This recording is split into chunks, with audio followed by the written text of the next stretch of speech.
here for the Davenport defense, but more easier said than done. Does not go their way, and James Madison with back-to-back series victories in a grand final. They take it, they drop Davenport down 2-0. Nova getting one. This is so good, and it's all over. Blink and you miss it. Drexel, they've done it. They are the champion. CSGO is theirs. They own it 3 times in 3 years. Standing on the side of Boise, Primal comes out, forces them away. The Kitsune trying to catch them, and it's going to be able to. Clear the back line. He finds Kashira. This could be it. All of a sudden, UTD backs against the wall. The slide advantage is against them, and Boise just refuses to lose. Abdallah also going to fall. Pedal not far behind, and Boise State will win 3-0. What a phenomenal showing coming out from Boise State. And what a story for this squad as well. The number 5 seed. That's not the Boise I knew.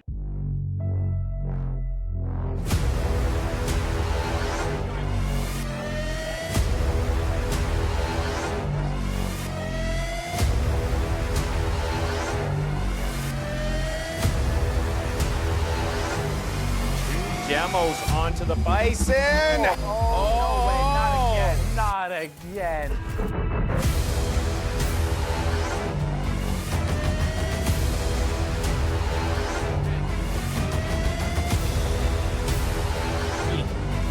Good spot. Flashbang doesn't connect to anybody. Now Vinci can get activated with Proto's help.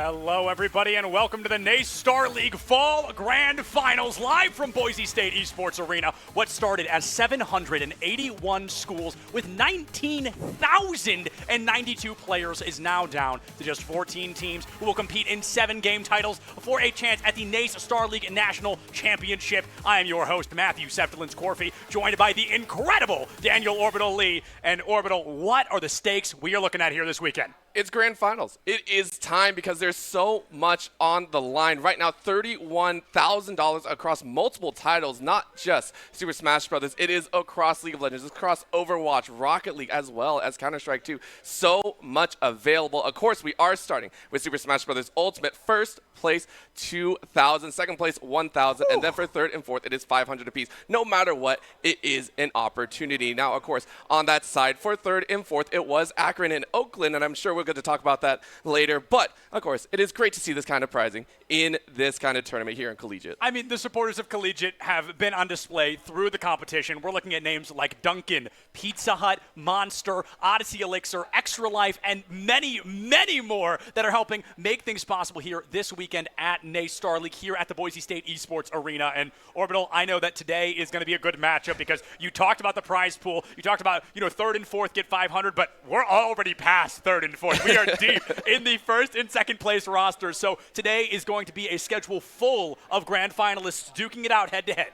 Oh, it is amazing. And as you can see, we have a very packed schedule. Now, keep in mind, these are all grand finals across all the titles on day 1 and 2. Starting out, we will have Super Smash Bros. Ultimate between Stony Brook and Michigan State. Stony Brook, of course, returning champions. That'll be a best-of-3 crew battle, 4 players on each team at about 2 o'clock. Once the Super Smash Bros. Is done, we will move to Rocket League, West Virginia versus Akron in a best-of-7 as well, and then even more so afterwards. Yeah, we've got Rocket League, West Virginia versus Akron. That's going to be followed up by Overwatch 2, 2 of the Collegiate Titans duking it out here at NACE Starleague. We're looking at Maryville versus St. Clair. That is a best-of-5 Live in Overwatch 2 that'll be brought to you by, I believe, you, Orbital, Yeah. and Jolly later on today. And followed up by that will be Maryville once again versus Harrisburg. Two teams once notorious for their Overwatch programs, now duking it out in this League of Legends Grand Finals. Once again, brought to you by, well, you, Orbital, and Jolly. That's going to be at 5 p.m. Mountain Time, so that's going to be a best-of-3 series. It is going to be a day full of what we presume to be high-caliber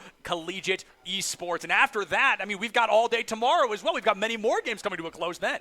It's fantastic, and I love the fact, and I say that with all respect in the world, because this is an amazing, amazing timeline so far. I mean, you take a look at the fact that all of these programs have been instilled so long. These are groups that are constantly building up over and over and over again, and there are so many other orgs starting to come in and talk and want to be a part of this amazing growth across the collegiate scene. Yeah, and one of those organizations that's helping make today possible is actually one of my personal favorites, Extra Life, an organization I've had the opportunity to work with many times. And we've got a little video from Extra Life where they're going to talk a little bit more about what they do and what esports is to them and how they can make amazing things happen. Hey y'all, I'm Adam, the Extra Life Community Manager. I wanted to thank everyone from NACE Starleague for supporting Extra Life.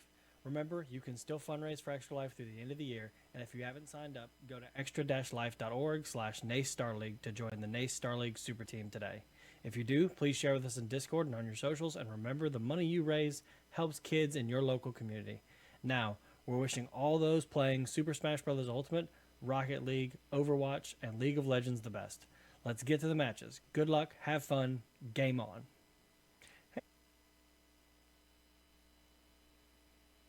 Said it any better. Let's get to the game at this point. But Orbital, before we jump into Super Smash Bros. Ultimate, I must admit, we got here a little early. I didn't eat breakfast that much, and I could tell you I could probably eat. I could as well. Like, I'm sitting here starving because all these matches have got me way too hyped. We were here very early on, and I want food. Where do you want to get food from? Come on, tell me. I'm feeling, it's one of the sponsors. It feels reasonable that maybe we just get Pizza Hut. It's already noon here in the Mountain Time. Noon p.m. is basically good enough to eat pizza for me. So Orbital, I don't know if you're feeling it, brother, but the all-new $7 Deal Lovers menu from Pizza Hut is here. You can get your favorites for $7 each when you order 2 or more. I'm talking things like chocolate donut bites, which fully did not know Pizza Hut sold those. Those are probably very good. We're talking roasted garlic cheese sticks. As a guy that can't eat garlic, I'm sure they still taste very good. But there are many, many other things that are offered from Pizza Hut there. So, I mean, we should check that out while we've got the time. I might as well put it in an order while we're waiting. I mean, you read my mind. Sitting here, I want food. Let's go ahead. I'm thinking, let's get that pizza hot and ready over here. Let's go ahead and take a look. I'm feeling like a little bit of pepperoni in there, right? Yeah, a little bit of pepperoni. Thinking maybe go for some pepperoni pizza. We could get some breaded boneless wings. I mean, you can do this through the app, I believe, or you can even call up the Pizza Hut. Go to pizzahut.com/lineup. You can order the $7 Deal Lovers menu today. You can order a lot more as well, but Pizza Hut has plenty of things to offer the way these teams and these rosters do as well, because these rosters, even though these are only 4 players being brought to the table, both these teams bring in rosters that run deep. Oh, yes, they do. And taking a look first off, we are going to look at Stony Brook. I mean, this is a squad that was here just last spring, only a couple months ago, and they're back to defend their title, right? Yes. We're looking at Quid, Chris Rella, and then Steve Amato, as well as Cody Pellerito, as well as Vanch Patel. And then, of course, Justin Gintas. There's some fire behind that name, by the way. But Justin Lee coming out here. This is a returning squad. Without a doubt. Stony Brook, they bring a really fascinating play style to the table. A lot of characters that we're not traditionally seeing in the meta, in the top lineup. Now, Quid being the exception, being a Pokemon Trainer player, we do tend to see Pokemon Trainer at the top of that lineup. But Michigan State, however, their opponents, they're running the top of this leaderboard. They are running the full meta characters of the game. We're talking, there's a Rob in the mix. We know there's a Terry available, a Kazuya as well. These are characters that we're seeing very consistently and very often in the top levels of pro play. But Michigan State, they're bringing Hawk to the table. They're bringing Arc D, Crash 101, Dice, Rydra, and Suspect as that follow-up member. So they're bringing 6 to the table when only 4 may see playtime. The thing is, Orbital, that this is a best-of-3 crew battle. So if you bring 4 players in and you lose the first one, you can make substitutions before the second. You can make mix-ups and you can make changes. So maybe that gives Michigan State like a wee bit of an advantage going in as they have more versatility. Their pool runs a little bit deeper, but it's not about who might come in. It's about who is going to come in, and we've already gotten that information. It's going to be Dice versus Cody here on Town and City. Let's see what's going to be able to be happening here as we've got Dice rocking in on the Falco and Cody here on the Peach. I love this. Taking a look at the fact that we do have the Peach running first, it is able to contain a lot of options, and you can already see, right, controlling the space and keeping this Falco on the ledge and keeping him inside of my own pace. You are looking at this Peach to dominate this first opening round and maybe even contain all 3 of these stocks. Yeah, this is going to be a really strong opening for Cody here, looking for that turn up off the ledge, goes for the float to the side, not able to catch that wave dash in, and it looks like Cody is not going to be able to find that opening stock off of Dice quite yet, but 120% on the board is going to be pretty fundamental. Dice has a large hill to climb early, going to miss that short hop forward aerial, caught out by Cody in the back line. The side special finds no purchase, but the up smash into the short hop forward air is going to be able to find it. This is the deficit of Falco here, Orbital, is the fact that he does not do a lot of damage. You've got to find incredible combos. In all that damage, only 47% has been done. And the fact that as Peach, you are allowed to float your way out of these combos. Yes. Falco relies on the fact that you are juggling over and over again. Of course, right now, you are seeing the likes of Dice take that first stock. Beautifully done at 125, hoping for just a bit more. You're at 125, grab another 50, 60, 70, and then put yourself in a leading position.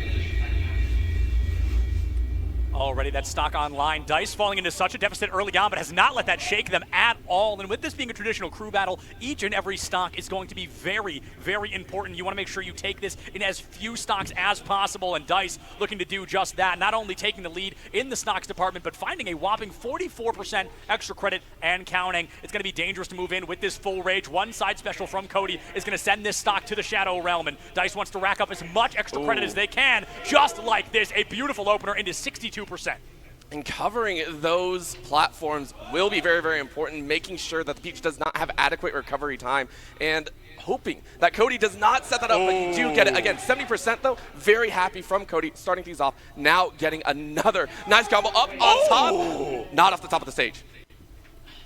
Just shy of that top blast zone territory, 113 on the board. Dice in a bit of a hot spot here. The Parasol is going to create some necessary value into a parry. A huge opening here as Dice is going to be ripping a combo apart against Cody. The turnip goes out. It's going to be able to find purchase into a dash attack.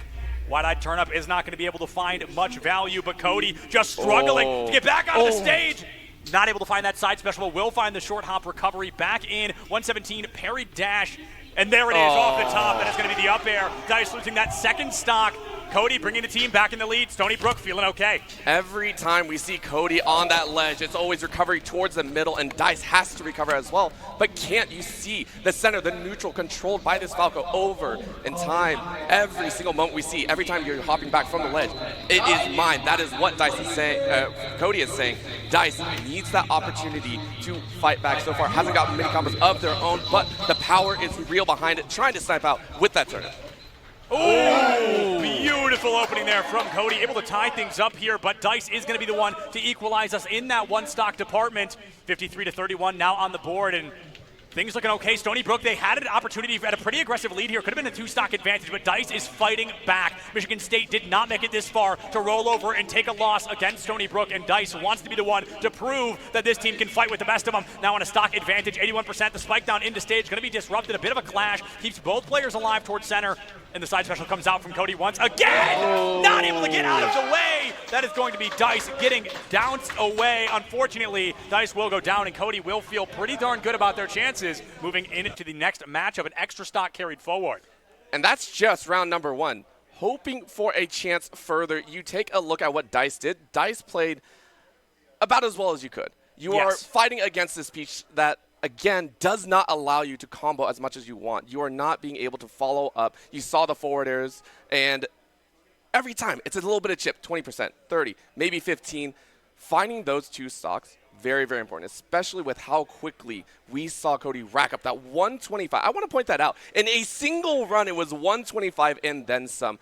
I want to see more of that. Yeah. Now, with a stock still left in pocket, you can now take another chance. Whoever is coming next, you want to grab at least one, put yourself in a nice stock setup for your teammate to come in. Yeah, now this is the hard part, right? Is the fact that Cody did survive moving in with one stock left. The issue, it's one stock. Yes. So you've got one opportunity, you've got one mistake, you can't capture it, you cannot let it slip, because if you move through, if you lose that stock, all you've done is reset the bracket, right? You want to find one stock early, you want to find an advantage state, and ideally, Cody's going to be able to do that. But Peach, she's not exactly a heavy hitter, all things considered, and she may be difficult, or she may struggle, rather, to find an early stock against whoever Stony Brook may be sending in next. Listen, let's not put it past it. I'm going to say Cody is Michigan one of State. the best to go ahead and say, I'm going to go ahead and take another stock off someone.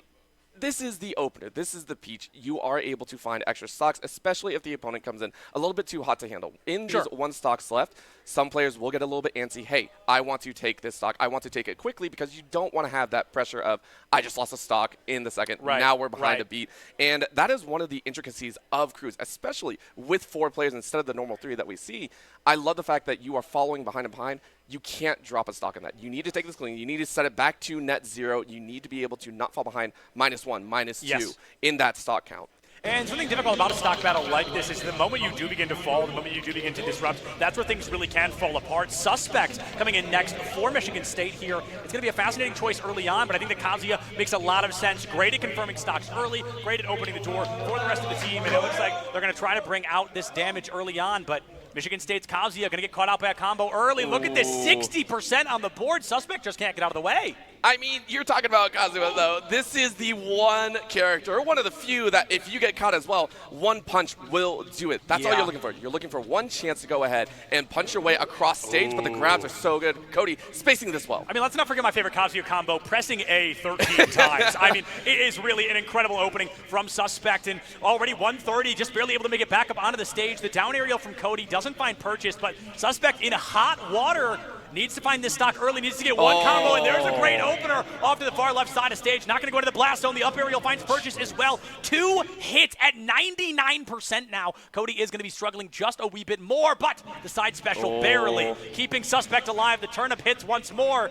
Suspect needs to stay out of the way, but Cody looking for blood in the water right now. Knows they are just 1 or 2 good hits from that stock falling, and Suspect going to lose just that. Stony Brook, a guaranteed advantage moving into the next set. Now just how large is that advantage going to go? How much are you going to lose? Suspect should be used to these situations, but maybe not so much. Cody reading this very, very well across the stage, keeping Kazuya to the ledge. One straight hit could do it. An attempt at a smash not going to happen. Cody holding steady, 73, 91, and more. So hasn't been touched. In the second, are you going to get a second? No, you are not. You want that 5th, Cody. Baiting for a chance. You are still the opener. You are still this power point for the team. Ooh, that's going to be an incredible opening onto Cody once more. Not even 100% yet. Doesn't even have that full range available. Just barely jumping over, but this could be it. There's the grab. Oh, and it's going to be a short throw. No value found. Side special back in from Cody. Full range Peach. 162. The turnip hits. The tech off the stage from Suspect is critical to staying alive in a moment like that. And if Cody finds even one more stock, it could have been incredible. But Suspect able to sink it away and move into the next matchup against Stony with 2 stocks remaining. That was far closer than Suspect wanted it to be. There was, for reference, you're looking at this. After the first stock, you are sweating. Yes, for 100%, Suspect. And 100%. that I attribute to the fact that Cody put on so much pressure. And everyone says, hey, don't talk about pressure too much, because these players play these matchups over and over and again. It doesn't matter. Any time that you are the secondary against an opener, you feel that pressure. If you lose a stock, if you lose a single chance, you feel like you're behind, and you don't want to let your teammates have that. However, you only drop 1. That is actually expected a lot of times. It's the second stock that we were sitting there, that's a little bit too close to comfort. We don't want to start off our series like this. Absolutely. And I think something interesting, I've got one thing to say about Cody. I didn't know he was sick like that. I mean, that was some incredible performance from Cody across the board. The turnip shots in particular, I think missed 1 turnip the entire time across those 2 matchups. So a very talented player playing Peach. I mean, she's one of those characters we're seeing a little less consistently. We don't see her brought to the board very often, but if you are still playing her, you're doing it for a reason. And Cody very much has shown us that's a character that they're comfortable with. He's feeling good on that Peach, and it works wonders. It guarantees at least the 1 stock advantage going into the next matchup. They know Suspect is coming. coming out. The problem, you've got to send in a heavy hitter here because Kazuya, as we mentioned, needs to hit you 5-6 times, and that stock is gone. So you've really got to take him down early on. Cody wasn't able to do it early, but Cody was floaty enough to stay out of the way. I feel like the rest of Stony Brook's roster doesn't provide that same kind of comfort, that same safety net. You can actually manipulate it and diversify your portfolio here for the side of Stony Brook. May not have that floatability, but the range advantage, the projectile advantage is there. If we're looking for anyone on the side, I personally would like Vonch. Now, that's also because I've seen Vonch play a little bit too much. I love the Mega Man. It's so much fun. But again, keeping that melee character away is so, so important. So get the Mega Man, get the projectiles down, and force Suspect to just, hey, keep you at arm's length. You can't even reach me. None of your combos will work. A straight hit, yes, that'll be a problem. But that's the other part of it, right? Mega Man is also deceptively heavy. I mean, he's made out of metal. Canonically, he's a heavy boy. In virtuality. But, you know. No, all things considered, I feel like we are seeing a little bit of a fascinating circumstance of, you know, bringing in something like Mega Man. Okay, he's very heavy, but you look at somebody like Jintis as well from Stony Brook. Pichu. Tied for the lightest character in the entire game. And also, I may note, Jintis plays Pichu.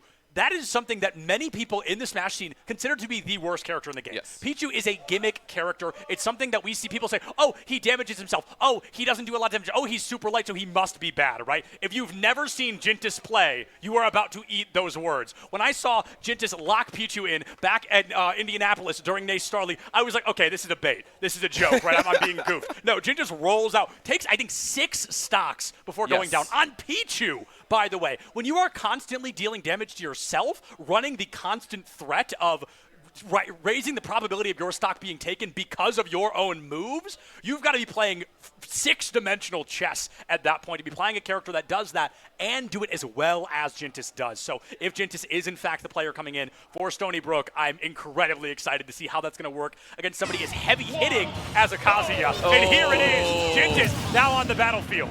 Let me explain this as well, as I myself am a Little Mac player. I am D tier. I am at the lowest of the low. And when you get into the minds of the opponents, once you bring out this character that is not known as a meta, you are playing mind games. If you can get in their mind, if you can combo these heavy, you win. That is just how it works. And that's why when you see Jintis come out with a strong starter, you cannot be getting hit by these straight hits. You need to get that combo game rolling from center to edge. But that's going to be a little bit of a quick attack back on stage. A range spike, a short hop into a down aerial is not going to find purchase, but it's 68 right now, a perfect tie. Jintis going to get that neutral B reflected back, moves in, looks for the dash attack, the forward smash. Suspect can't get out of the way. 107 on the board. And even a neutral B here could disrupt that recovery. Invincibility frames bring you back up onto ledge. 108 to 90. The aerial spin cycle is going to find purchase. The neutral B hits. That won't be. Yes, it will. The stock is taken. And Jintis, with incredible timing, will remove Suspect's second stock. 100% on the board, though, Orbital. Can Jintis do this flawlessly? I think so. I think so. We're seeing Suspect fall into those patterns, falling into, hey, I'm going to set myself up for this problem, but that is going to be the grab. No, still not dead. This is PS2. The height is so good. You are okay, Jintis saying, hey, I'm good. I'm ready to take this next stock, and now let's get underway. Back to central, grab, throw up, into a couple up airs. Lightning Bolt does not land. Directional input here from Suspect, keeping alive. That has to be the stock. Pichu at 150%. Suspect taking that out of the equation there. Jintis down to their second stock, but this is almost a blessing in a way for this Pichu because they know they can get a lot dirtier with these hits. They can get a lot more aggressive with their play style, and Jintis looking to do just that. The forward smash doesn't find purchase, but they get Suspect over 100. You've got to play extra careful now as Kazuya gets nasty, but Jintis is that much scarier. Moves forward with 2 stocks remaining. Is that possibly a JV3? I'm not sure if they took damage in that moment, but Jintis, with that second stock online, it does remove Suspect from the equation and keeps Stony Brook on top of things just barely. And I want to say Jintis played the ledge so cleanly. Impeccably. At the very end, you go ahead and watch the force off the ledge. You know Kazuya wants to recover to middle. You don't allow that to happen. That is why I was saying in these matchups, you have to be in the mind of the opponent. You cannot bait and prey on the fact that, hey, I'll be able to counter a stray hit. That's not Pichu. If you're counting straight hits, you're like a Jigglypuff without a shield. You're gone. You're just gone. I'm sorry. In these situations, Jintis played it so well, chasing every time and knowing that, hey, there are only so many moves Suspect can do. The first stock that Jintis took, so well done. Snipes, knowing, hey, the recovery is going to go high, that's it. Yeah. I expect Jintis to do the same. However, for MSU, I'm a little bit I'm a little bit excited. Again, this is a Sure. squad that knows how to punish the Pichu. Yeah, and I think there's something really interesting here that you kind of hinted at, Orbital, and I'm certainly not the person to make up this concept, but I tend to be the most vocal about it. I call it the Olimar principle, right? Because I'm an Olimar player, and I realize that I beat people that are better than me somewhat consistently because people aren't at home practicing Olimar matchups, Yes. right? It's one of those circumstances where I'm playing a character that's lesser known, we don't see them in competitive as often, and I get away with a lot more because people don't understand the mix-up, they don't understand the combos, and I think Jintis, as you mentioned, gets away with a lot of that because nobody's at home scrimming Pichu players. Nobody else has a Pichu on their team to practice against. And I think Jintis has the spacing available, knows just where they will and will not be hit. And it's very, very helpful. It's very palpable, and it helps Jintis stay alive on a very difficult character to play. Possibly one of the most difficult characters to play. It's a gamble. At the end of the day, we have to say it for what it is. Always. It's a gamble, and Jintis plays that to a way too fine line for my taste. If I'm sitting here, if I'm ever on a team, I'm switching Lil Mac. I'm sorry. I will find another main. I'm not going to put my team through that. The fact that you are that comfortable playing Pichu in a competitive set, especially as second, by the way, agreed. especially as a second, and you're reading this and you're saying, hey, I want to go ahead and play it, that is confidence not only from yourself and from your teammates. And that's another part that I love to talk about, right? We can talk about the characters all day long. That is static. The players that are hopping up behind, having your team be comfortable and say, we trust that you will carry this forward in second position and get a lead, I think that speaks volumes to Jintis. I expect so much more coming out, and I hope MSU are ready to answer because they are a team that have already defied the odds a little bit. They came into the semifinals originally against Akron. They're on a redemption arc for themselves as monsters so well. Oh, really? Now, really, we got the Ridley. Yeah, I'm going to make a bit of a hot take here, and this was actually the one player I was not expecting to see in the slot right now is going to be Rydra on this Ridley from the side of Michigan State. Now, Ridley can get a lot done, right? But I feel like there's something to be said about Pichu being in that natural deficit, being in that circumstance of Ridley's just so darn big, and I'm waiting for, there we go, just finally take that stock so we can really get started. But all things considered, if Ridley misses those shots, their size is detrimental because they are combo food. This is... This is a button check, right? Yes, this is the button check. We were wondering about this because there was only one stock taken. That scared the heck out of me. that got me. That got me good. This almost made me fall on my seat. No, I'm not going to lie. I sat there, I was like, oh. But again, going back to that matchup, you said it very, very well. This Pichu is in a little bit of trouble. Even if you get the hits, the body work, this Ridley will stay very flat very often. You're looking more towards, I want to say 70-80 before we start getting that float coming out even here. higher, honestly. Yeah, so if you are Jintis, you need a great opening start. Yes, you need absolutely. to be able to combo as quickly as possible. But getting into it, we're not the players. We are not Jintis. We don't know this matchup by heart. Hopefully Jintis does. Rydra on the other side. This is another type of pocket pick. You don't see Ridley very often, but it still follows the... I think set. All right, let's get into it. Yeah, we're scraping the bottom of the tier list ladder in a way. All right, nothing to do with the you're players. an Oliver, I'm a little back. Why are you saying that? Nothing to do with the players, right? But these are just characters we're not seeing as often. These are characters that a lot of people have written off. So I'm really excited to see this matchup because it may be the only time I'll ever see this matchup. Already we see Rydra utilizing that size to really keep Jintis out of the way. Jintis can't get up close, has to wait for Rydra to misinput a dodge like that, and already 41% and counting. Neutral special goes out. No value found. The tail spike not in finding purchase, but Jintis 76%, Rydra only up to 50 here. Grab into the down throw, probably into a short hop aerial, but instead it's a down air, and another one! The double dunk from Jintis takes Rydra out of the way, and that's what I'm talking about. The size of your body being a detriment. This is combo food for Jintis when he's given opportunities like that. Takes the stock offline, already finding 50% more for Rydra. It's a plus and a minus depending on how you look at it. Right now, It's a plus and a minus. That's that minus feature. Now Jintis sitting on that low percent, on that high percent, causes the same problem. So many moves from the Ridley can stab. It has so much knockback, it has so much power behind it that Jintis does have to be careful. That was under 100. You cannot allow yourself to get up to those high percents. You need those combos to go your way. But it is. We saw it before. The spikes, double spike. Jintis is looking for it once again. Yeah, and now Stony Brook is only on their second player. Michigan is on their third. They're on their penultimate player. So the only goal of Jintis right now is obviously to win. But if you can't, it's to take as many stocks as humanly possible. Jintis goes a little bit too low, has to use that down special to get back up. But I think Hydra might have the lineup there. Rydra, neutral special, doesn't allow it, but the area will. Jintis sent to the Shadow Realm, possibly the most recognizable player from Stony Brook, is the second to fall. And now Michigan State's win condition has become that much more clear. I love it.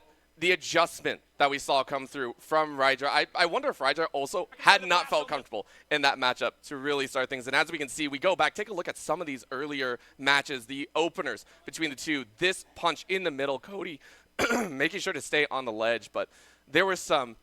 This opening matchup was one of the scariest for me to watch. Absolutely. Absolutely. The opening matchup was possibly one of the closest we got at the very beginning before Cody really kind of opened up, got a little more comfortable, and was able to start dominating. But I think all things considered, we see Jintis going down. Rydra is playing that Ridley. Rydra did something really important that they didn't necessarily do, almost got lucky with due to the circumstance, but naturally Rydra kept that second stock. Was over or near 100%. I thought the second stock was going to be a loss. I thought Jintis was going to be able to make it that much harder, but Rydra kept it. This heavy gets reset with that second stock still available, and it makes it that much easier because Stony Brook, they're moving on to their third player the way Michigan is right now. There's only a one stock differential between these teams right now, and if Rydra can come out the gate, dunk whoever it may be from Stony Brook early on, it'll be that much easier to keep this action moving back and forth. Try to take somebody down as early and aggressively as they can, but it's up to Rydra because with the remaining players left from Stony Brook, I mean, this gamble could go 100 different ways. We say that, but there are some standout players. We got Quid in there that we know loves to be that anchor or but third I will say, yeah, if Jintis wasn't the anchor, I feel like Quid has to be almost. That's kind of like where I'm sitting right now, so I feel like we're kind of between Steve and Vanch. Right, and I'm leaning into Vanch. I love the Mega Man coming out here. Yeah. I just, again, as a Little Mac, I hate any projectile character, anyone out there. I hate anyone that can cover high and low in any other direction. Literally the entire compass. The cardinal directions. Yes, yeah, you can only go left and right. I only go east-west. That's it. If I ever go aerial, I'm in trouble. Mega Man, I think, covers enough that you could actually push to keep your fourth as well safe. Sure. So another part of it is I want to see this, and there it is, Vanch coming out here. And onto Hollow Bastion.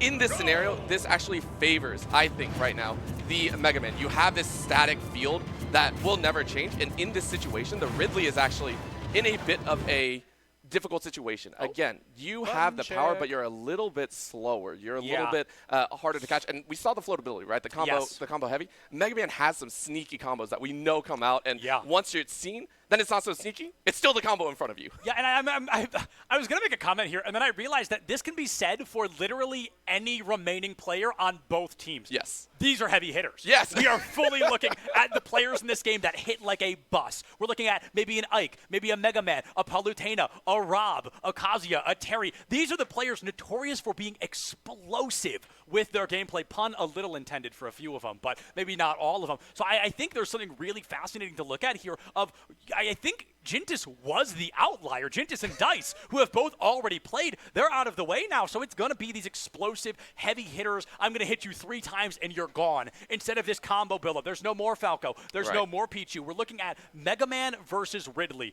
2 characters notorious for hitting you and taking that stock within the same 5 seconds. And both of them are looking to control the edge of their stages. So we are watching who gets in control of that center stage first. And we'll see it swap, don't get me wrong. Every match does.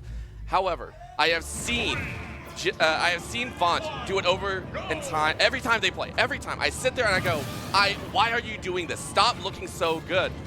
If you see any sort of float towards the edge, Mega Man's already covering high, low, and everything in between. It is going to be a problem for Rydra. If they get started already the high ground, not a place you want to be. And I think something that we can see a lot here is Vanch kind of drowning Rydra with these projectiles. Mega Man has so many projectiles that can be on the field at the same time. The leaf shield, the blade, the neutrals, the lemon. There is so many things. The flame sword, that's not a projectile, but it counts. And we already see a huge opener, 62%. Not able to find that space. Recovers up high. Going to get caught out by Rydra's incredible distance on that aerial. And already the grab side special goes in 86%, and I think 4 hits. The back air doesn't find purchase, but the up smash certainly will. 94% for Vanch. The blast pack comes out. The lemons are going to find the pellets do damage. The recovery is eaten, but the iframes are going to be able to keep Rydra alive. 103 to 82. And this stage forces the 2 players to get very close over, and just, you will never see them space out too far. If they do, Rydra is not in a good spot.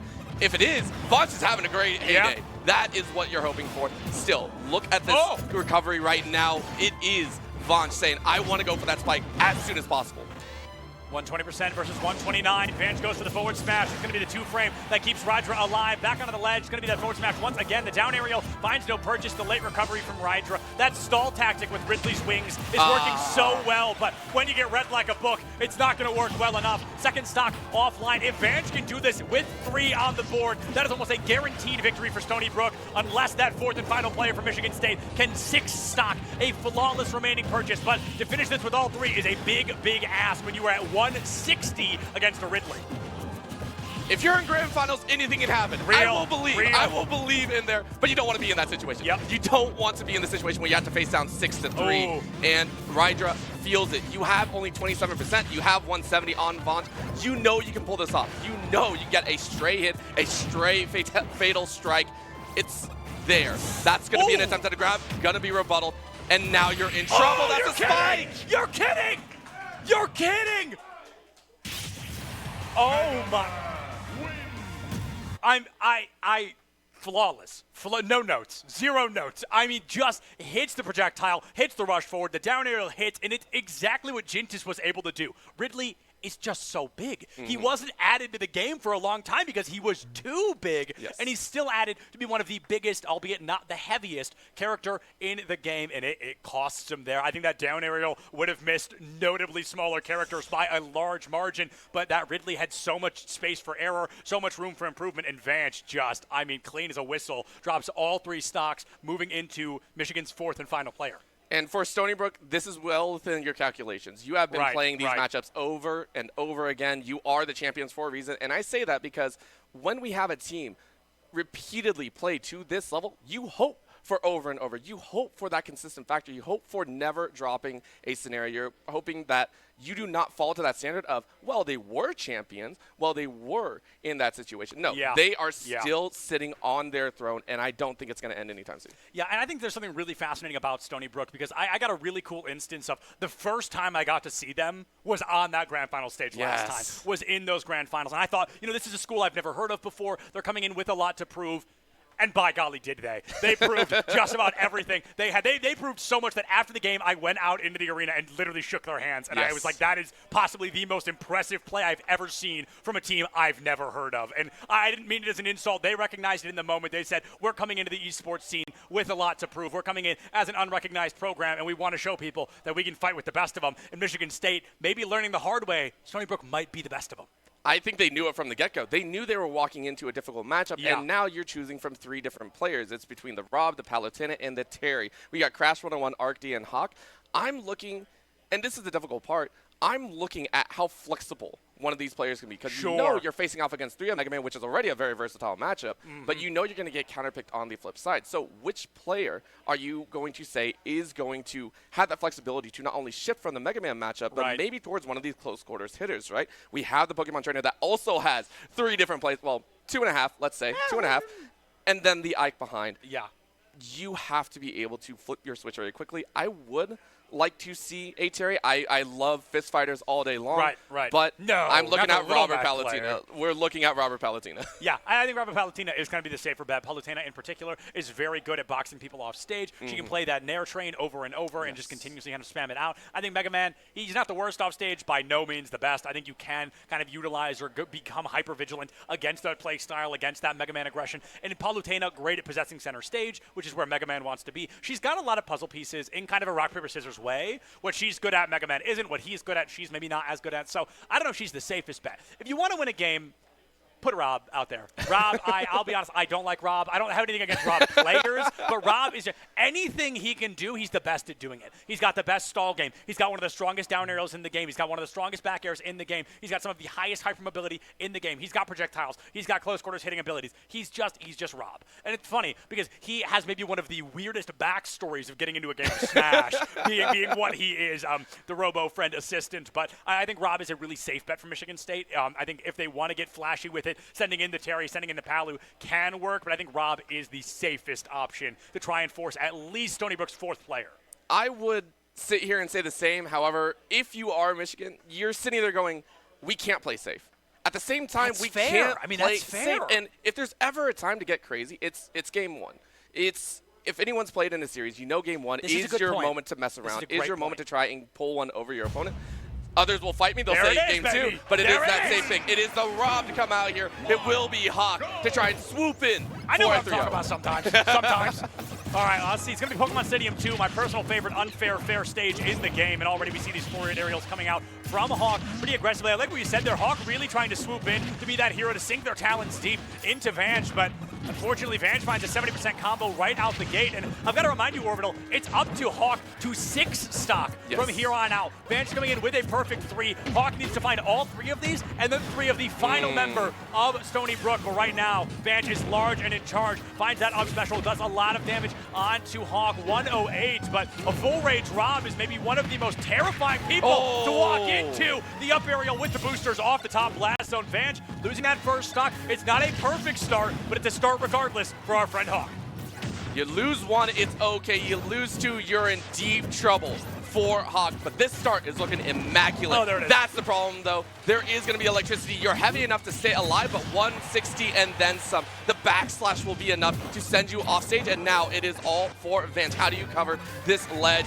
You stall out, good shields come out, and now you get back into play. You still can't hold it. It is Vange to take a stop. Wah, wah. I feel like Vange is becoming a little bit predictable with these forward smashes. We're seeing those boosters, those lasers come out on ledge very often, and it's the safest choice. I don't blame them for it, but I do have to compliment Hawk for identifying that pattern already. Went low and slow, went careful off the corner, and made it work really well overall. With 90% on the board for Vange, we're going to see Hawk moving in a little bit more aggressively, wants to find that second stock, because going into finals, going into that 4th player with 2 stocks left, not the end of the world. As you mentioned, Orbital, going in with 1, that's where things get scary, and you're trying to get in there at all right now. Vange is very much still in the mix of things. Vange is playing this this opening as well. You're spacing yourself out. You're making sure that the projectile options that the Rob does have is not as potent, but now they're fighting off stage. No, what and happened? That's a give by Vange. Vange was trying to predict the prediction, falls prey to their own prediction, and loses stock. Oh, this is huge for Hawk. That is exactly what they needed in a moment like this. And Vange becoming really good at boxing out Hawk's projectiles, forcing Hawk to get up close and personal, play that gyro in close quarters, go through the up smash, able to find Hawk, scares him away with that twister to boot. 75% down air, not finding purchase thanks to the invincibility frames from the ledge grab. Neutral B laser goes out, forward jab, no purchase. Vange 44%. Can Hawk pull this off and get to that 4th and final player with 2 stocks? There's a great opening. They missed that up special though. And Vange looking to kill. Vange is upset, and I like that, and that's going to be a stock. You ran out of booster. You're not going to have that extra stock behind, and now it is Vange saying, we are now even. We are down to our last, and Hawk says, I know. I'm going to try my best. Let's see if Hawk can pull this off as the final player for Michigan State in game number 1 of this best of 3 series. 70%, 40 versus Hawks here.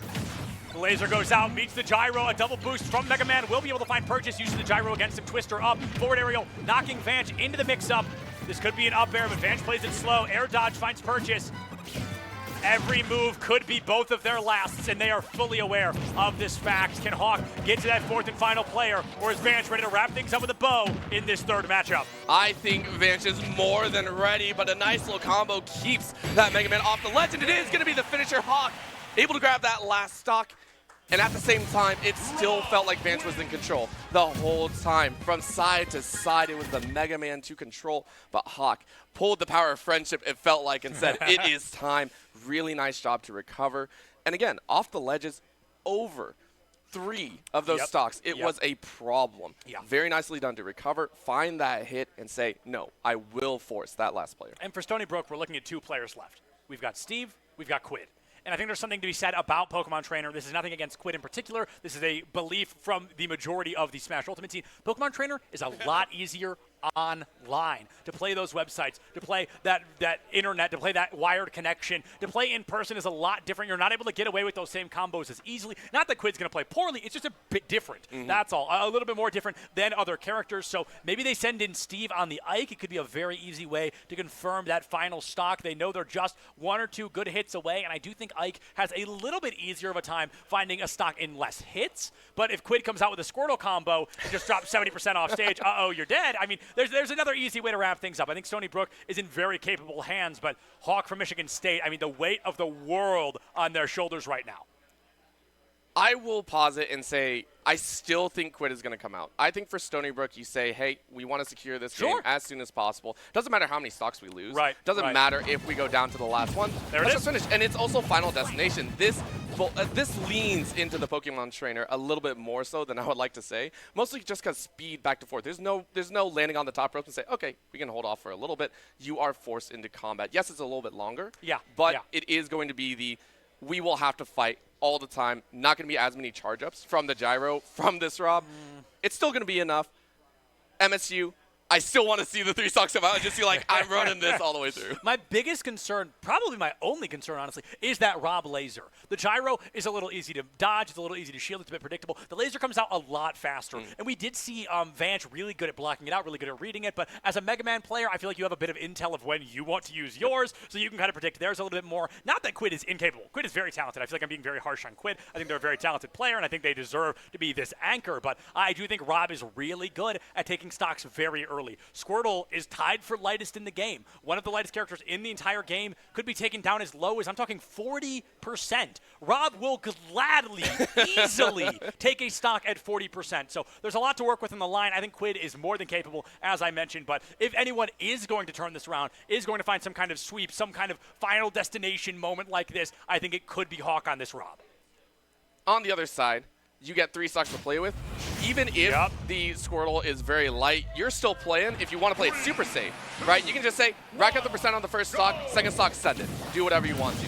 At this point, though, I do expect the Squirtle to be, hey, I just want to take the stock. I want to be done. I want to go ahead and move on to the next one. We are going to wait and see, as it looks like it wasn't even Final Destination. It is going to be PS2. that PS2, as we also thought. Yeah, we predicted this a little bit earlier. We're going to be seeing a lot of Pokemon Stadium 2 today, and in a weird way, maybe Quid has a technical home field advantage, you know? We had the Pokemon on that Pokemon Stadium, but Quid coming in with those 3 stocks. I like what you said earlier, Orbital. They know they can play a little bit risky with it, get a little weird with it, but they enter 45% on Squirtle. 60% is usually the marker when you swap to Ivysaur, so about 1 or 2 more hits from this Rob before Hawk is going to force that swap.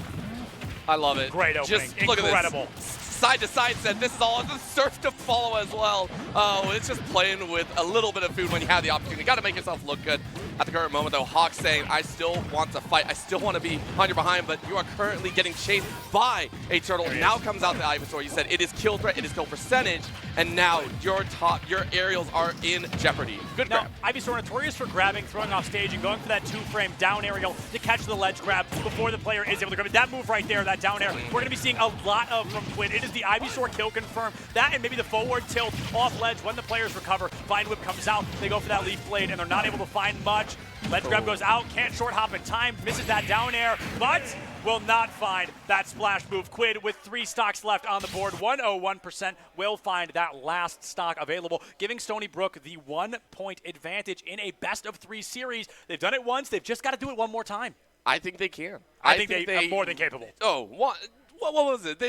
I think right there we saw the likes of Quid just be like, it's like a walk in the park. Yep. That was one of the more textbook stocks that we have seen throughout this entire... PT has to be textbook, though. Yeah. I think in a lot of weird ways. Pokemon Trainer has a lot of predictable moves, a lot of traditional move sets that we're seeing a lot of. And if you're not playing the way you're supposed to, it's not a character you get to improvise with as often. There's some characters we see a lot of improvisation with. Mr. Game & Watch is a great example. Yes. But I do think Pokemon Trainer has a textbook. You've read it if you're playing PT, and you've got to follow it. Because Squirtle, if you're not following that textbook, Squirtle has no kill confirms.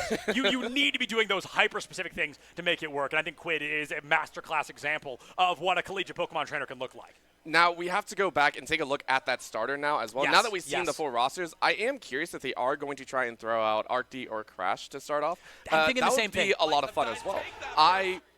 This is one of the replays. Sorry, brain little shot there. But we get this, take a little bit of a look, right? We saw the likes of Cody come out and say, hey, we had a pretty good time. However, we do have an expectation set. If the Peach comes out once again, it's great, but it might not be optimal. Sure. For the side of Stony Brook, for the side of Michigan, we need that emphasis. Everything starts from the opener. Get a little bit of spice in there. Go a little bit crazy. Yeah, go a little bit crazy with it. I agree, and I like that we're on the same page on this. If you are Michigan State, maybe send in Arctic, maybe send in Crash, because we haven't seen what either of them look like yet. We know who they may play, and I'm not going to name names because Stony Brook might not know at this time, but we know Stony Brook, they've got one player left as well. they've got their player Steve, who plays, get this, not Steve. Steve was not tournament legal, which makes sense, but it is still funny. Going to make me laugh. Oh, no, I leaked. Steve plays one of the other 95 choices in the game. Oh, no. But, no, jokes aside, I think both teams have a little bit of versatility to work with. I also think there's something to be said about sending in a consistent player early. Yes. Quid's warmed up. Quid's feeling good. Maybe just keep them in the mix. Take as many stocks as you can. There is a little bit of versatility with that, but I don't know. That's a discussion we have pretty often in the Smash kind of commentary scene. And I say commentary because I was good at the game. I would compete. I cast for a reason. But, I mean, Orbital, how do you feel? Do you send in that best player first to create as large a deficit as possible, or do you save them for when you're going to need them? Okay, basically, do you save them till you need them, or do you make sure you don't? If I were a coach, which is also why I'm not a coach, I'm here on the desk, right? There's a whole difference there. Someone's going to yell at me somewhere. But if I am a coach and I sit there and my best player in any other game, I would say yes. Any other game, send out your best player first, get a start lead and everything. Smash is a little bit different. Right. When you look at Smash, it's a 1v1 game played in a crew battle format, which means that you have to think steps ahead. You cannot just think one at a time. It feels a little bit more like chess. And from the outside, it might not look like that, but you will watch teams actually chase each other from match to match. So instead of my strongest, I'm saying my strongest at versatility. How well can you actually deal with 2-3 other options that will come out? I'm confident enough if I'm Stony Brook or if I'm any other school that's in the grand finals, I say, hey, I trust that you'll do well in the opener. Are you okay in a bad matchup? So for me, I'm going to keep my strong player to secure 3 or 4 or 5 when I know I have that designated matchup. Instead, my opener is my versatile, my handyman, I have everything in my bucket to cover. I like that. Plumber, Your Swiss Army electrician. knife. Yes, everything. So I really like the idea, but I like my guarantees a lot more. So I think that makes a lot of sense, and I think there's something to be said about sending in your best player early because, you know, I think you brought up this point already. What if they're tossed into a terrible matchup? Yeah. And then it's like, okay, they only find 2 stocks or whatever, and then they end up losing the match. There's so much ifs, ands, and buts, right? The what-ifs are infinite in a circumstance like this. But I'll put on my prediction. I have no logic on this. I have no information on who we're going to be seeing. I would not be surprised to see us start off something like maybe Suspect versus Cody, Kazuya versus Peach. Both these players played consistently. I don't think either of them made huge moves, all things considered, but they both got their job done. They were consistent, and if you don't want to start explosive, if you don't want to start with your best player, you want to start consistent. And I think those two might be really good examples of what consistency looks like for these teams. And for Michigan, I think it's even more so, right? You look on that side, you need to have that major wow factor to really ramp things off. You need to keep it close. And granted, it started off close. The entire time through the opening, I believe, 4 rounds was about as textbook as you think. Yeah, just about every time, it is going to go down to that 1 stock. So I could actually say just about anyone on Michigan is going to be open for contention for that opener. But I do like the Kazuya. I don't like the fact that we are running a little bit shorthand in like the melee range. So that's the only fear that I have. But if you are a betting man, if you are sitting there saying, hey, I'm going to bet on this Kazuya, there is a fair chance that you're not going to run into maybe one of the main projectile members at the Open. Yeah, I think you bring up a really good point as well. And I want to talk about something, but I probably shouldn't yet. We'll hold it. We'll get there when we get there. I think there's a really good matchup for Rydra, but it involves Steve, who hasn't played yet. So I don't really want to talk about Steve's matchup yet. But I do think we're kind of looking at a scenario where all of these players can have that time to shine and that space to grow. But you raise a really good point. You know, Crash, we know, is playing a fighter. Is playing a melee fighter. We know Suspect is playing Kazuya. So they're both up close and personal. They want to get in your face. They want to get aggressive. And then Stony Brook, they only have, you know, maybe 2 up-close fighters, Jintis and Steve, who is playing spoiler, an up-close fighter. So it's like both these teams have projectiles. Both these teams have melee. Both these teams have the rock, paper, scissors Venn diagram of whatever it may be, but it's that blind pick that really dictates how the rest of this is going to go. If you send in the wrong person early, if you send in one of your fighters and it's a pure melee, you're running, you know, a fighter into Mega Man or something like that, that's really hard to win. But I think if you send in something good, the blind pick works well. It is a gamble through and through. And we called one of these players today a gambler, Orbital. Would you happen to remember who it is? Oh, man. There were quite a few of them, I think. I am looking. Why you got to put me on the spot here? I think there is a very fun gambler on the side because it's also in my tier list, right? There's also in my tier list. It is going to be that Pichu coming out. You got it. You got it. That's exactly what I'm thinking. Listen, I'm not putting that down because I don't want to see the Pichu first. I will sit here and say I love when Jintis comes out in counter matchups. But to open with a Pichu is very scary. It's the same reason that you don't open with a Little Mac or anything. If they are specific, you want to ensure that your option is secure. Sure. And for Stony Brook, I wouldn't put it past them. Don't get me wrong. I wouldn't put it past them to go ahead and have a little bit of fun, get a little bit crazy with that Pichu to open and try and take a quick 3. I don't think it is, again, the proper option to go for. I think Cody actually played a very nice game. So maybe we get to, but I mean, I think we got a little bit of a glimpse there. I think it's Jintis and Rydra. I think it's Pichu Ridley. I didn't want to call it just yet, right? Like, I didn't want to sit there and call it just yet. I definitely saw Ridley. I'm not positive. It might have been a yellow Mega Man. That's my beef. It may have been Pichu. It may have been a yellow Mega Man. So many skins in the game. Because Vance used the yellow skin, too. So it's not like that impossible. Let's wait on it to hear what we're seeing. Okay, here we go. Rydra versus I'm insane. Everything, I'm insane. So my original prediction was correct, partially. It's Cody versus Rydra here. I like it. I like it. Let's go ahead and get underway. And a quick stab to start as Rydra is trying to set up a good opener. And we said it, right? The gamble pays off sometimes. And already we are seeing at the start, this first 15 seconds has been in Rydra's hand.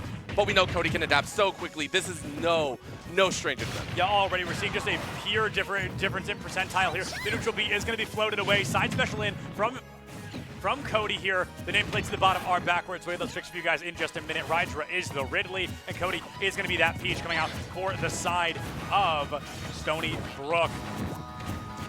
Waiting to see if Cody can get a little bit of an opening. The turnip goes out, looking for town and city value, but the back air from Rydra is not going to be able to find that purchase. Cody has to recover low, goes for a down aerial. Spike is not going to find purchase. I like this. I really, really do. We are seeing Rydra feel very confident in this matchup. Gets a grab. And a first stock beautifully done. Right, again, we are seeing this Rydra, this Ridley have the power, have the strength to blow away the Peach. And the Peach is just a little bit slow, a little bit off on that shield at that time. Can Cody answer back loud enough that we saw that tail jab going early? 40% extra credit off the gate, 116% on Rydra. Dash attack goes in, turnip comes out, it's going to be spiked away. I love the clash we're seeing from Rydra, trying to get away from these turnips. Able to dash onto sight here, grabs that ledge, a huge chunk of damage dealt onto Cody. Oh, what a dodge as well. Back air short hop comes out once again. Rydra farming 70% extra credit. Not only playing Ridley, but doing it darn well, may I say. Cody comes out with that turnip, able to grab off ledge. That may be the stock, but the dash goes back in. Invincibility frames keeping Rydra alive through that side special all the same. This float would frustrate me so bad, and you bait and wait, and you caught a fish. The stock is gone. Cody able to even it up, but now we are going to watch Rydra feel a lot more offensive, feel way more comfortable, and actually chase us down. Huge Good tech to come out to save yourself, but Cody is still in danger. Insane tech from Cody, but it may have just prolonged the inevitable here. Able to get a beautiful, my goodness, 60% combo onto Rydra. 111, gonna have a little bit of rage on the board. Turnip out, tries to bait the shield, able to do so. A shield break would have been huge, but unfortunately not able to get it. The tail catches that, and Ridley, if he's got one thing, it's range. And I think Cody learning that the hard way, not able to get in on these moves. Side specials in, gets the spike off, 71%. It's close, but it's not going to be close enough. Cody's got to find this stock, and even the clash can't save them now. You are baiting for that side B, the grab into pretty much the pile driver, but a nice side B from Cody answered back, and all of a sudden it's flipped on its head. Cody in the lead with the stock with 141 on this stock. You've got a lead, now how much can you do with it? 141, full rage online. All damaged matter, 7% extra credit here. Oh, the grab whiffed off stage, grabs time to get the turn up. Double up smash, so not able to find it in a beautiful reach shot from Hydra. The fans really starting to get invested now as both these teams know how much is on the line. This entire set is going to be series point for Stony Brook, and Michigan State want to make a statement early, but Cody making sure it's not too late. 80% extra credit. If Cody is going to lose, they want to find at the very least this second stock.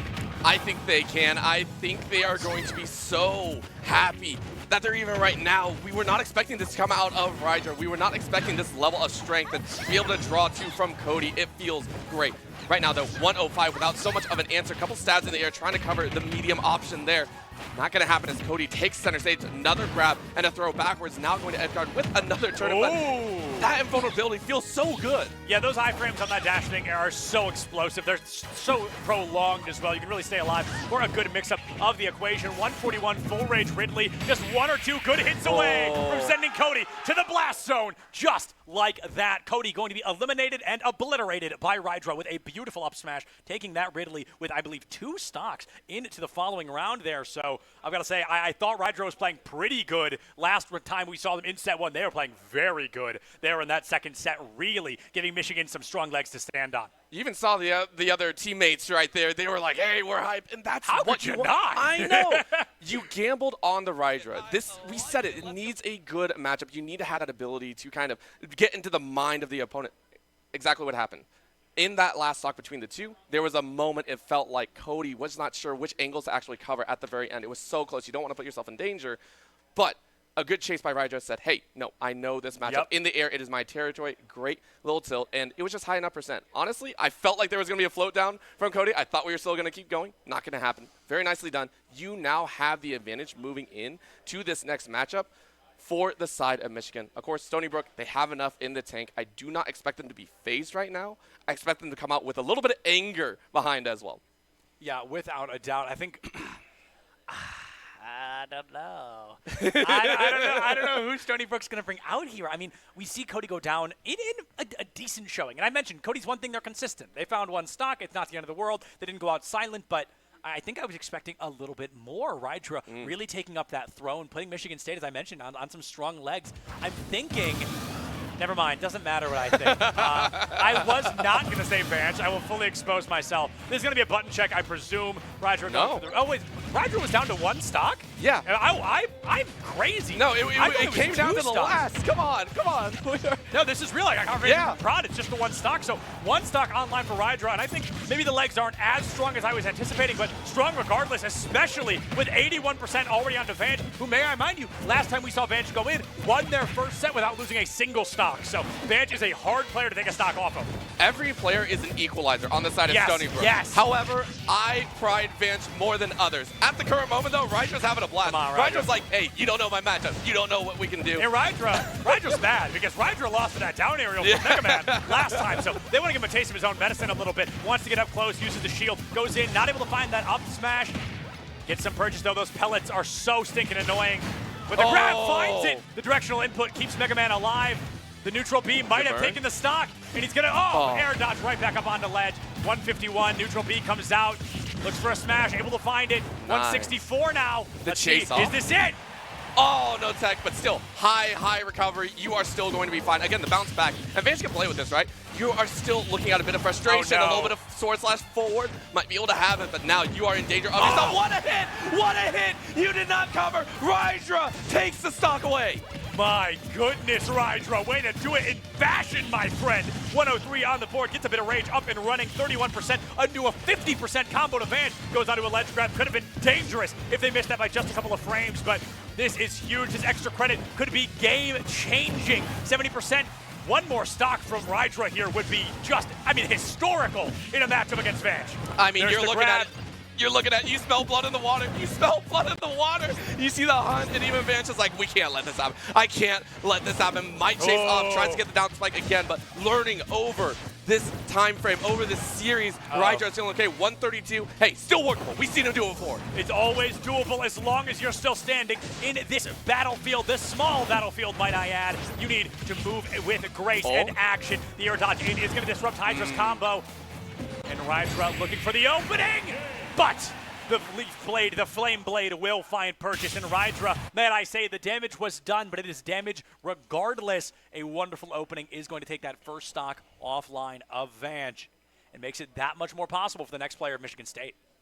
And taking a look, SPU, not worried, I don't think. This is still within the expectations of a series. They are respecting Michigan so much 100%, here. Hey, 100%. that Rydra coming out, maybe you could get a little bit antsy. Maybe you could disrespect it and say, hey, we want to fight, a little bit silly, see what we can get. No, respect every player that comes out. You know they made it to the grand finals just like you did, and we want to have that power behind. Yes, SPU are sitting and coasting on a Game 1 victory. Yep. They took that one, but you do want to close it out. You don't want to go to that Game 3. So at the current moment, you say, hey, we bring out the Mega Man, get a little bit more stability in there. Vanch should be able to take and process just about anything that MSU try and throw at them here as a second player. Yeah. But Rydra, huge props. That Yeah, freaking yeah. Ridley. I keep going back to it, but it was so good. And while we've got a little bit of downtime here, kind of waiting for the next set to start, I do want to talk about how there's something so fun about Smash in Stony Brook and Michigan State in particular, because these players, if there's one word for them, invested. I mean, they are so excited when their team does well, when somebody's overperforming, and when somebody gets to open up the way DICE is going to try to open up Stony Brook right here. DICE on the Falco was losing their first matchup against Cody on the Peach, looking to make amends, looking to show up and show off for the team, and a 50% combo is a great way to show off. The verticality of Falco is one of the main drawing points, being able to fly high, chase after the Mega Man if they float high, and being able to get some damage. But right now, it might be to the detriment. That tornado can be a little bit silly, a little bit wonky, and it might be a lot of fun to play with, so you have to be careful. But right now, spacing with the lasers, sending your own projectiles as well, making sure that you match the Mega Man spacing. So Vance says, hey, I may be at high percent, I still know I can get it in a fight. DICE saying, let's go at it then. And we talked about this, Mega Man, he's heavy. And I can tell you the reason DICE was sent in, Reflector, baby! That down special ability from Falco is so unbelievably powerful in a moment like this, and I think we're seeing DICE really utilize it against all the openers that Vance is using. Vance's openers are the Lemon, are the Neutral Blast, are the Pellets, and all of those can get bounced back by that Falco Reflector. DICE doing a really good job getting in the head of Vance, making it near impossible to utilize any projectile. It's gonna fall, but DICE still finds it. Second stock offline for Vance, and I've gotta say, Michigan State feeling really good right now. They are stepping up to the plate. We said Stony Brook are the returning champions from the spring, and Michigan are like, we want to be that crown too. We want to be there as well. We want to have that throne for our taking. Of course, there's so much more to play. They still have another game, but a nice little chance and a nice prediction. Electricity not going to finish it up. Up smash might need one more. I think that's a really scary thing about Vance is if Plan A fails, Plan B is already in action before you can even realize Plan A had failed. I think Vance is really talented about that adaptation, about that game change. But DICE right now, talented at kicking Vance's butt, I'll tell you that much. My goodness, not missing a shot over these past 35 seconds, 140%. Gonna get caught out by that back air, and Vance punching back just as loud, taking that first knock offline and forcing DICE to put his beak where his mouth is. Money where his beak is, dang it. There is a moment that we see the predictions come out, and we saw it there. We saw it right there. DICE was starting to get red. I do want to point out there were some moments that Vance was like, hey, I know you're going to do this. That was why that last stock actually went the way it did. Taking a look, a little bit of bite back. DICE said, hey, I can count you too. I know what's going to happen, and that's where we see the talent of these players come out. When it stops becoming reactionary, and you're quite literally just saying, I can see 3 or 4 steps ahead. DICE played so well. Vance did the best that they could, and I expect to see even more if we go to a Game 3. At the moment, though, wondering what SBU are going to try and throw out. My predictions have been like 50% today, which ain't bad, which is better than normal because last time I saw Stony Brook, I literally had a 0% prediction rate by the end of the series. So I'm glad I've gotten a couple of things right today. Maybe my game knowledge has just grown a little bit. So DICE, Falco. We talked a little bit about what we should expect to see from this Falco. We talked about Falco's one of the few that's not in your face, not explosive, not detrimental. So what does Stony Brook bring out to counteract that? Maybe their own close quarters fighter. I won't say who they're playing. I don't think Steve would be a bad pick here. I'll put that out. I don't know if Steve's going to be the lock-in. Let's see. Okay, Jintis was my second option. To be fair, if it wasn't Steve, it was Jintis, so I don't feel that far off. But they're going close quarters, and they're trying to get in DICE's face, and Jintis is really good about getting in your face and getting in your head. Not only that, staying there. I think that's the other way. Sticking to your opponent. Jintis is more than willing, and even if it costs them their own stock, you're more than willing to step up, take that brunt of the force, and with the Falco, as we said, maybe not the hardest kill confirms. There are there, but you are able to trade within that 60 to 70% tier for a little bit. I'm not saying forever, but enough, more so than the Ridley, more so than some of these other heavy hitters that the likes of MSU are able to bring out. At the current moment, though, it is the electricity on the top rung, continuing DICE, not able to find any purchase, still landing in front. That is 3 reads in a row as Jintis says, thank you very much. Jintis is in your head, bro. That's what I said he would do. This is just the Jintis special right now, but DICE going to be answering loudly back off that blast zone. Jintis barely able to return 100%. The recovery underneath the stage still run out by Jintis, forcing this Pichu constantly into a state of adaptation. Side special finds no purchase. Jintis looking for center stage control. Neutral B goes out. Puts duel out from DICE, forcing Jintis down into the low ground. Dash attack, not going to be lucky, but the short hop spin cycle will.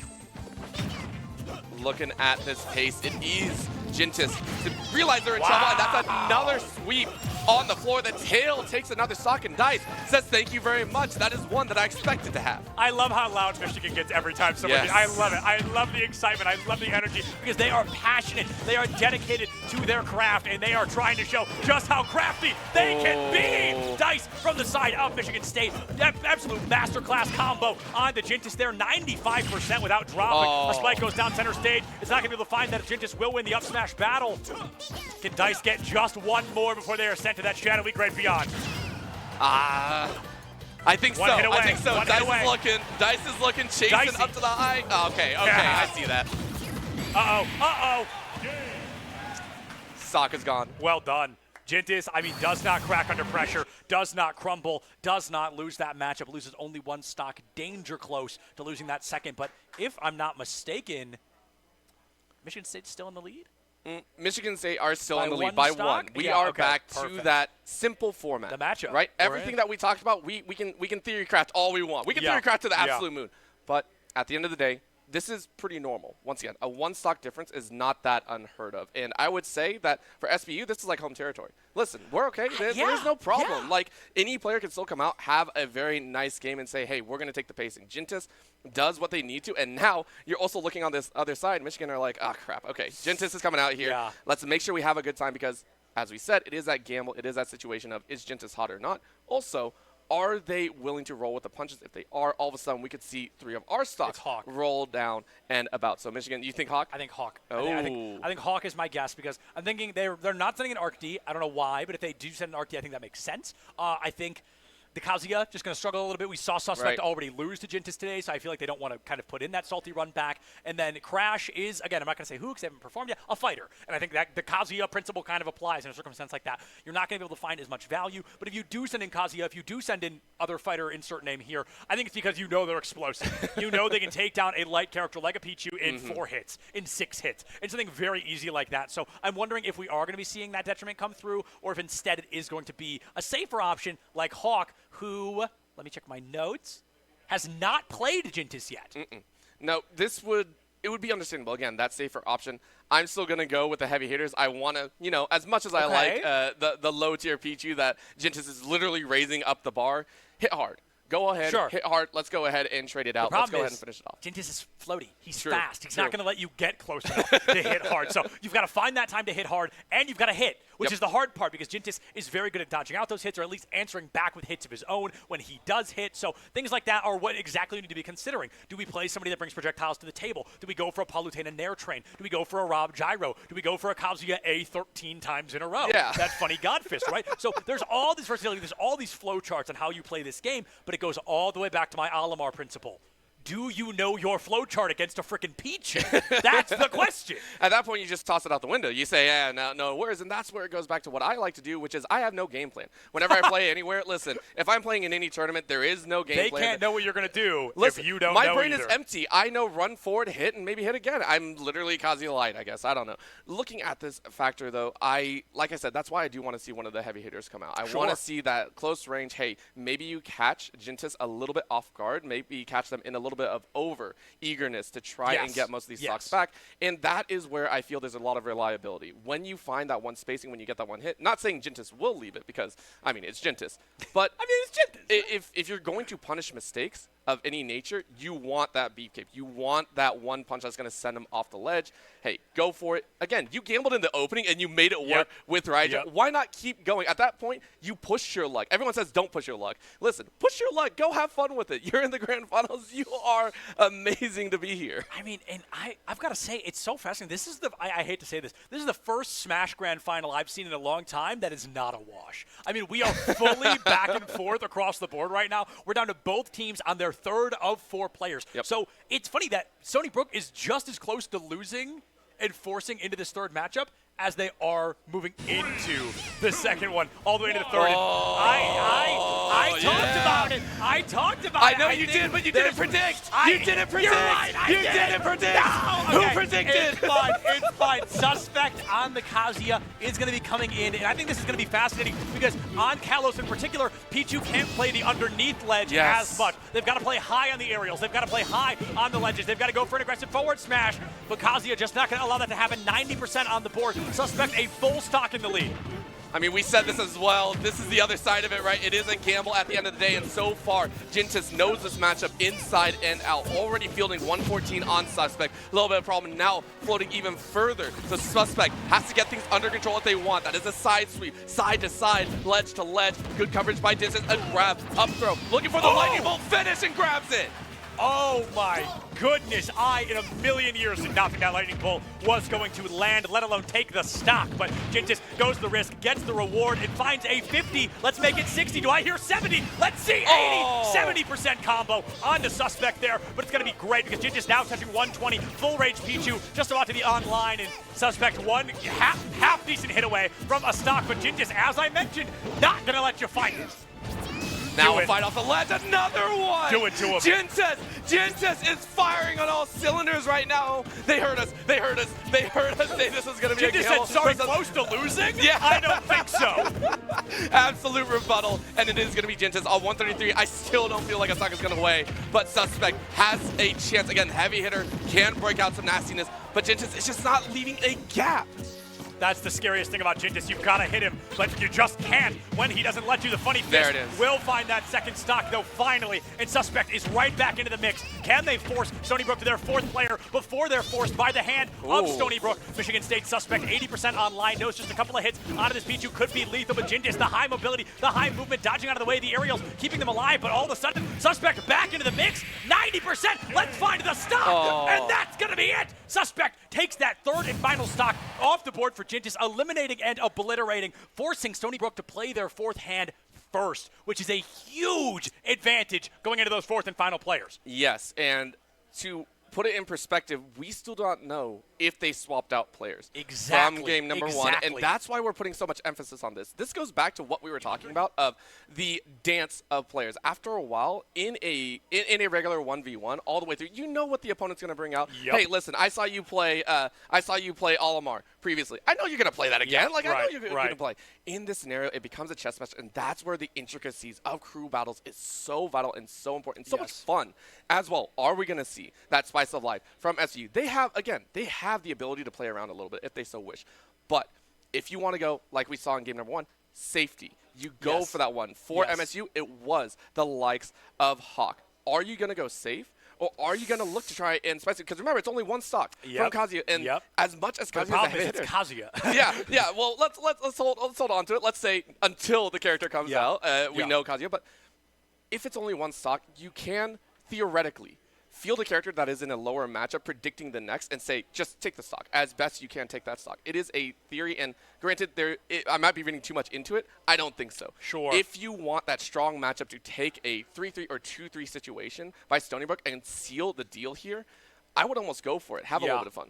And I think something, while we're kind of going over clarifications, I do want to make something very clear. I keep saying send in Steve.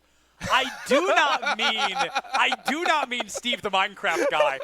He is not tournament legal. He is not allowed to be played. So I hope I'm not getting anybody's hopes up in the audience. I mean Steve the player. That is their gamer tag. I have very important clarification. Production in my ear, I heard them whisper, Steve is not. He's like, they said Steve is tournament banned. And I was like, I hope they don't mean the player because he's here. And I want to make that very important on-broadcast clarification. You kept trying to do that too. We're like, no, don't worry. We know what's going on. Let's go ahead. We are going to go safe though. This is Quid, who is usually their anchor. Let's go ahead and have that flexibility. As you said, this is appropriate because even though I was saying take a gamble or whatever, I mean Quid is Quid. Quid is Quid. I agree. Through and through. Quid is Quid. Quid is the anchor, and Quid, I would argue, is the most consistent player of the remaining options on the side of Stony Brook. They want to be consistent. They want to come in loud and proud, and they want to get a win for Stony Brook here today. They won the first set. Are they going to be able to find 4 stocks before losing 3 of their own on the Squirtle? 72% has to swap to Ivy Store pretty soon here, but wants to go for that opening stock.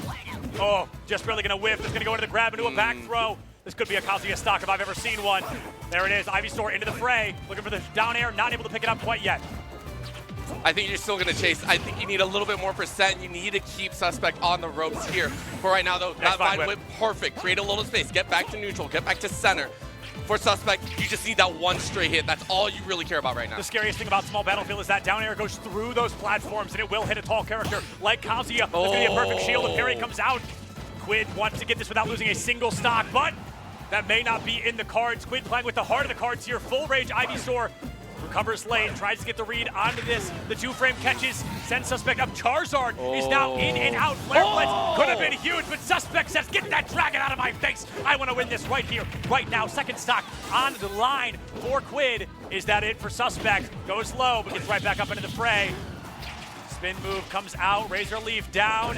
The recovery should still find purchase with a jump and an air dodge. 171, full rage. You've got to take this stock quickly, Quid, because you're already in a deficit. It's getting so close, honestly. so The fact that heavy. Suspect is still alive at 197 is crazy to me. You are...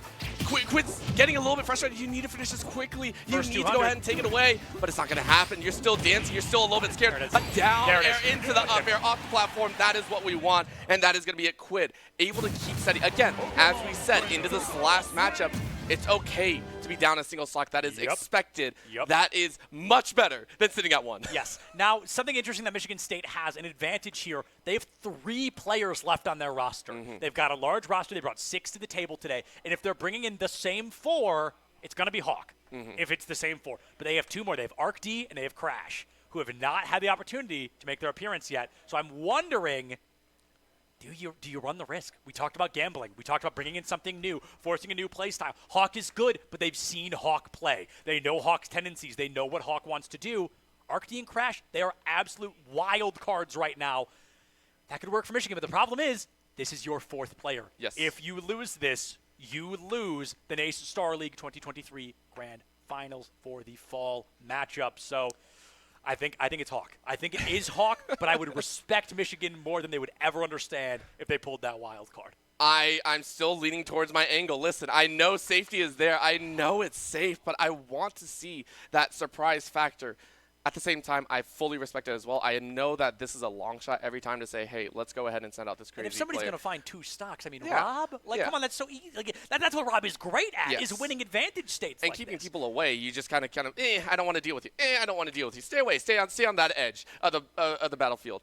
Right now, I do want to see either Arc D or Crash, and I will lean into Crash a little bit just for a little bit of fun. Yeah, I wonder. We'll save that if they come out. At the current moment, though, if Rob does come out, it would secure a much safer angle. But what scares me is, again, as you said, they played before. So it's really a toss-up for MSU. How do you want to go about this? Quid It's and a little Hawk bit of a triangle. And Hawk won. They played 3 stocks to 3. And it is. And Hawk won. It was a true matchup, and Hawk won with 1 stock left. Yes. Or no, Hawk beat Vanch, I'm sorry. Quid did beat Hawk. I'm looking at my notes incorrectly. So Quid coming in with a 1 stock disadvantage. And I honestly, part of me wants to see Michigan win because I want to hear these guys out here go absolutely insane. Because I know they're going to if they can pull this off. But Stony Brook, defending champions, they want to prove that it's all been worthwhile. They want to avoid a set 3, and Quid working hard to do so. 74%, a possible 0 to death, still on the table. This is scary. Oh my God! This is terrifying already. You can see Hawk a little bit flabbergasted that this started already a little bit half on damage, but still it doesn't matter, right? You already racked up 112, and that's up. We see the swap out 112 from Quid. Quid is playing so well right now. Short hop down air, short hop down air. Nope, up air. No. Instead, going for a little bit more versatility. Razor Leaf goes out. Charizard's in the play. He wants to go for the easy hit, and that's going to be it. A beautiful up smash from the Charizard will take Hawk down to their 2nd stock, and just like that, Orbital, blink and you miss it. We are tied up 2-2 in what could possibly be our final Super Smash Bros. Ultimate matchup of the NACE Starleague fall season. Of all the situations to occur, this is the best one for Quid. You do not have that high percent on your current stock. You do not have to worry too much. You're in a great position. You are sitting there. You're already evened. You're even going further. This is what I was curious about, as you said. The fact that Hawk has already been seen, already been a little bit studied. You are scared, but that's going to be a great up air. You still have a chance to combo. Laser goes out, misses, and now the Ivysaur has a chance to rebuttal. Ivysaur looking for that chance to rebuttal here in Orbital. This could be a large moment. 86% for the both of them. Hawk gets the grab, misses the up smash, and immediately that spin cycle going to come right back in for Quid. He's trying to win this one, dare I say quid pro quo for his team. It's not about the victory, it's about getting the dub one way or another in this 1v1 matchup. And he knows that that trophy is just minutes away, 2 stocks away, but Hawk knows it all the same. Wants to go in to set number 3. And they are playing so close. You can see the respect in these players on the board right now. This single stock will determine what happens in the next, I think. You see them fighting over supremacy. The Charizard comes back out, the grab is there, the pile driver on the top rope. That is what the stage allows. That is what the stage grants. Quinn takes advantage and sitting on 150 will lose it. We're down to neutral. We are down to the last stock. Come on now, you couldn't ask for more than this. They are bringing it up close and they are getting personal. One stock left for both players here, and this could be it. A spin cycle out from Quinn, looking for a 0 to death to wrap things up. An absolute exclamation point on the performance of Stony Brook. Hawk has to get out of the way. Neutral B laser comes out of an appearance. The spin cycle goes out. The forward air finds nothing. The gyro spins away in silence. This could be it. Let's see if Squirtle can put things away. Poor Hawk just cannot get out of the way. It's so close. They're ramping things up, and honestly, Hawk is looking for an opportunity to ramp up damage of their own. 80 on themselves is such a dangerous territory. 90 as well. Now comes out the Ivysaur. Ivysaur, perfect shield parry into grab, into Vine Whip up top. The gyro finds nothing, Razor Leaf out. Show me the down air. Show me the down air. First one misses, has to recover late, has to dodge a down air coming out from Hawk of their lonesome. Great jab block into center field here. The laser is going to be dodged away. Goes for the short hop, can't find the down air. Shields out, waits for the rotation. Razor Leaf high ground, down air low ground.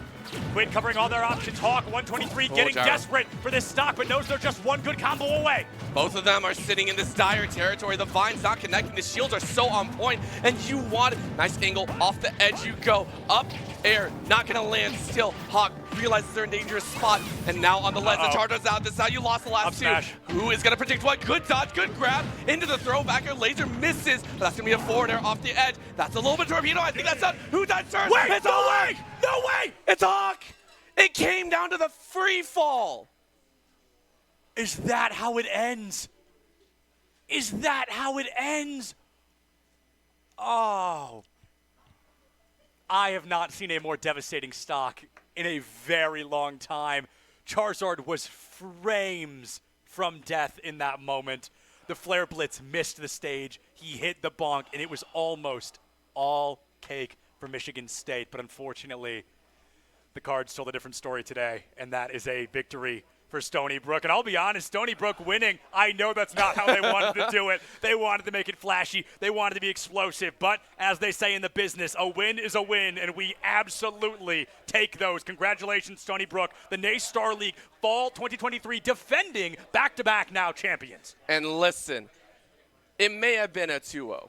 It may have been, but I could not have been prouder of a way if I'm Michigan. You fought so hard, and the fact it came down to a single second, you have to be proud of that. You took them all the way towards that end. I am so thrilled that we got to see Michigan fight this hard and push to the absolute limits at the very end. Yeah, my heart is genuinely heavy for Michigan, and I'm from Ohio, so that really says something. Michigan State played their hearts out today, but unfortunately, it just comes down to frames. It comes down to inputs, and it comes down to move differences. I'm incredibly proud of Michigan State for the performance they brought out. The second series in particular was an unbelievably close matchup, and I love the sportsmanship we're seeing. I love what they've been able to do, and I love what happens here at the NACE Starleague, which is brought to you by many great organizations, just like Mavix. We are giving away an M5 chair courtesy of our amazing partners at Mavix. Mavix chairs feature future 9 functions of critical ergonomics, including dynamic variable lumbar support, adjustable head and neck support, and lots more. We're pulling one entry before the end of Grand Finals match, then randomly drawing a winner from the final 7 during the Rainbow Six Siege Championship match tomorrow. So enter !Mavix in the chat for a chance to win a chair. And I will say, this is not even part of what we're doing here. Mavix sent me a chair after mine broke, and it is genuinely, I believe it is the one you're looking at right now. I believe I have the M5 chair. It is the most comfortable chair I've genuinely ever had. I'm not saying that. I'm not getting paid to say that. That is a genuine, true, septulant statement. It was a very comfortable chair that I'm very glad I own. But it's not all brought to you by Mavix alone. Yeah, we're looking at Truth as well, partnering here with NACE Starleague. Big shout out to them. Truth exists to give you the facts and tools to make change. From exposing big tobacco's lies and manipulation to battling the vaping public health crisis, they stand with you to fight against nicotine addiction and the forces that fuel it. If you're interested in learning a little bit more, go ahead and look at truth.com. Not only is it brought to you by Truth and Mavix, but also Extra Life. If we will have one thing here at NACE Starleague, it is getting help from these sponsors and giving them this platform that they are looking for, especially a platform like Extra Life. More than 120 players from over 25 teams active in our super team page have worked together to raise $33,000, $596 on the end of that this year alone. Join the growing list of NACE Starleague schools already created an Extra Life team. Well, guess what? You can connect with us in NACE Starleague on Discord to get your fundraising initiatives amplified. I'm all about fundraising. I love raising funds, especially when it involves my favorite fun thing, video games. Yes, it is. And of course, you have heard about this pretty much the entire last couple of days. And of course, right now, if you're interested in the LA region, go ahead and check out LA Comic-Con. They are currently producing an expansive and exciting gaming, esports, and anime experience at the West Hall of the Los Angeles Convention Center right now throughout the rest of the weekend. So if you're in there, please go check it out. Your pass gets you access to gaming stage tournaments, stream studios with your favorite streamers, as well as a free play zone with some of the hottest PC and console games, and of course a little bit of the mix. You know, listen, I'm a little bit old. I love looking at those indie and maybe some of the older games, but they are also looking at creating opportunities with devs on site to talk about these up and coming games. So if you're interested, go ahead and click on the panel below and use the promo code LEVELUP for $5 off your gaming pass. But you know, listen, I'm getting a little bit hungry. I'm kind of interested in what I heard that. I heard a little bit of interesting. What's going on? I wonder what this could possibly be, because I know we ordered a little bit of pizza right before the game kind of went live. No, they're not that fast, right? Surely they're not that fast. No. Pizza cannot already be here. I mean, that would just be unbelievable. No. But I can smell it. I can what see is this? it being handed up to me right now. Okay, and genuinely, this is very hot. Hot enough that I have to put it down. So I am going to go ahead and put it down. But I am unbelievably excited, A, to eat, because I did, in fact, skip breakfast, and B, a huge shout out to Pizza Hut for helping make today possible, because I think these are wings. Hold on, I'm going to... Are these listen. the wings? Oh, these are the wings I ordered. Look at these. Okay, these smell really good. We're going to go ahead and we're going to throw it to a top 5 breakdown of what you guys just had the opportunity to see. And then we'll be back with the trophy ceremony. I heard the host of the trophy ceremony is incredibly handsome. So we'll see you right back here with him in just a couple of minutes. In there, but you don't want to be in that situation. Yep. You don't want to be in the situation where you have to face down even in there, but you don't want to be in that situation. Yep. You don't want to be in the situation where you have to face down 6-3, and Rydra feels it. You have only 27%. You have 170 on Vaunt. You know you can pull this off. You know you get a stray hit, a stray fatal strike. It's there. That's going to be an attempt at a grab. Going to be rebuttal, and now you're in this time frame over the series. Rydra is still in favor. 132. Hey, still workable. We've seen him do it before. It's always doable as long as you're still standing in this battlefield, this small battlefield, might I add. You need to move with grace and action. The air dodge is going to disrupt Hydra's combo. And Rydra looking for the opening. Finish it up. Up smash. Might need one more. I think that's the really scary thing about Vanch is if Plan A fails, Plan B is already in action before you can even realize Plan A had failed. I think Vanch is really talented about that adaptation, about that game change. But NICE right now, talented at kicking Vanch's butt, I'll tell you that much. My goodness, not missing a shot over these past 35 seconds, 140%. Will find that second stock, though, finally, and Suspect is right back into the mix. Can they force Stony Brook to their 4th player before they're forced by the hand of Stony Brook? Michigan State Suspect, 80% online. Knows just a couple of hits onto this Pichu could be lethal, but Jinjis, the high mobility, the high movement, dodging out of the way, the aerials, keeping them alive, but all of a sudden, Suspect back into the mix, 90%. Shields are so on point, and you want it. Nice angle, off the edge you go, up, air, not gonna land still. Hawk realizes they're in a dangerous spot, and now on the ledge, the charger's out. This is how you lost the last two. Who is gonna predict what? Good dodge, good grab, into the throw, back air, laser misses, but that's gonna be a forward air off the edge. That's a little bit torpedo, I think that's done. Who died first? It's all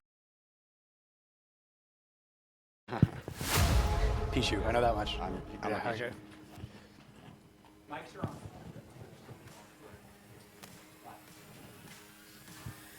Hello, everybody, and welcome back to NACE Starleague Fall Grand Finals 2023. I am Septilence, joined now by the reigning defending champions, Stony Brook, here for Super Smash Bros. Ultimate. I've got Jintis closest to me, but the rest of the squad here to answer a couple of questions as well before we move further into the day. So, Jintis, the man in the hot seat, I'm so glad that you were the one to sit next to me, because you're the one we talk about every time we cast you. It's Pichu, right? And it's something that everybody looks at. We're all thinking it's not a character we see often, but you come out, and not only do you play Pichu, you do it very well. So I guess, how far back does that go? What inspires the initial Pichu pick, and how is it that you've stuck with a difficult character and done so well? Well, you know, when like you're a young kid and you play Smash for the first time, Brawl, I just like Pokemon, so I played Pikachu, and I just stuck with it through Smash 4. And then Ultimate, I didn't really like how Pikachu felt, so I was like, you know what, I'll try Pichu, and I liked him a lot more. Yeah, so do you think there's any kind of, I don't know, do you think people kind of go into the matchup against you like, oh, this guy's on Pichu? Do you think you almost get like a subtle like hidden advantage? Because I feel like taking a Pichu seriously is tough to do until we see you play, and then it's like, okay, that's what a Pichu can do. I think at like, you get to a certain level where you just have to respect everyone, no matter who they play, whether it be like the worst character in the game or the best character in the game. You just always have to be ready and just not let your guard down. Yeah, so. I like that a lot. And then who's this? Quid. Quid. Okay, perfect. So Quid, you just wrapped up the series in what was a tough way, I think. Yeah, a pretty ending. disappointing ending to what was an incredible matchup across the board. So you bring Pokemon Trainer to the table, and I think you bring a really fascinating circumstance because I think PT is one of the best examples of. People often think, oh, PT's a lot better online than in person because you can get away with Ivysaur combos a little easier, et cetera, et cetera. So coming into this, do you think you found it easier to play things like Squirtle and Charizard, where Ivysaur really gets to shine online? Did you feel like you got to show off those other two just a bit more in this showcase? Yeah, absolutely. In a lot of ways, I'm not too comfortable, specifically because I love playing Ivysaur just like as my favorite of the three. Sure. I'm very comfortable with him online, offline, regardless, right? But I'm not too comfortable with the other two online, so it's really nice to be able to come off for this in-person grand finals and be able to play more Squirtle and Zard. I think I was able to, in the games I was on. Even some Zard, who's usually not my forte, so it turned out pretty well. I wanted to ask about that as well. Bringing out the Charizard in that very last matchup against the Rob, you drop like a 60% combo, you hot swap to Zard immediately. Yeah. I feel like that's not something we see super often, where you just thirsting for the stock as fast as possible. Is that the game plan? Absolutely. I'm thinking of all the ways I could die early or get put in really bad situations, and most of them start with a bad Squirtle, like neutral loss, or even with Ivysaur, right? I tried to play some Ivysaur into the later percents, but I found it difficult to even set up like an opportunity to get that kill. So definitely going to look towards the Charizard more in the future in those spots. And this was a great opportunity to try that out. Yeah, I like that a lot. And coming into this, you guys were defending champions. We had the opportunity to see you in Indianapolis, which was super exciting back at Butler. And I think, was there anything coming into this of, we're the defending champs, was there even more of a hot seat? Not only have you made it to grand finals, but you're the team where it's like they've won already. Losing now would feel crazy. Yeah, I think in a lot of ways.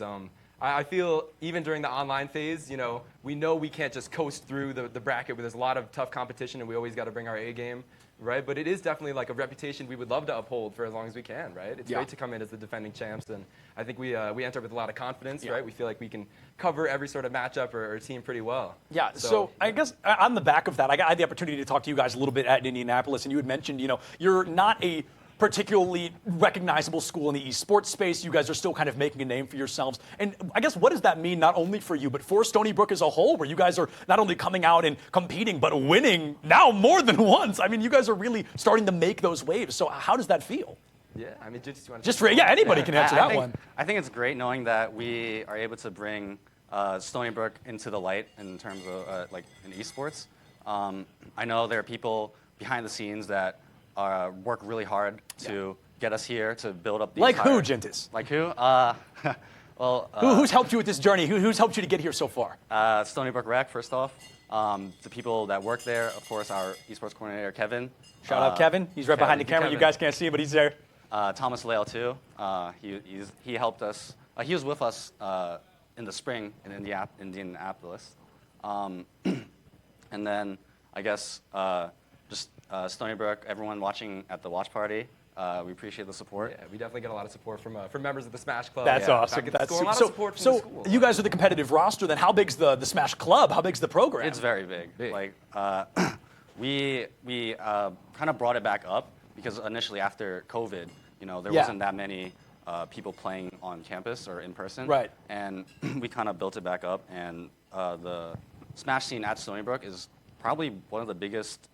Probably one of the biggest in the nation, I might say. Collegiate yeah, that's New York, yes? Yeah. The tri-state area, okay, which is one of the largest. Yeah, okay.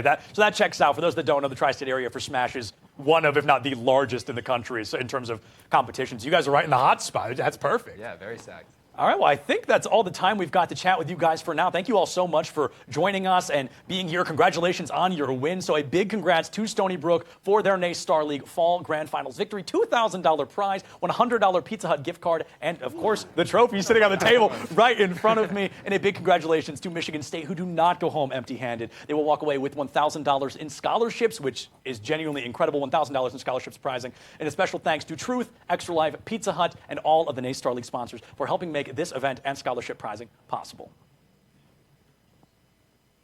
It's JMU. They've come out of nowhere this semester.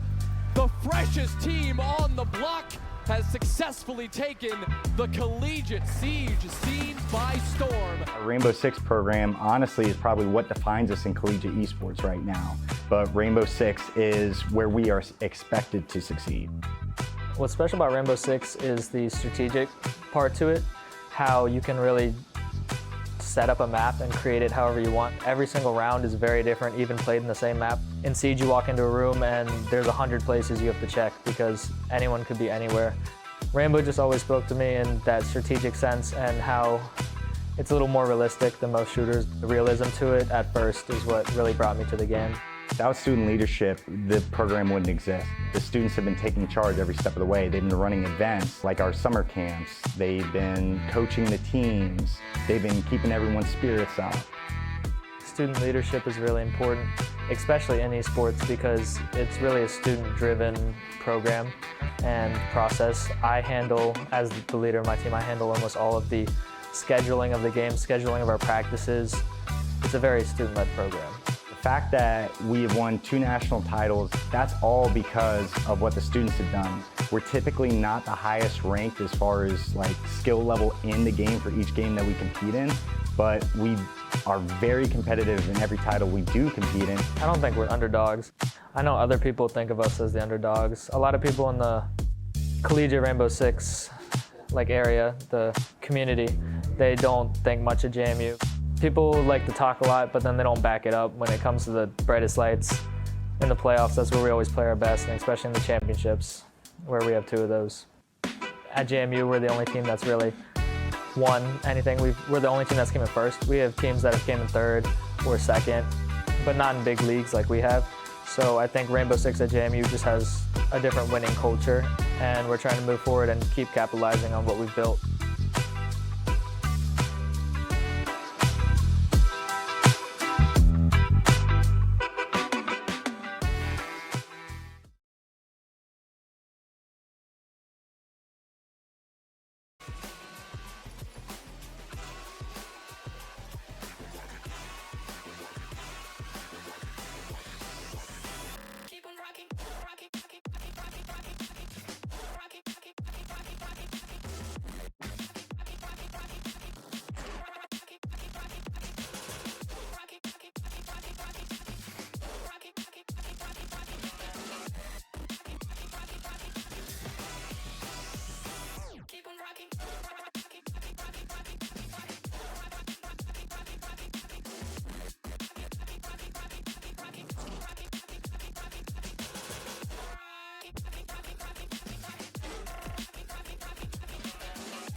this while I feel sad.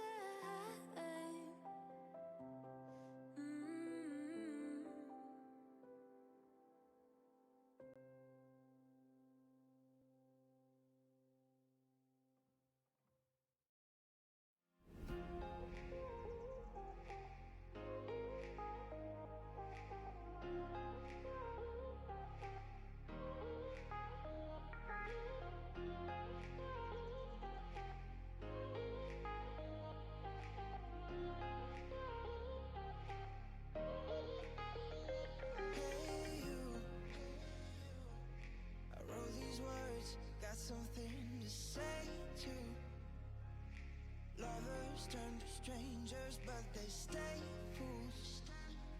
I'll break the chains, take the pain to save you, save you. Baby, I've been high and low, all the feelings I won't show. It's better if I let you go. You'll be better off alone.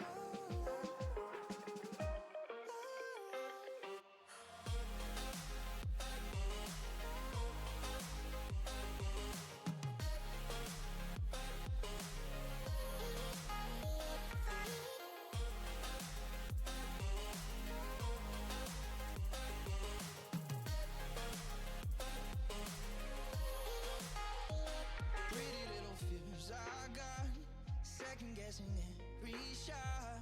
I won't lie, no I won't lie. I'm free but now I'm lost. Freedom comes at a cost. I won't lie, not this time.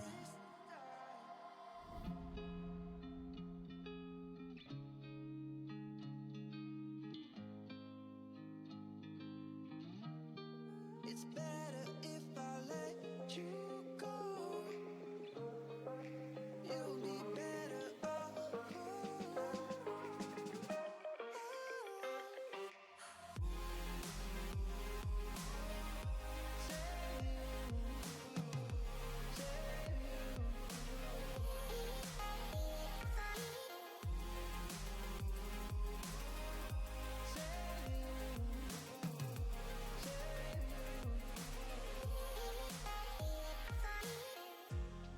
Ain't nothing we haven't tried. I'll sing you one last goodbye, and I won't think twice. So, ready or not, I'll go. I'm setting you free for sure right now. Don't ask me how.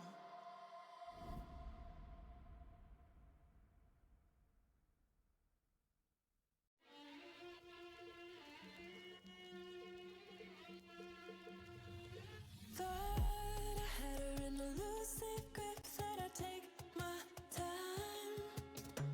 She keeps calling and she just won't quit, and we all know why. Screws tried to lure me right into an affidavit. Remind me as I'm falling and I'm out of time. I'm caught up in your tongue, they say. You claim that you love me, but it's just another play. I'm stuck inside your room all day. You say it's for my safety, but I'm just one of your prey. She's got a gun and a bag and she's waiting for you. She has the time to decide how she's gonna kill you. You can keep running, keep your eyes wide open, but you never see it coming, no use. She's got a gun and a bag and she's waiting for you.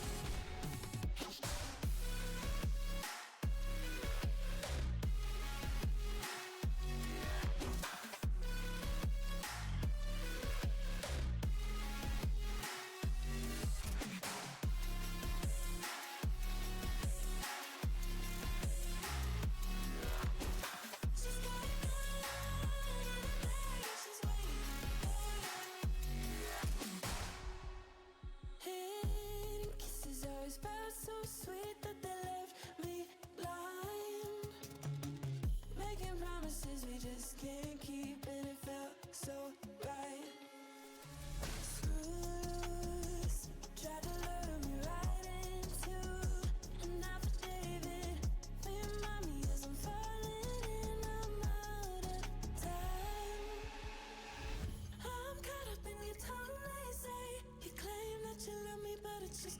to play.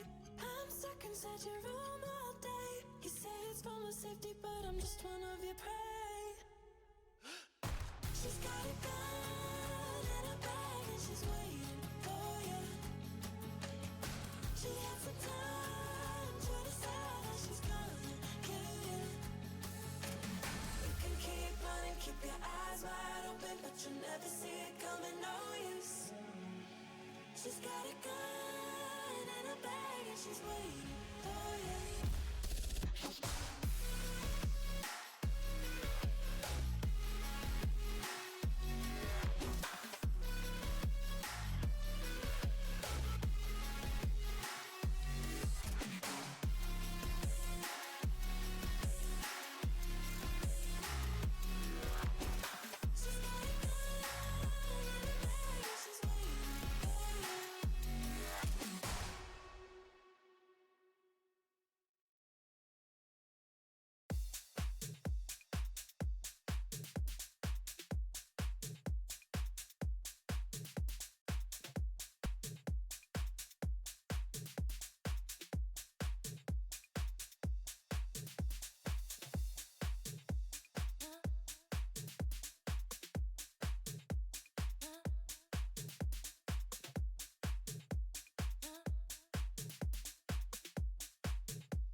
Los Angeles Comic-Con is back at the LA Convention Center December 1st, 2nd, and 3rd. Meet stars from hit movies and TV series like Matt Smith, Jamie Campbell Bower, Elijah Wood, Sean Astin, Rainn Wilson, and so much more. Shop over 800 exhibitors and artists. Experience the vibrant cosplay community and immerse yourself in the gaming and anime hall with tournaments for Mortal Kombat and Street Fighter all weekend long. Get your tickets for LA's favorite comic, gaming, anime, and pop culture convention at ComicConLA.com.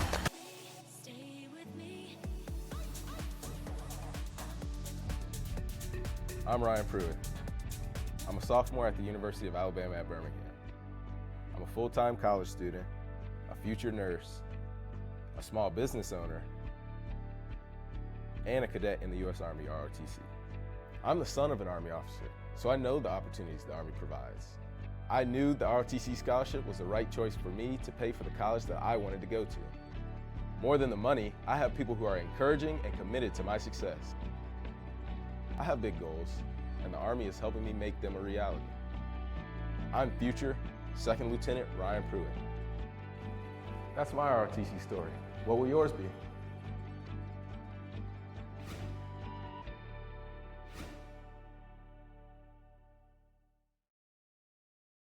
Hey, deal lovers. I'm coming in. Here's something new. Just because we have good taste doesn't mean we don't like a good value. And in this hut, $7 gets you both. The all-new $7 deal lovers menu at Pizza Hut. I'm coming in hot. Because it's only a deal if you love it. Choose your $7 faves 7 days a week. Only at Pizza Hut. I thought I heard pizza up here.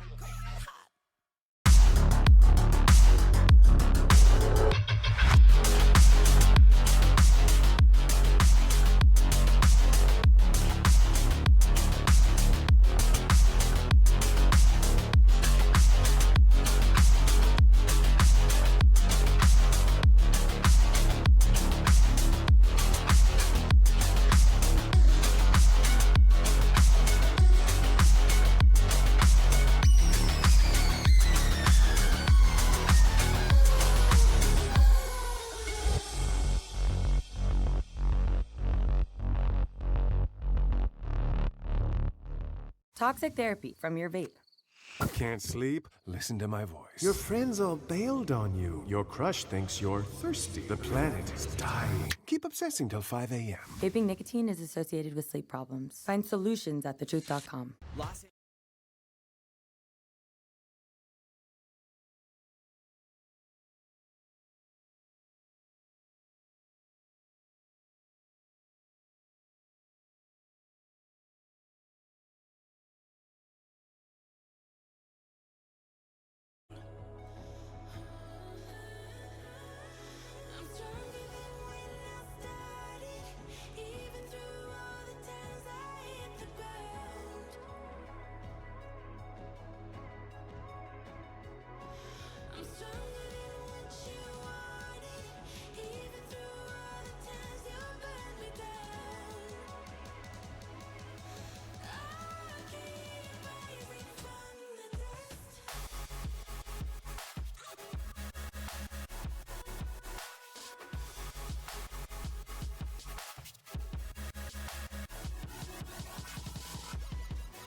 You used to always say words that were laced with poison love, and you thought I'd always stay. Guess it turns out push came to shove, we'll never be the same. You take the dig, I take the jump. I finally found my way. I'm stronger than when I started, even through all the times I hit the ground.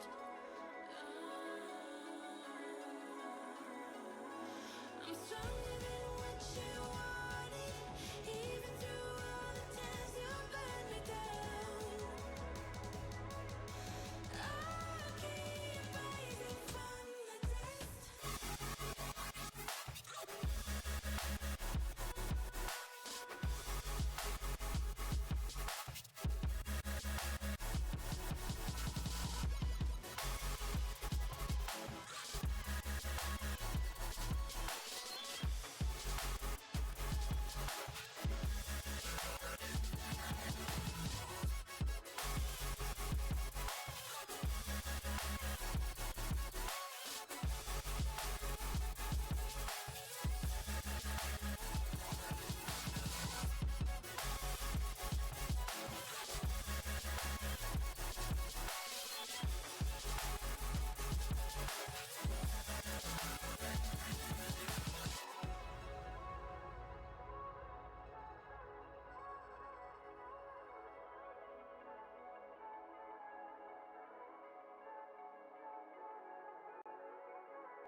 I'm running away from the past I left behind.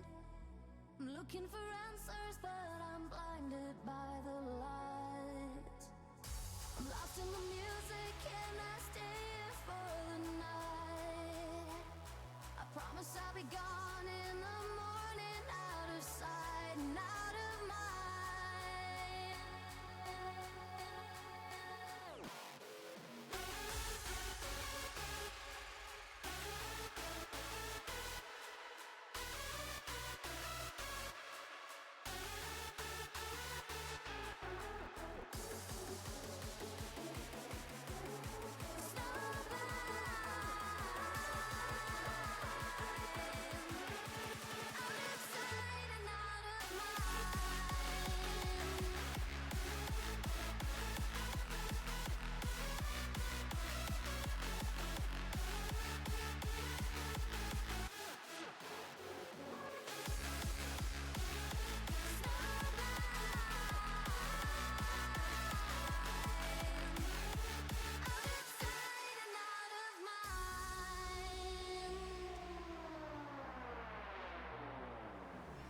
You know when you keep running, but your legs are standing still.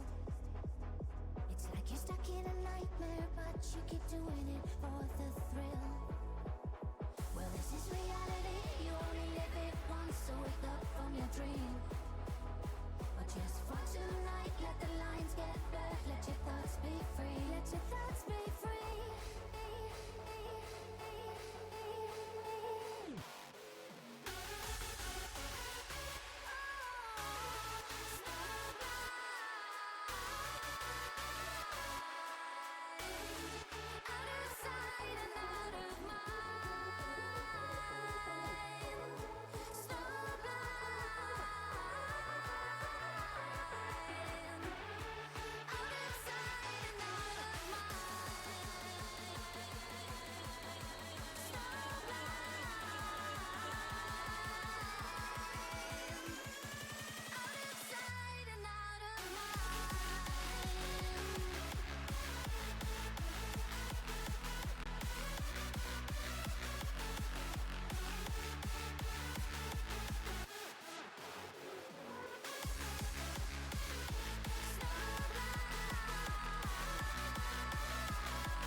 I can't get back on my feet, I fall right into you.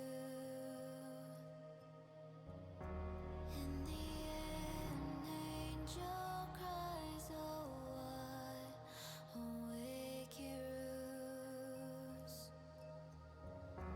And all of my senses, my heart screams the truth.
Feel the thunder, shake the open ground. Won't give in, I'm fighting for the crown. Heavy clouds are way above my head, like all of my regrets and things I never said. No, got a feeling, shiver in my bones. Something's coming, but nobody knows. Angels rage, they come down from the sky to face these broken wings and show me how to fly. I burn the sky. I see the fire in your eyes.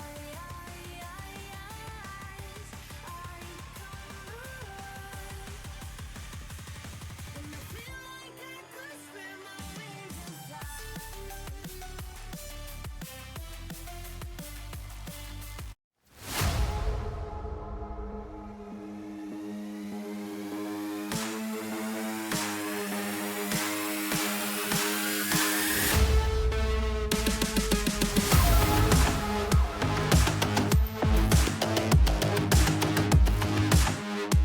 Got it.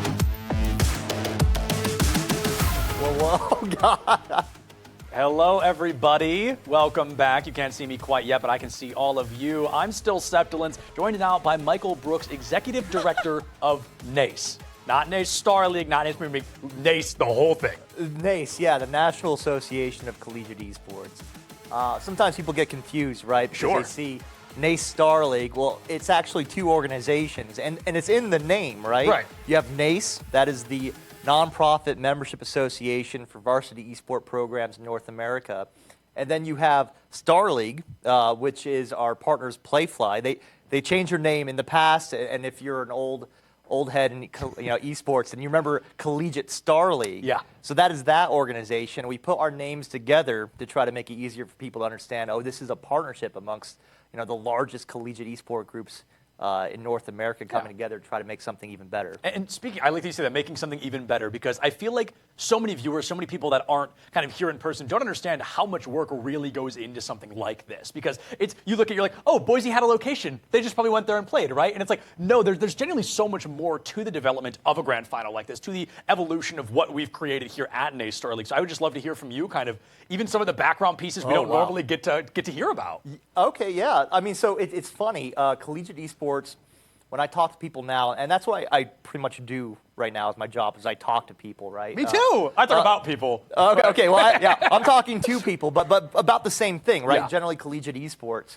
And there's a perception out there, which I think means we're doing our jobs, everyone in the space is doing their jobs, that like collegiate esports is huge. Yeah. Right? It's ginormous. And it is. And it's only going to get a lot bigger. We have a lot of ground to cover. I mean, yeah, NACE this year was, 19,000 players? Actually, more than that. I think we're at 22,000 my goodness. players for just this season. Yeah. Which is why this culmination in this grand finals is so huge. Like, if you think about the numbers of students all trying to get to Boise, Idaho for our winter grand finals, it's staggering. But what I was getting to is basically, it wasn't so long ago, right? Now, pre-COVID times, which feels like an eternity ago, we were still playing out of, we were renting a ballroom in a hotel, right? And maybe you remember this, but any of the older guys and gals, they absolutely do. Things are advancing so quickly, but a lot of the foundational elements, like what does a roster look like? How do we know a student's actually a student at an institution?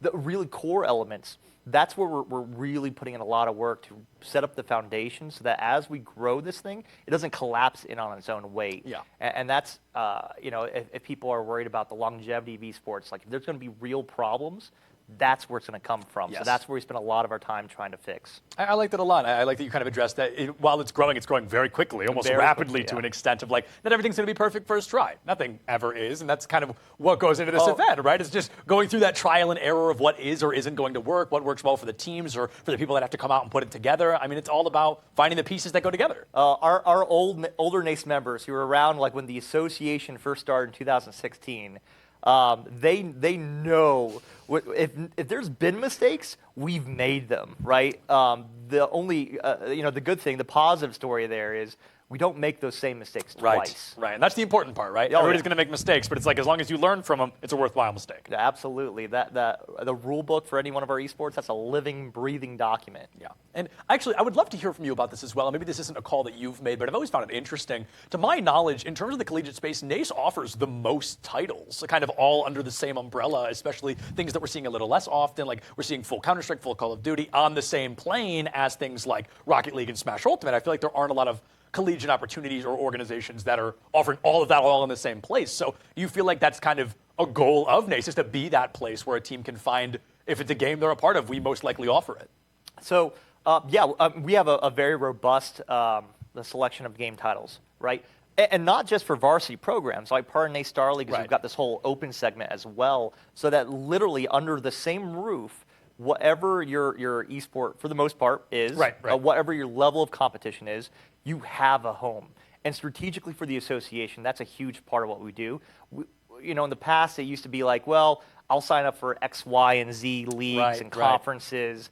And the feedback we were getting from our schools was it's too much to manage, it's too much. The rule sets are different, the schedules are crazy. Yeah. We just don't like how they're operating. Some of it seems a little Wonka-ish. So, but what we heard is we like yours. We just wish all of our students can have a home here. And so that was very much went into the structure of how we built everything, so that we don't want you necessarily to be forced to go and find competition, a structure, a schedule elsewhere. As it still happens, but as much as humanly possible, we want you to live and stay here, right? Yeah, right. Compete with the best structure, and selfishly, because I'll plug my own organization. Of course, right? of course. Like NACE is the only membership organization here. It's owned by the schools. Yeah. That's special, and I think that that's what really sets us apart. Yeah, I think so as well. And I think, I mean, you say you want the best of the best to be punching against each other. I mean, we're seeing schools like Maryville today, Akron, West Virginia, like the best of the best are here. They've made it to these grand finals. And I feel like if a school is kind of looking and they want to join NACE, they want to be NACE Starleague, NACE Premier, whatever, what's step number one? Is there any kind of geographic restriction? Is there any kind of requirements they have to meet to join NACE? Geographical restrictions, you do have to be North America, right? A few exceptions. But not right? U.S., North America, right? If you're U.S. territory. Okay. So like we have University of Guam is actually a member, Very right? cool. I did not know that. Some interesting tech challenges that we actually found some solutions on, but that a lot of people don't know that. Sure. But yeah. Well, I guess St. Clair's here, right? They're a good example. Yeah, They're not U.S. A United States institution, a Canadian institution, you're more than welcome. You do have to be a varsity program. And we do have rule sets like what is a varsity program? Because I know that term is still Willy Wonka. Yeah. I've been using that term. I should stop. But it's still a little gray out there. Yeah. But our definition is not gray. That's the difference. You have the specific restrictions of you have to meet these requirements to join. There's some very baseline elements that we look at for every single one of our institutions. The number one thing I would recommend to anyone is just reach out to us, right? So we have our memberships director right now is Michael Jones, who all of our staff, by the way, are former collegiate esport coaches, esport directors. I don't think a lot of other organizations can say that, but they're literally the same people who they've been in the trenches. They know exactly what needs to be done. Some of them were digging the trenches. That's how old some of them are. Yeah. But you hear that? Michael just called you old. Just to make sure everyone heard that. If you work with Michael, he just with said you're a lot of love. They call me a lot worse things. But I'll say this. So reach out, right? You can go to naceesports.org. And it's NACE Esports, not NACE Esports, right? I'm spelling it, yeah. Yeah. NACE Sports, if you want to go but that way. Sometimes people put two E's. I know that was like a discussion I had earlier today. Just the one E. One E. Go there. Our contact information's there. That's probably the best way. It says a little form, and we'll actually jump onto Discord, Zoom, phone call, whatever you prefer. Fax. We even do faxes still. We'll do any means we need to communicate effectively with anyone at any institution. And I mean, I think right now we talk to 3 to 4 institutions a day. Wow. But that also highlights how fast collegiate esports is growing. Absolutely. That many institutions every single day are reaching out, and internationally as well. So even though we're very focused on the U.S. and Canada, we've had institutions from Japan, from Korea, from Germany, from the UK, from Brazil, from Mexico, all reaching out, trying to figure out how do we do what NACE has done in North America. And I don't know if I have a lot of great answers to them because it's honestly it's just a ton of work. Yeah. Not just from staff, but from all of our member institutions. So, like, I love being here at Boise State. Boise State is a member. Doc Haskell used to be a director on our board of directors. It is so much more than just a staff in terms of actually building this association up. Yeah. So I guess one more question for you before we kind of wrap things up here, but I would just love to hear, you put in the work, you put in the culmination, and it's all finally happening right here. I mean, have you seen your favorite part of the weekend? Is there any game you're looking forward to? What is the heat of the moment of just being here finally? Okay, so if you're asking Michael Brooks personally, yes, Michael Brooks personally, and not necessarily as a representative of NACE, because you get two different answers. Okay, let me hear them both though. Okay, well you'll see this. One's less exciting than the other. So as a gamer, and by the way, if you think working in esports means you're going to play a lot of games, no, that does not happen. If anything, my playtime's gone down. Yeah, you can talk to anyone in athletics, same thing, right? Like you don't. You get to be around it, but it's not you, right? The spotlight passes on to someone else. But that being said, I gravitate still towards games that I used to love playing or still try to play. So like League of Legends is still a personal favorite of mine. Rocket League is still a personal favorite of mine. Smash, I have nightmares from Smash. Not from organizing competition, but from trying to play it against some of our students who've gone on to do great things as well. So that's me as an individual. As the executive director of NACE, I would just say I love all of our esport titles. I love what all of our students are doing. I love all of our publisher partners and the support they grant the association. Yeah, so I guess I'm actually going to throw in one more question. This is my own curiosity, if anything, and I don't think there's a right or wrong answer, but just out of curiosity, NACE offers so many titles already. Is that a continually growing thing, or is it kind of you've got what you've got right now, and maybe we'll see some changes in the future? Oh, we're absolutely going to see just changes. Yeah. Oh, okay. Always, this is an absolute. Every year we've added more esports. Yeah. Now there are some parameters there, right? And it's not rocket science. So long as there's enough institutions who are members, right, who are fielding teams or would field teams if we organize competition, that's pretty much the first thing we look at. Second thing is publisher licensing and support. Sure. Okay. So we make sure we do things by the rules. Great. It's incredibly important for us. We want long-term partnerships and relationships from all stakeholders. That's where we look at. And like when we added chess, when we added eNASCAR, Yeah.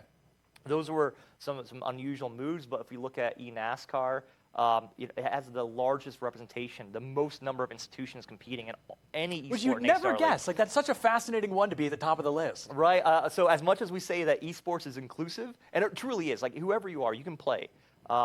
We know that the definition of what is an esport is expanding as well. Yeah, absolutely. I like that a lot. But Michael, before we let you go, I've been given explicit instruction to offer you something very special from the man Doc Haskell himself. It's a full tie that is just Doc's face. Just Oh my over gosh. and over. So from Boise State and Doc Haskell to you, Michael Brooks, there you are. This is going to get worn. Doc, I appreciate it. I love you. This is amazing. Thank you. All right, Michael, thank you so much for your time. And, of course, thank you, everybody, for continuing to watch here at NACE Starleague. We're going to go ahead and throw it to another break. We've got Rocket League coming up in just a couple of minutes. West Virginia versus Akron. I'm from Cleveland. I'm not biased, but it's going to be a banger. We'll see you right back here in just a couple of minutes.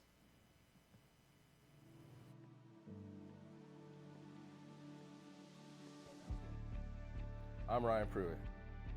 I'm a sophomore at the University of Alabama at Birmingham. I'm a full-time college student, a future nurse, a small business owner, and a cadet in the U.S. Army ROTC. I'm the son of an Army officer, so I know the opportunities the Army provides. I knew the ROTC scholarship was the right choice for me to pay for the college that I wanted to go to. More than the money, I have people who are encouraging and committed to my success.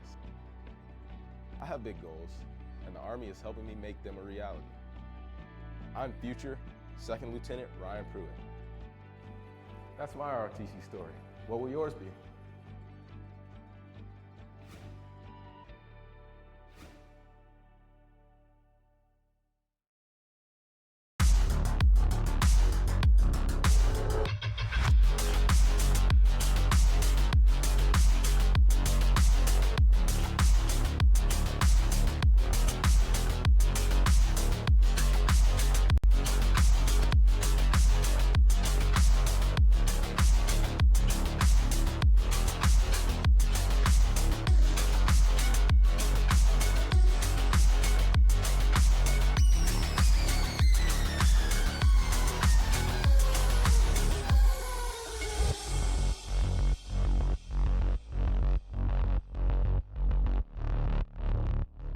Los Angeles Comic-Con is back at the LA Convention Center December 1st, 2nd, and 3rd.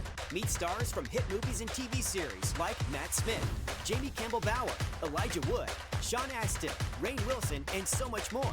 Shop over 800 exhibitors and artists. Experience the vibrant cosplay community and immerse yourself in the gaming and anime hall with tournaments for Mortal Kombat and Street Fighter all weekend long.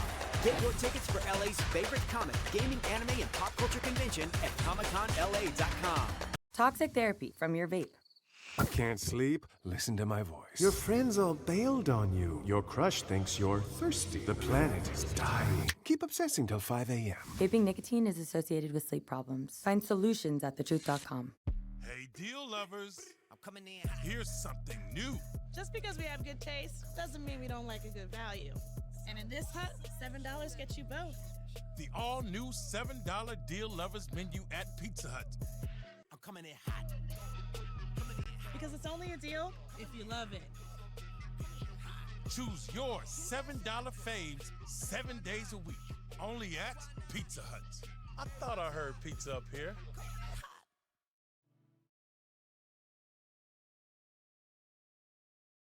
I gotta keep asking why. Stop telling me all the time. Everything will be fine. I can't stop scratching my mind. I don't know.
I'm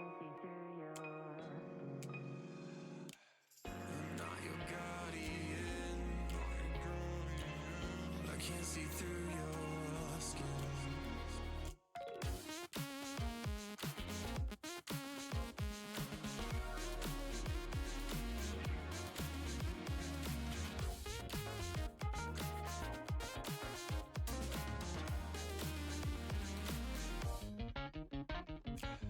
I'm not your guardian.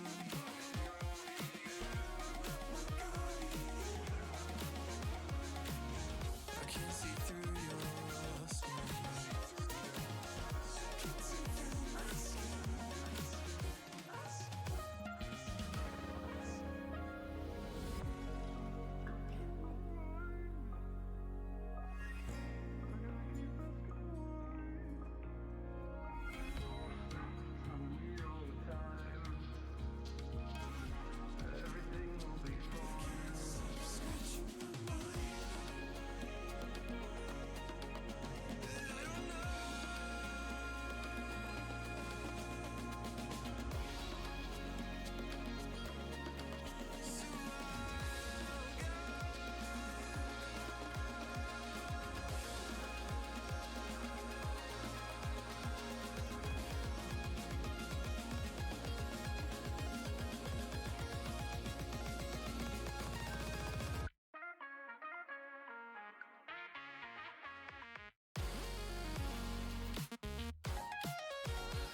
Yeah, I'm lost and numb, cold to the touch. I pretend like I don't remember your name. Every masterpiece turns to blasphemy.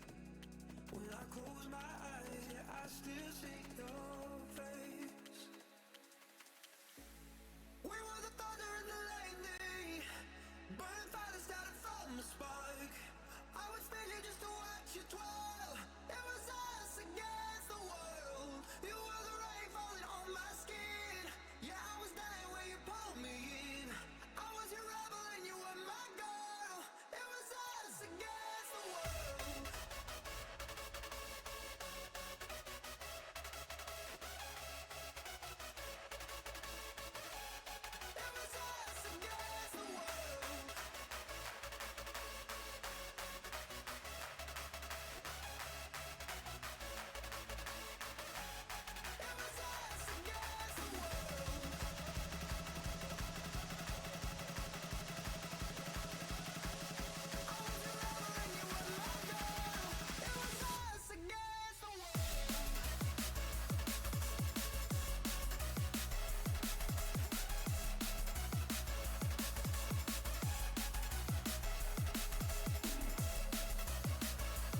pale gray, all dust and fade.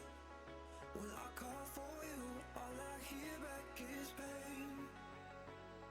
Every song must end, even diamonds fade. When the darkness comes, I count up my mistakes. We were the thunder and the lightning, burning fire started from the spark. I would spend it just to watch you twirl. It was us against the world. You were the rain falling on my skin. Yeah, I was dying when you pulled me in. I was your rebel and you were my girl. It was us against the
so high in life. Without you, I don't feel alive. So I'll just keep on being higher than the sky. Tell me, are you there for me even when I try? Keep on being high. Without you, keep on being high. Without you, keep on being high. I know that you're feeling forsaken, mistaken, wish you were another man. I remember feeling awakened, mistaken, if you thought I'm in that place where you want me to be. But I don't want you back. So it's easy to see when I'm high all the time. 'Cause I have lost you, get the thinking why. We used to be so high on life. Without you, I don't feel alive. So I just keep on being higher than the sky. Tell me, are you there for me even when I try? Keep on being high. Without you, keep on being high. Without you, keep on being high.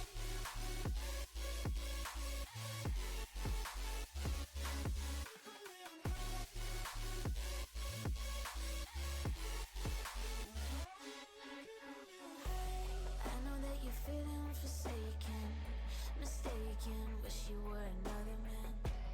I remember feeling awakened, mistaken, if you thought I'm in that place where you want me to be. But I don't want you back. So it's easy to see when I'm high all the time. 'Cause I have lost you, get the thinking why. We used to be so high on life. Without you, I don't feel alive. So I just keep on being higher than the sky. Tell me, are you there for me even when I try? Keep on being high. Without you, keep on being high. Without you, keep on being high.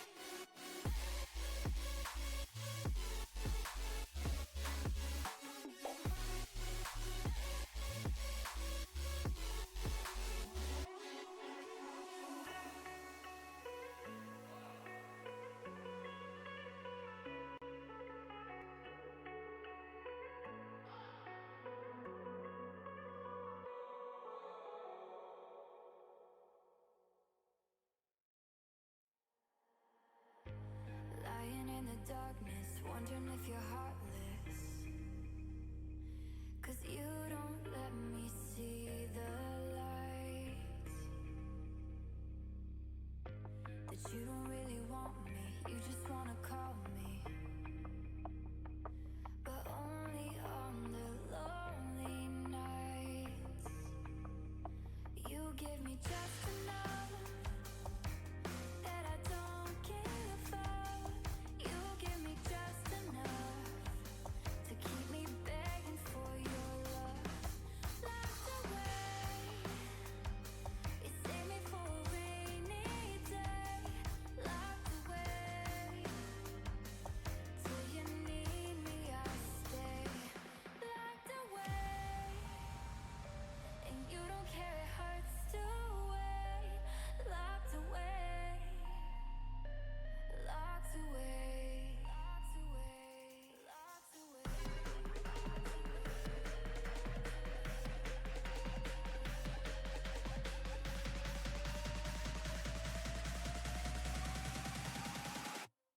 Locked away.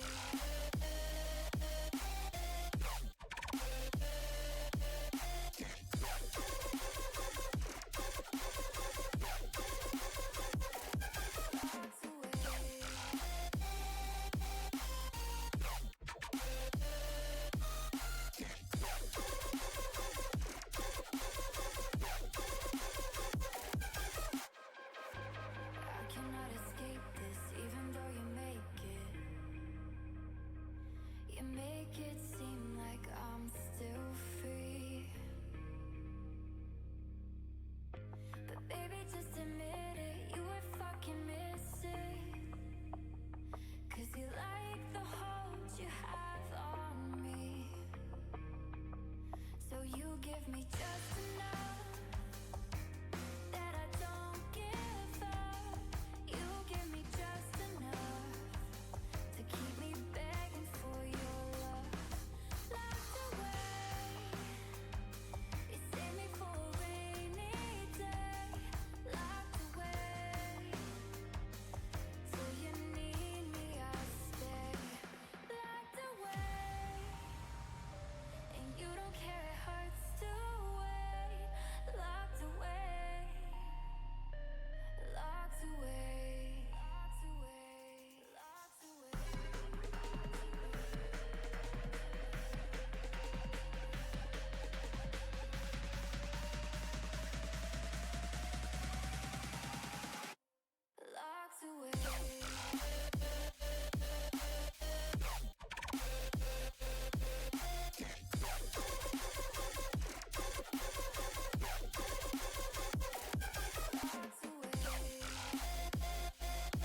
and all for you. Ooh, ooh, yeah.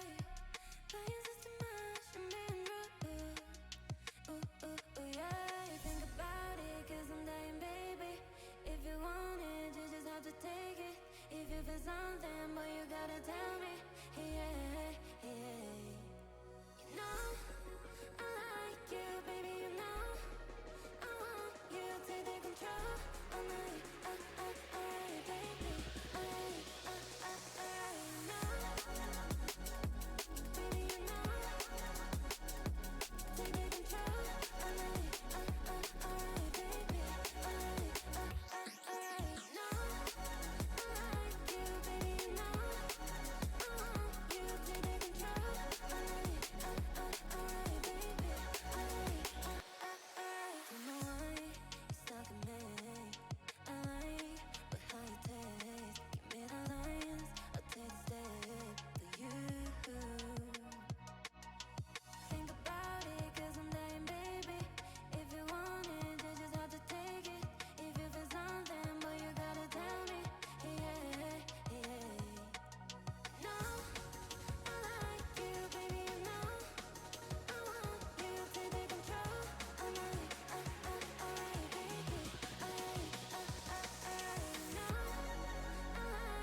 like a summer sunset.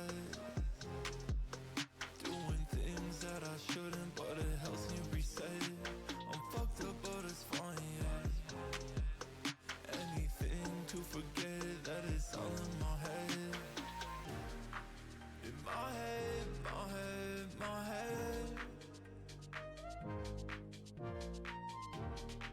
In my head, my head, my head. Get out of my head. Get out of my, get out of my head. Get out of my, get out of my head. Get out of my, get out of my head. In my head, my head, my head.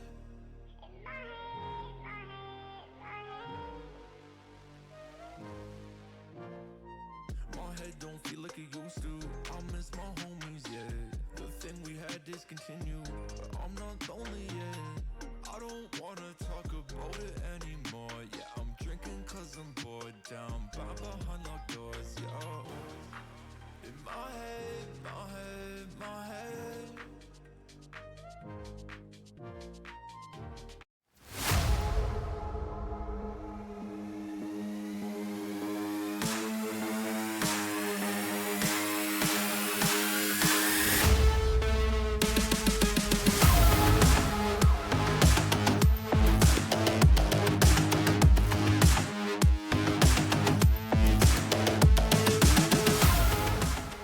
Hello, everybody, and welcome back to NACE Starleague 2023 Fall Grand Finals. I am your host, Septilins, here this weekend. First of all, before we jump into everything, I want to thank you guys for waiting with us during that break. Unfortunately, due to a couple of server errors with Rocket League, we're going to go ahead and postpone that to later today before we jump into Overwatch, which is going to come up next. We will have Overwatch, League of Legends, followed by Rocket League to close out the night. So it's not going anywhere. It's just going to be gone for a little bit longer. We appreciate your patience, but you've been patient long enough. We've decided maybe let's jump into Overwatch. If you're just now joining us today, you missed Stony Brook beat Michigan State in a absolute barn burner of a 2-0 matchup in Super Smash Bros. Ultimate.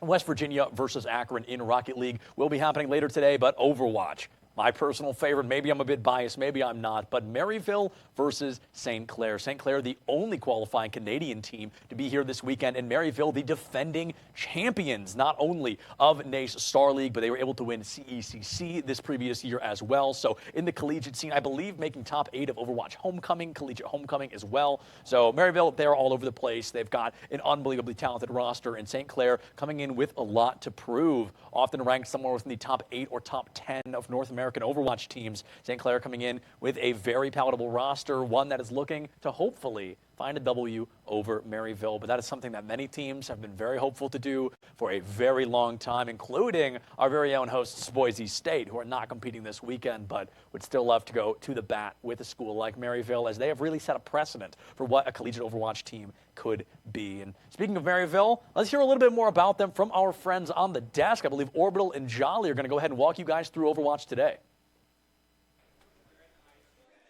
Welcome to the NACE Starleague Fall Grand Finals live from the Boise State Esports Arena.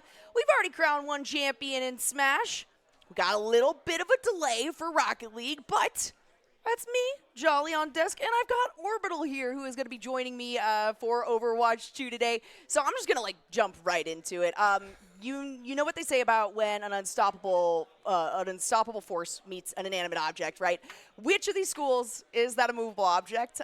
Who's the unstoppable force, and how do you think this is going to play out? Man, I wonder which school it could be. I mean, quite honestly, if we're taking a look at who's coming out here, I mean, Maryville are the cream of the crop, right? This is a group of very talented players that have already proven themselves over the course of multiple other matches and other tournaments, and they've looked great while doing it, right? Maybe, hey, they bring in someone that may not be that exact on the usual roster coming out here. They're still really freaking strong, and I expect nothing less. Even though we're into this first of 3 series, I expect them to come out with some fire.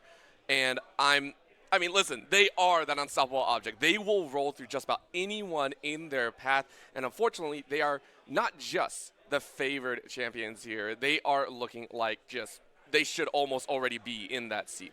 So I'm looking at Maryville to really come out with that heat once again. Yeah, they have kind of, retained that best of the best for themselves in multiple titles here. But let's take a quick look at the schedule for today. We've got for Overwatch 2, Maryville versus St. Clair. It is a not a best of 5. It's first to 3, right? I was corrected. Yes, it is. It is going to be quite fun because, again, this lets us highlight so many different kind of map styles. Everyone's always, talking a little bit about that Flashpoint. Later on, we will go ahead and also take a look at Maryville once again, looking to try and fight their way through in League of Legends. That'll be after this, and then, of course, hopefully, with everything going right, we will see Rocket League at the end of the day. And we do have, let's take a look at the overview. Yes, okay, this is helpful for me. So this is why I have paper in front of me. We're starting out with Control, moving on to Hybrid, and Flashpoint for certain, though that is the only thing that's guaranteed because it might end up being a sweep series. Hopefully that's not the case, and if it's not, we get to see a push map and then end the day with Escort again. If it gets to that point. I think Maryville's up there. They're ready to go. And actually, speaking of Maryville, something that we were talking about before this all started is really just the fact that Juby's not here, right? A big Lucio player. But I don't think something that you had a sentiment towards was that there is not one player on this team that if you remove them, it would cripple the team, right? So how are things looking with Vision stepping into that slot for this LAN? I don't think it makes any difference. They're still the Kings. They're still sitting at the top. I mean, when we talk about Kings and talk about champions and everything of the sort, there are certain stipulations that you have to have. There are certain conditions that have to be met. One of those is you are dominant in your own fashion. Following through, though, there's even more. To stay even further at the top, stay above champions, say the champion of champions, you have to be functioning on all levels. This is a 5v5 game now. It is no longer 6. Everyone knows that. Maryville, you can swap out a component each time and still look like monsters, right? So I expect Vision to slot in very nicely. Another cog that is excellently oiled to go ahead and work with the rest of the team. As we're loading into this one, I know we just ate some Pizza Hut, but I do think that we should probably get something for production because they are working quite hard back there. Yes, they have been working so hard. And for all the Overwatch viewers at home, you can also order Pizza Hut's all new $7 Deal Lovers menu from Pizza Hut. Go ahead and check out. They have so many options there. It's so cool. So if you're interested, go ahead and get your face for just $7 each when you order 2 or more. Or if you're not feeling pizza exactly, go ahead and try some other brand new items like the chocolate donut bites, as well as the roasted garlic cheese sticks, and so much more. Yeah, I mean, we'll get them like a medium pizza. We'll figure. I mean, listen, we had pepperoni last time. Let's go ahead and get a Meat Lovers. Let's go down that. It's so good. Like, I love Meat Lovers, honestly. They're so good. All right. That's what we'll get them then. We'll work on a Meat Lovers. Get ready, production. You got pizza coming your way. Oh, man. But taking a look on the map, of course, we do have Busan to kick things off. Surprisingly, not Lijiang Tower. You can hear the excitement in my voice if we ever get that map. No, Busan, gonna be so much fun, and hopefully we get a very entertaining match as well. Busan is one of those that I think is very neutral, and granted, most of the control maps are neutral, don't get me wrong. Right. Busan feels like the most neutral to me. It's very identical, symmetrical on both ends, and I expect to see the heroes come out in a little bit of versatility until they see what is being offered. You can see here already getting that teleport forward, getting the extra breath of fresh air. Maryville, of course, in that red, and St. Clair in that blue. It's very exciting. Yeah, come on, give it up. Jeez, one person clapped out there. Holy, you guys have cowbells for a reason. We want to hear those going out as the fight already begins. It's an early move by Maryville. No surprise based on these spawn points, though. Let's see if Dante can make something happen on the backside with a bit of flank. And I like the Doom Fist to start things off. Try and break through, try and get in their face. And Dante is, of course, one of the best, if not, let's go ahead and say it, like the king of up there, right? And really knows how to create options and opportunities. And there we go, already a capture right off the bat. St. Clair not all on the back foot. Noxious already taken away, though. That DPS denied entry in.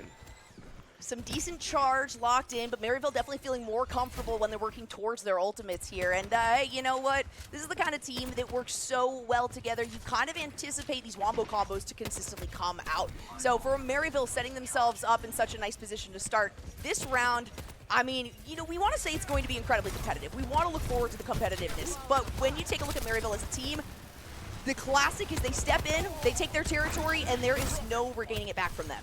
No, it's just Maryville are strong, and maybe not so wombo combo. It is the selection. You constantly know who to pick off, and they were mentioning, hey, Noxious is someone on the other side on St. Clair's edge that they have to watch for. They have to take care of it, and singling out a player is not unheard of in Overwatch. You know how to solo out a player. You know how to keep them down, and Shri is one of those going again on that hit reg and making sure that they can hit every bullet. So far, though, King taken away, Maryville working without one, but the rest of their players are still up and moving. The ults are ready to charge, and for St. Clair, they have some of their own yet to challenge that point.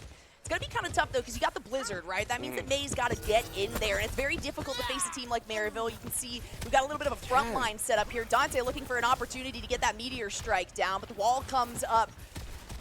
It's getting I'm getting a little antsy here already, and this is just the start. It is a start, but it's also fully underway, right? This is the checking of the opponents, and Maryville, they're no strangers, right? When I talked with them before, they feel comfortable, they feel really set in their ways, and you see it there, the players looking comfortable. I see no, fears, worry, or anxiety in their minds. They know what they want to do, but Emerin going ahead, opening up on Squid. Squid not allowed to play with this ult. Squeak maybe looking for the chance to get a bigger charge here on the backside. You got St. Clair.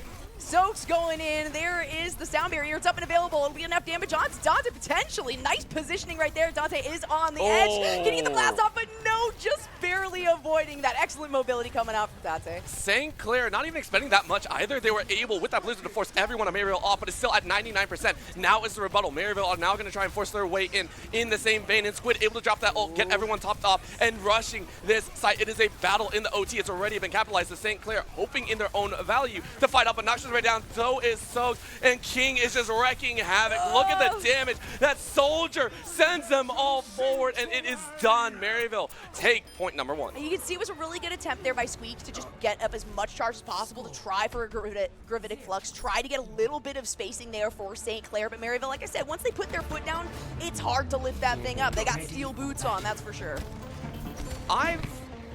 I have to give credit because St. Clair understood they were not going to win by sending in one at a time. You cannot be flustered, and I really appreciate St. Clair's notion of give ground.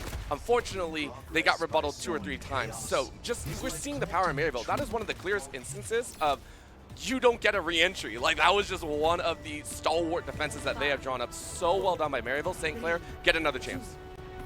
Get another chance, and hey, you know what? It's the first to 3, right? So they have a couple opportunities. I like to try to consider that there's strong points and weak points amongst maps, amongst game types as well for all of these players. So I like to give a little bit of credit where it might be due of we don't know what tricks they might have up their sleeve because St. Clair knows how big of a deal it is to go up against Maryville here.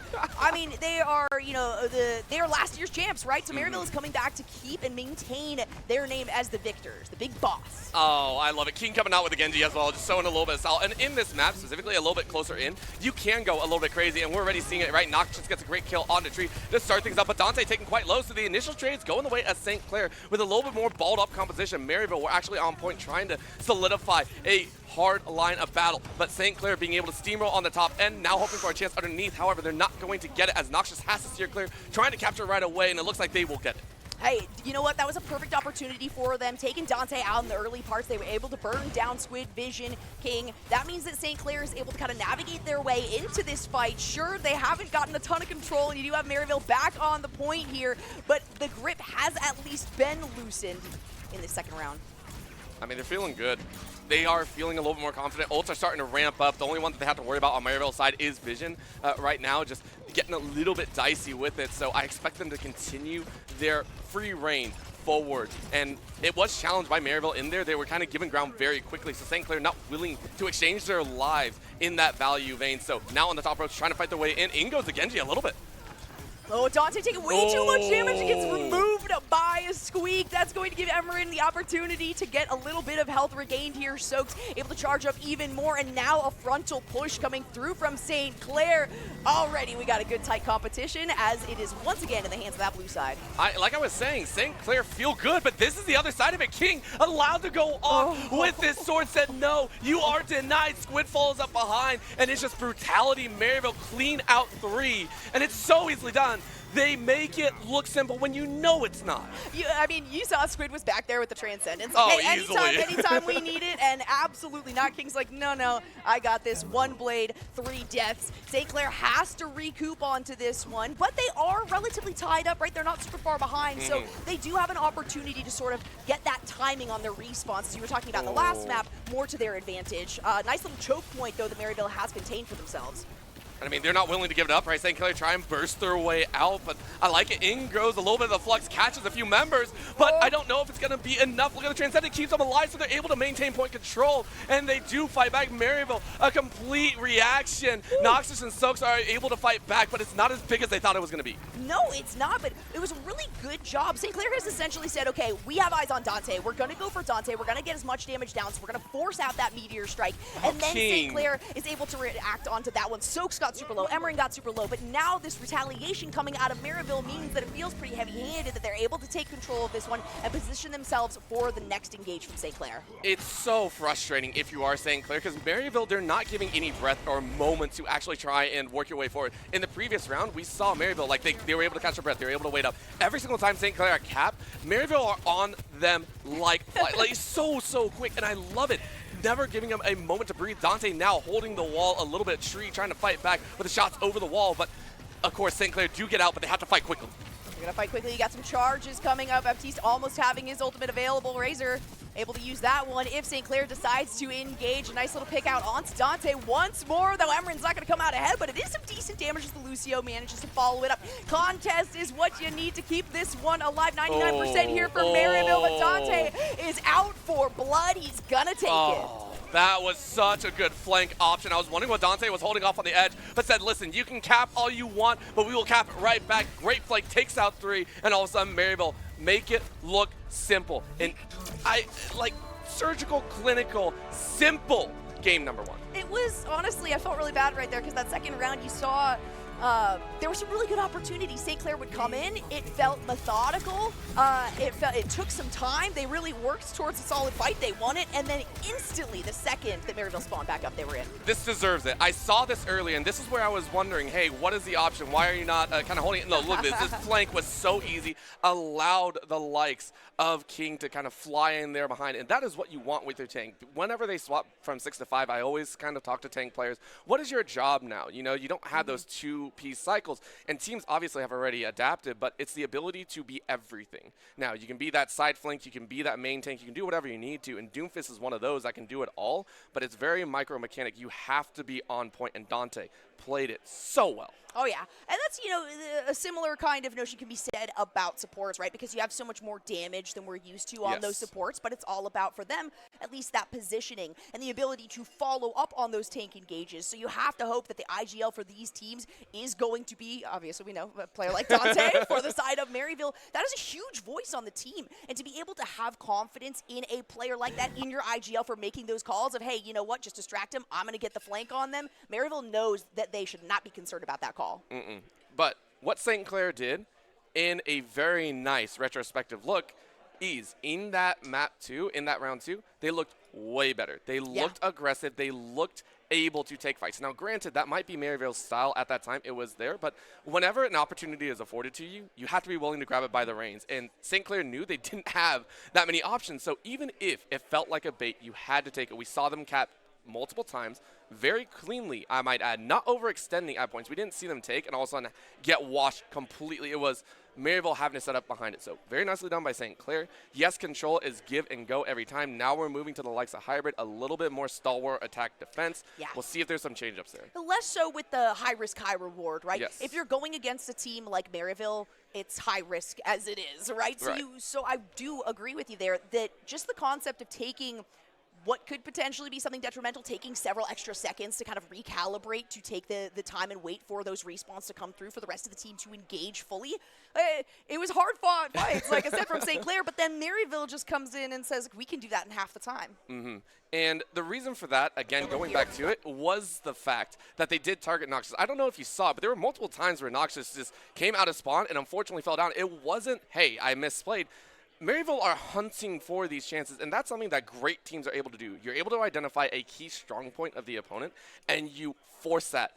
You force the opponent to realize their mistake and realize their weakness, and that's what they did. So very nicely done, but it's still going to be a challenge further on, right? Maryville are going to have to keep that moving. Yeah, and hey, you know what? We've seen enough from this team that we can expect that to happen. But another thing from St. Clair that I commented on from the very beginning was their ability to focus in on Dante, right? Say, hey, if he doesn't have that control, the spacing of this area of the fight, right, of our aggression, if we can focus him down, that is a huge vantage point for us to be able to engage and take out the Assault members on the rest of to the team. There were a few times Dante got away with that much health. That's what you expect from a Meteor Striker, right? The ability to just get up and out of there or get up and in there if he wants to. And it made it so that Dante had to sort of rethink his strategy, and that's where we saw more of the flank style coming in instead of that full frontal assault. And that can only happen when you have such strong players behind. This is why I was saying it's a team game. You have to be very flexible. You have to be adaptable. And that is one thing that I love about Overwatch. It's the fact that every player has to be malleable. You have to be willing to adjust on the fly. Other games, hey, you know, you can adjust a couple minutes down the road. Hey, okay, some mistakes. Let's regroup. Let's take like 2 minutes. Okay, what went wrong? No. Overwatch is run it. You better be ready to on the fly, hey, this is what we did wrong. Okay, adjust very quickly. And that helps when you have Vision, when you have Squid, when you have Tree, when you have King. All these players that can also step up and be that bully. King specifically was one of the more, I don't want to say annoying, but for the side of St. Clair, it was annoying. Yes. You see King, whenever Dante's ready on the flank, King is ready to follow up, already grabbing a lot of that spotlight attention. And when you do that, it allows Dante. And Dante was not creating these opportunities on their own. Oh, no. They could, but they don't have to. Yeah. That's when you know it's good. And when you see that mix up in strategy, as I mentioned before, forcing Dante to take that flanking opportunity, you know that you're doing something well, but you got to anticipate adaptability coming from the other side, right? So it's kind of that ping pong game of can we adapt to them adapting to us, right? And can we take that one step ahead and continue to move forward? And we saw that out of St. Clair for sure in that second round. And that is one of the best feelings in the world, especially just in that game number one. You know, you expect going into game two, you expect moving on to hybrid to maybe have a sort of change of pace for the team. Maybe they find themselves at an advantage, but to go down pretty heavily in that first round and then to come back and really push Maryville to their wits' end for round two gives me good hope that St. Clair is going to push this, and I want to see a push game. That's where I'm at. If we can get to push, that's great. I'm not sure we're going to reach it. I also love the fact that you bring up push, considering a lot of people are just like, we don't like push. I don't like playing push. I like watching push. I like watching them suffer and struggle through push. We also cast League, so we know what that feeling is like. We know the slow burn feeling. It's not great. But I do agree. I would like to see St. Clair fight back, and I think they have the stuff, right? We've been talking about Maryville over and over again, saying they are so strong. They are. We cannot disregard that. But if there is a team that I think can step up, it's St. Clair. I got the pleasure of watching them in previous matches across other matches earlier a couple weeks ago, and they look great across multiple titles. So if there's any team to really step up and basically superpower themselves up, I would say it's St. Clair. Yeah, and you also have to kind of consider the perspective as well of these players on the stage. Maryville is a team that thrives on the stage environment. They are used to winning. They're used to being there when the confetti goes off and holding up the trophy at the end. So this is something that they are very familiar with and very comfortable with. And I always I get concerned. I get nervous if I'm sitting up there on stage, you know, depending on how much experience these teams have. Of course, both Maryville and St. Clair have been in the scene for quite a while now. But Maryville, I mean, do you see how chill Clerky is over there? It's absurd. They're just like, hey, it's another walk in the park. We got no worries. Let's go ahead and chill out. Listen, I just want to relax. I want to take my time. Yeah, you can do that. You can do that. And that's when you have pure confidence in your plays. That's crazy to me. I would be sitting there like chewing through my fingernails probably. Yep. I would be so terrified. Oh yeah, wearing out the edge of the seat. And oh no, there have been times where it's really. I guess it's a bad thing to say, but it's also funny. A couple of my friends say they can tell when I'm anxious whenever I'm playing games with them because they don't even have to see me. They hear it in my voice, like something changes, and they're like, "You're sitting forward, aren't you? You're doing all this." I'm like, "Stop it! Stop reading me like a book."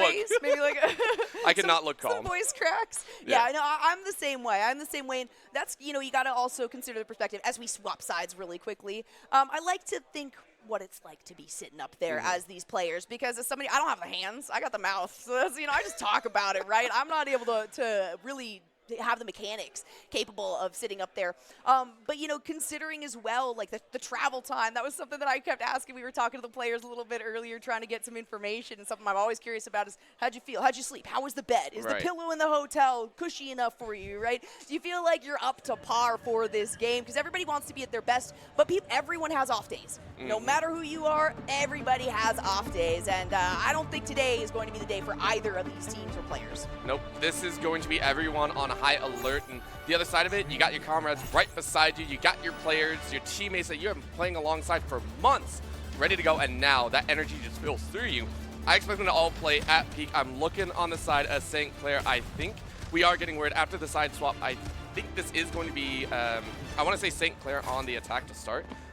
If I am correct, I love the attack side on all these because I love the idea of getting to control when we get to fight at some of these points. This map has so many chokeholds that I'm terrified to be on attack. There are moments where I'm just like, I don't know where they're going to come from, and depending on the heroes that come out, you can get flank option very quickly, or you get a stalwart wall in front of you. And that is the side of Maryville that, I mean, it's a coin that you just have to flip, right? You have to flip, you have to be determined, and that is something you have to watch out for. They are not always going to do that full frontal assault. They are not always going to take the flanking. They're going to say, all right, what's our best opportunity here for this current matchup, and how can we adjust accordingly? So you gotta be as quick as they are. As we can see Squeak on that Winston. We'll see the Wrecking Ball come out for sure from Squeak. That's what I want to see here. I still can't believe they're buffing Winston, by the way. Coming in here, like, they're already talking about it. Like, they're going to give him basically true damage in there. And the fact that Winston's already such a mainstay, I'm like, no, don't. Please don't do this. I like my squishy supports. This ain't going to work. Like, all my shields are going to be null and void. Yeah, he is the OG, but look at that. You got King coming in. When we talk about supports that deal a lot of damage, you can't discount Echo. A big target, but nice positioning here to try to get a bit of this vantage point. Allow for Dante to make a move onto the backside. He's waiting for this chance here for Maryville. And Maryville already sitting themselves very nicely in low and high positions, right? You can see them spreading out. And again, Noxus feeling strong. They set it. And Noxus is on the hunt. Noxus wants to keep Squid down. If you can keep Squid out, that is a major healing factor. Tree not able to do so on this backside holder. And so I'm waiting to see what can happen. Again, if Squid is continuously targeted, that is a big chunk of Maryville's gameplay gone. It is. This bridge fight is going to be crazy because we do have Vision well on his way to getting that ultimate. We saw how detrimental it could be for the team. And the Nano Boost is the last thing that St. Clair needs right now. Squeak really trying to get in the faces of Maryville, but at the moment the position is still being held consistently by Maryville. And St. Clair, they're a little bit wanting, right? We actually haven't seen them tap that checkpoint just yet. They're actually stuck in the gateways, and this is what I was talking about, right? The flank options from Maryville are open. They can do whatever they want. They can chase in, they can chase out, they can stay on point, whatever they want to do. But this is the other side. King allowed to be brutal, and now grabbing that bullying mode. Just no, not even a chance. Go ahead, try your best, but King holds him steady. Oh my goodness, absolutely beautiful. Getting the tri-shots landed, that focusing beam as well to allow the rest of the team to get in there, but it's too much damage onto Emerald, who just came into the switch to Echo. That's definitely not where you want to be. Oh, that felt so good. I mean, if you're King, you're looking great, right? Grabbing Sojourn and saying, hey, you now get bullied out. Again, keeping them at 0. Time has been wasted. This is about 2 minutes gone. I think St. Clair are starting to get a little bit desperate. That was their ult expended. Emerin tried their best to do the same, but Soax, Rezer, all of them are now in the dumps. They only have a few more push options. Yeah, I am curious actually, as you mentioned the pick selection, because I do think, you know, the lower side, for the maps at least to start things out, we had higher seed picks the map, and then the side selection is picked by the lower seed there, of course, as the games play out. You gotta wonder if St. Clair wanted to be on the attack in this one, because I never want to stand up to Maryville's defense, especially on a map like this with so many little holes and opportunities for these kinds of attacks. Tree is gonna be the target. That's one down as Squeak gets closer and closer to that. Oh, King falls as well. You got Tree going down Emery, using that Echo incredibly well, but Squeak takes out the Primal Rage. It's too much damage. It's going to be a nice chance at this capture from St. Clair. When there is frustration, when there is desperation, you want a Winston on your team. You want that bully. You clear out the entire back row. The entire hallway was nothing. You get 2/3 of it. You need that final. And Squeak ready to chance out. Now a dance. Noxus says thank you very much. Dante is down, and that was a desperate attempt. So great attempt by Maryville to re-engage. St. Clair saying no. We capture this. We give ourselves more time. It's only a hero like Winston where you can say, yeah, Dante, you know, was up in my face and tried to deal as much damage as possible. I took none at all, and he is now down. It was a good attempt, and Dante, you know, was trying to also kind of stack up as much of that percentage as he can towards his ultimate, having that nano boost and then the ability to get that meteor strike in on this next engage could be huge for them, but you got to watch out because there you go. You got Noxus is able to use theirs in response. Oh, and that's going to be a great boost on the top side, but you need to make work, right? You need to make things happen. That's going to be another kill on Squid. Like we said, chasing after Squid. Noxus is so frustrating right now, and Maryville, maybe a little bit of annoyance on their end. You can see they have to regroup, very nicely held by St. Clair, keeping that payload moving. Yeah, what a solid push, especially coming around this area. You have some good opportunities as Maryville to try to make a drop right on the opposition. This corner is a kind of scary place you can be, so that's why we can see that Dante is actually going to the backside, going to use the meteor strike, but it was so well timed here for St. Clair. Noxious goes down. Squeak will be the next one to fall. The rest of Maryville can move in on this engage. It's Dante at the front. You've also got Transcendence available here. King has the ultimate. Man, Maryville's, hey, they lost it for a second. They're feeling comfortable again. Yes, and this is what we were saying. Again, in this escort section, there are ways to get around. There are specific choices. We saw 2 of them. First one fell. St. Clair able to blow through it. Second one here, held at point. Maryville, not only did they expend that Doomfist ult, now they're checking a little bit further. King and Squid are ready to go on their own, and a little bit of slap down. Dante has to back away. Still have 2 ultimates available for Maryville. St. Clair has the rally right there. Dante peeking around this corner, trying to pull the remainder of St. Clair into the engage, push this one a little bit farther forward and outside of the corner. That's not where Dante wants to be to stack up as much damage as possible. There we go. Now he's going to be able to go in, get some damage down, but against a Winston 1v1, you're not going to come out ahead. You are not. Emerald sniped out of the sky by King. Dante follows up on Sux, and now they are in trouble. Maryville forced back St. Clair in a situation where they didn't expect anything. Take a look. 3 ultimates are ready to go in the back line, and Tree now on the Hanzo said, I got 85. Let's go ahead and have some fun. Let's get ready with the Dragons if we wish, and Vision on the back end. 70%, you can get that in a single team fight, easy. And you've also got Squid and King still have their ultimates available. That's absolutely huge, right? When you're talking about the engage, that duplicate coming out of King might be huge, but what could be even bigger is Dante charging up for this engage. There's the meteor strike. Now St. Clair looking to find a little bit of movement towards it. They don't have a lot of time left onto the clock. St. Clair trying to stack things up as the rally comes out. The nano boost not really being able to be utilized there to engage on this fight. Oh, Tree sending it, says, hey, I might have found him, but doesn't clip anyone. Really great disengage, but King still giving him the opportunity. It was enough to space him out, and now the chase comes in because of that ult for the Hanzo. You are now afforded this opportunity. The rest of St. Clair do have to split, but they can still fight on. They are hoping to extend this OT, but you need to get back on the payload. Thankfully, they touch it. Dante, though, says, I am a menace. 5-player kill streak, looking for a bit more, and they have to hold strong. They have to wait for the rest of the team. St. Clair fighting for their life, but Tree and Dante were more than ready. It is GG for the attack as Maryville stop that escort side. Love that push there at the end. Dante says, that's fine, go ahead. Zap me, deal all the damage you want. I got orbs, dude.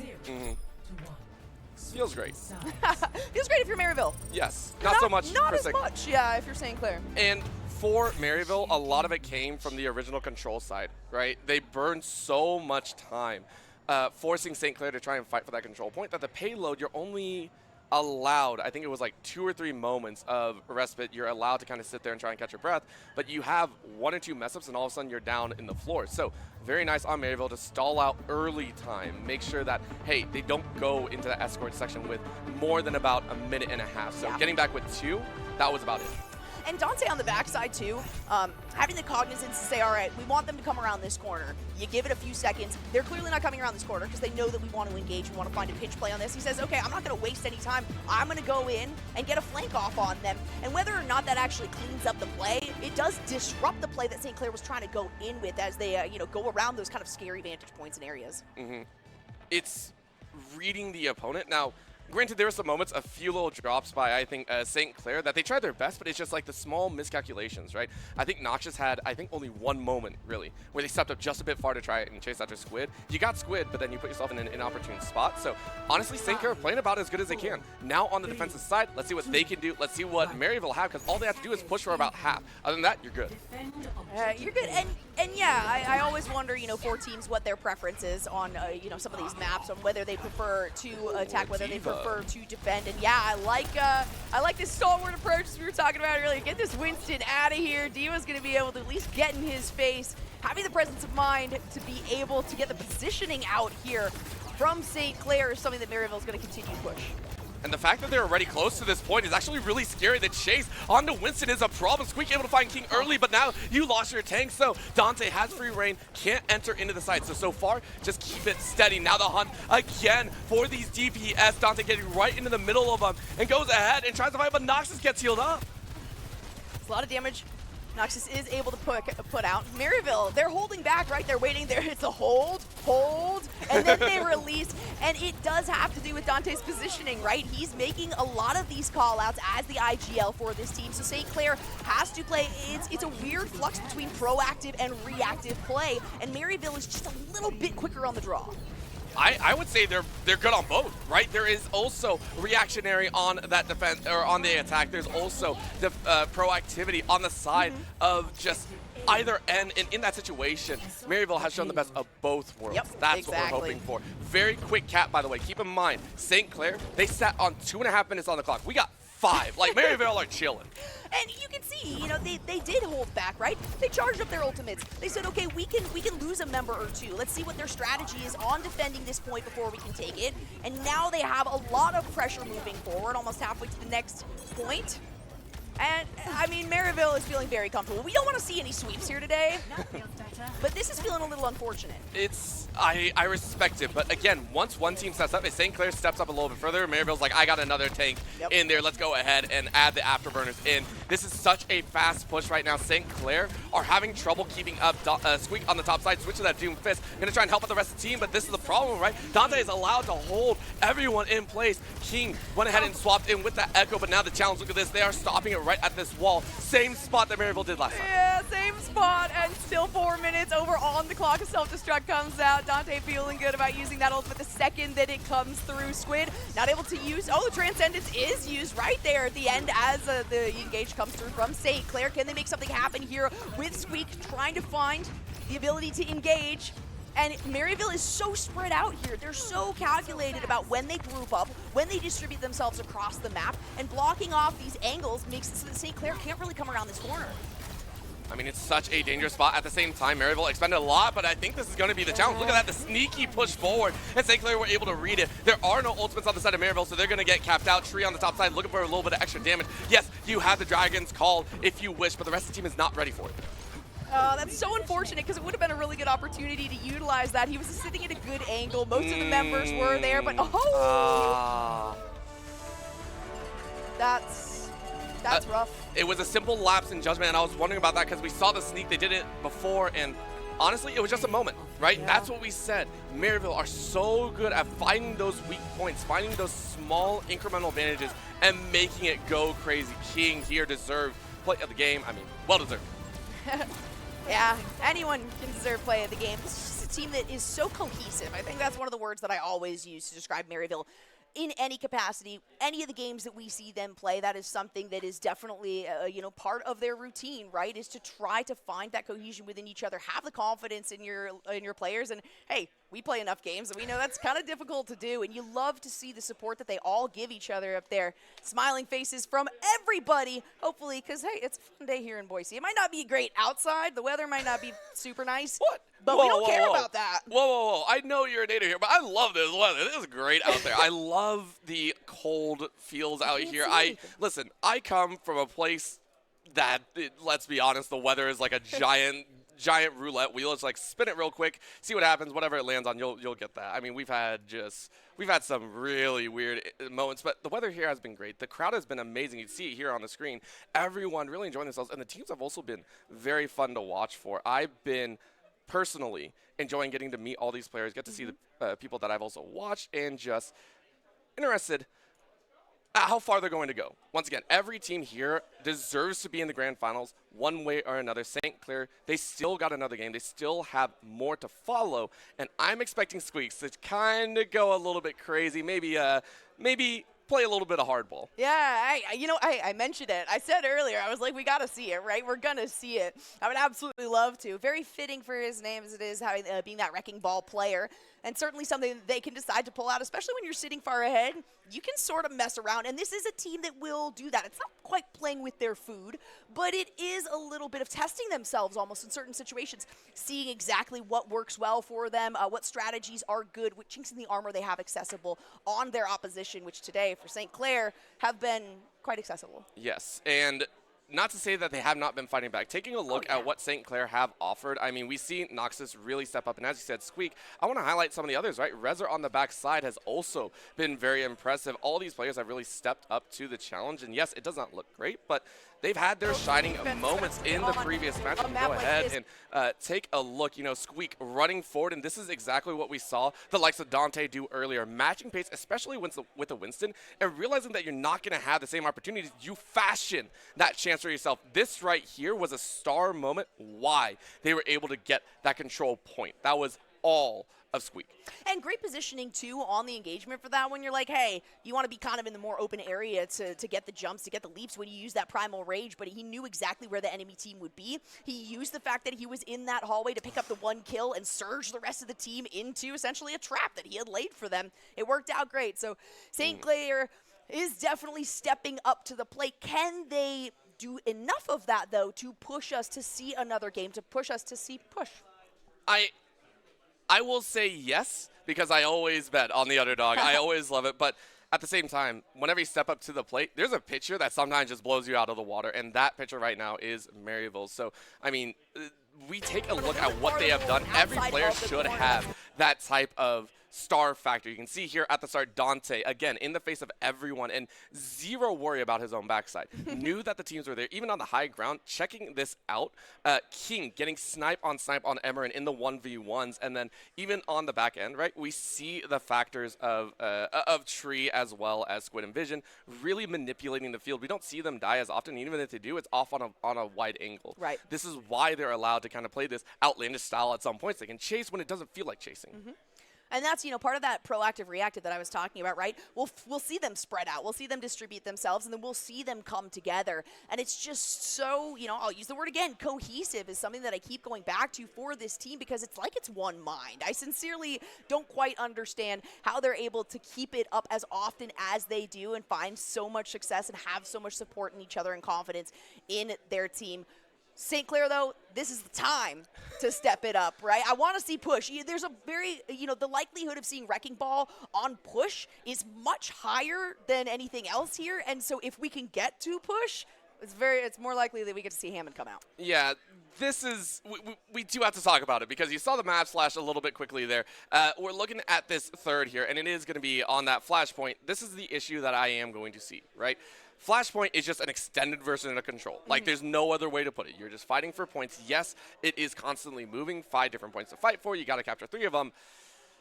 I mean, let's be honest. You are going in that back and forth, and we saw how much that benefited Maryville. They are the kings of being able to cause this chaos and make it look chaotic, but not out of control. There is such a thing as controlled chaos that a lot of teams. Yeah, that was it. My brain usually escapes me, but on Flashpoint, I think it's even more so important because not only do you have the factor of you need control chaos around the point, as soon as the next one pops, you have to be ready to move. You have to almost be sending players forward in their own right. So Maryville, we're going to watch them basically move at Allegro pace. They will not let go, and then it will be St. Clair to try and match pace or go even faster. You can see their players all very comfortable no matter what, and I like that from them. They need to be comfortable moving into this third.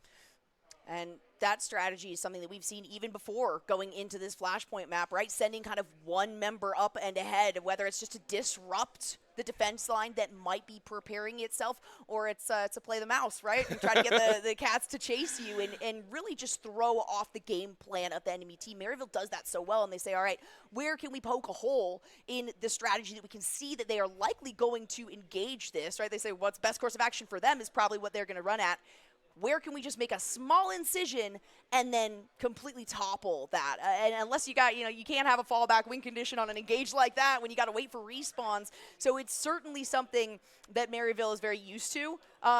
But since I want to see push, and it's literally now, at this point, it's just for the Wrecking Ball because there's no way we're not going to see the Wrecking Ball if we get to push. I like the fact that you keep asking for push over and over again, and yet I do not want to see a robot just carry a wall for a while. Like, come on. Well, you got to always enjoy that. I just want the Wrecking Ball. Okay, That's genuinely it. Maybe he'll pull it out. I mean, maybe he'll pull it out here for Flashpoint. You never know. You asked about, hey, is there going to be a little bit of a surgical incision? I think if the Wrecking Ball comes out, it will be a Hail Mary play, but it is a possibility. And I want to dive even further into that because we talk about cracks in the armor of St. Clair, and there is very defined differences. And I always have to say this because we are in the grand finals, and sometimes things look a little bit different. When you talk about finding cracks in the armor, sometimes those are unforced. Sometimes those are cracks made by the teams themselves.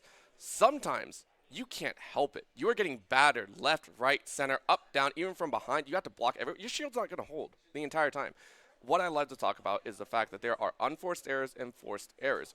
In these mindsets, I think Maryville are able to fashion forced errors on St. Clair's side that you don't really have a choice but to relent, and those are some of the hardest things to deal with. So I wouldn't even say St. Clair are going to leave an opening. It's just there's going to be a manufactured opening where Maryville literally just like grabbed the sides of the shield and ripped it apart by their hand. Yeah, because, I mean, like I was saying, with no win condition, right, there's no fallback, it completely decimates the plan that they go in with, and that means that you have to have this mental reset, whether that reset includes waiting on spawns to reemerge, waiting on some charge for your ultimates to come through to try to poke out some damage, or waiting for, maybe somebody to pop their head around a corner and try to take advantage of positioning. There is a lot of patience that you have to have, and when it comes to patience, Maryville are absolute kings and queens of it. I would posit that they have transcended that at points. I mean, let's be honest. They are ruling across this Overwatch collegiate scene. There is no doubt in my mind. There is no one really that can test them, and so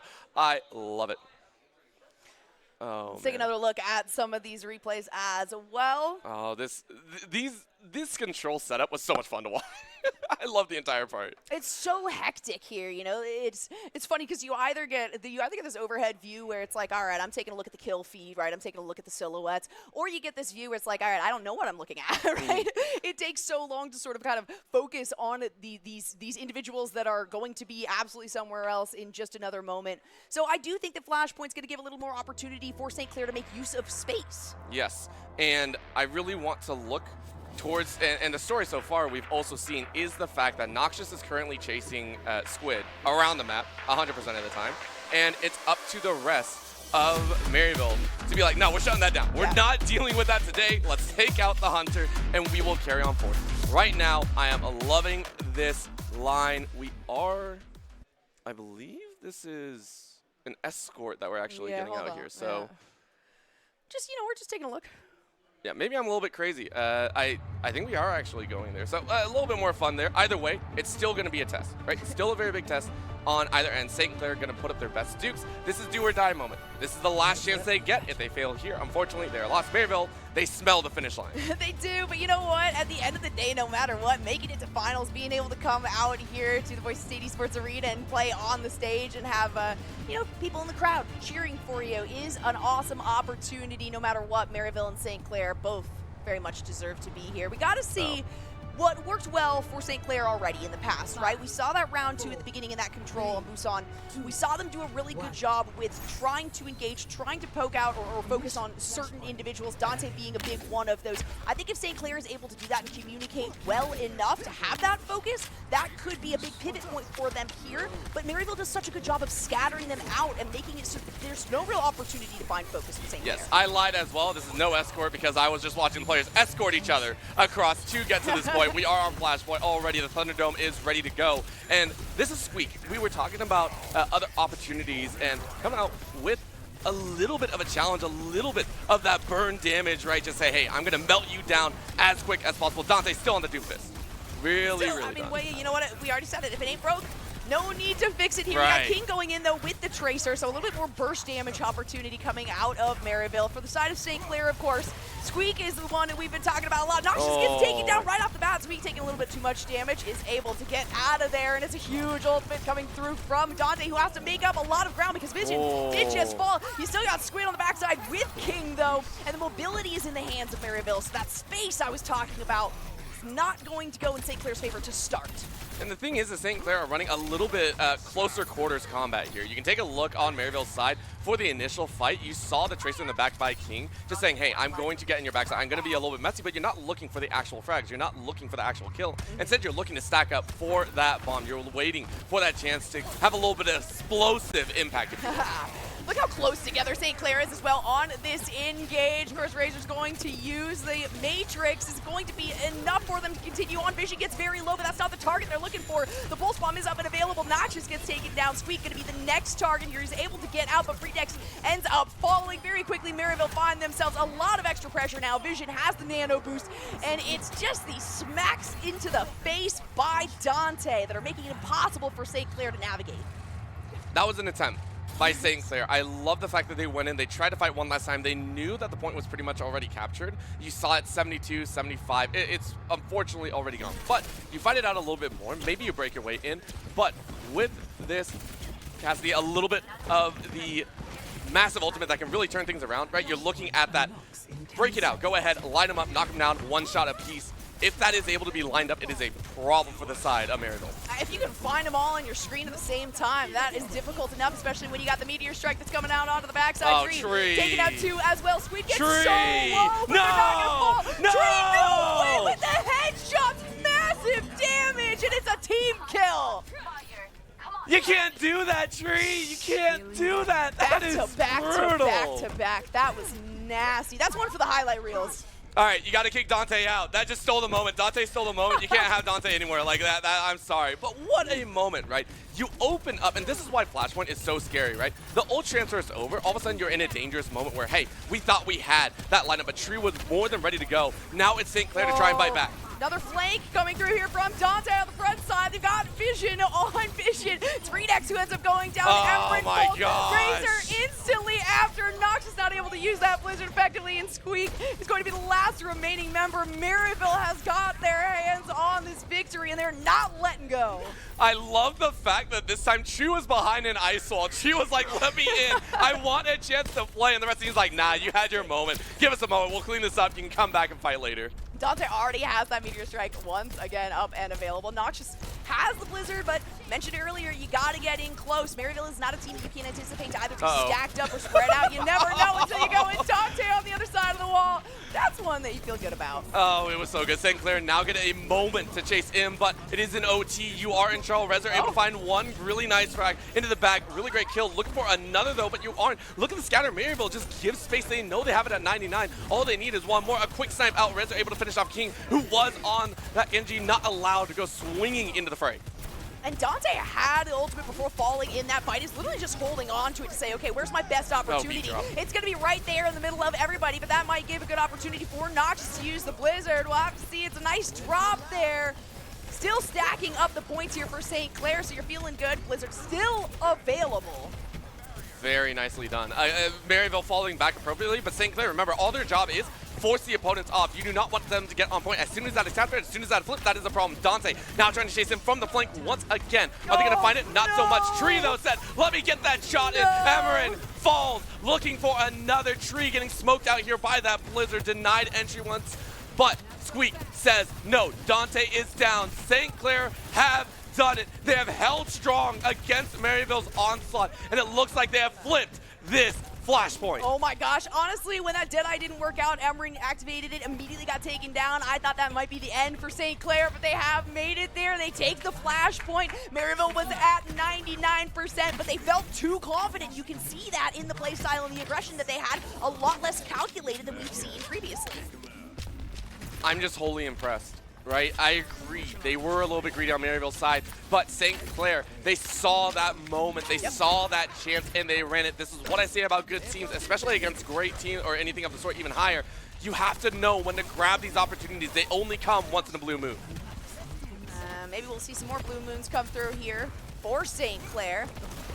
Razor has the ultimate available, good positioning. You gotta have a lot of mobility when you're talking about this Flashpoint.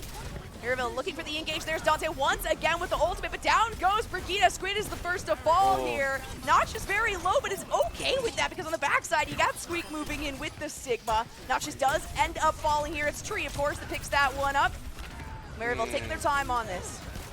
I mean, I think they can afford to, but right now they're being forced to. Squeak denies so many, drops 3 in the blink of an eye, and Tree looking for some rebuttal. They lost their tank, they lost the healer, they lost another DPS, and Tree just says, okay, I'll grab a little ult charge, sitting at 90%. Huge with the Matrix coming out as well from Razor, and you know, a bit of a sacrificial lamb there for St. Clair.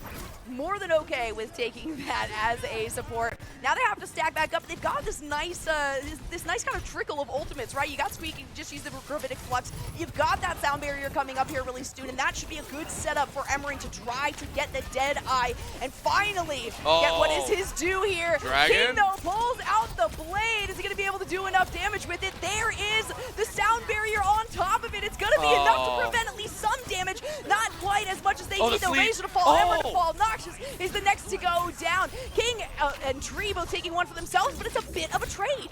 It is a trade, but it lands in Maryville's favor. Honestly, Noxious has been so annoying with those walls, with that storm, with the blizzard available, and Maryville had to force their way through. I don't know if you realize how hard they had to fight. That's why they lost so many. They literally tried to kick in the front door that was reinforced. St. Clair held strong. Granted, they did not hold, but they put themselves at 94. Really nicely done. Maryville hoping for a chance to hold strong as well.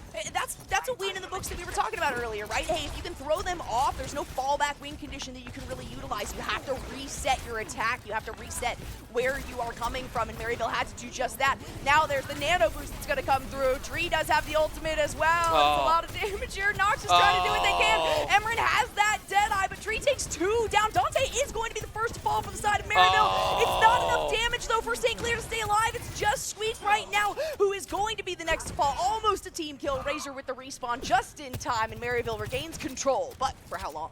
Ultimate Academy is working in the favor of Maryville, and it feels like both teams are excelling in that fact. They have both been able to utilize their ultimates. Maybe in game 2 is a little bit off, but Maryville has been very on point. And Tree, again, given opportunities. This is not, I grab the spotlight. This is the team saying, we will give you that spotlight for free.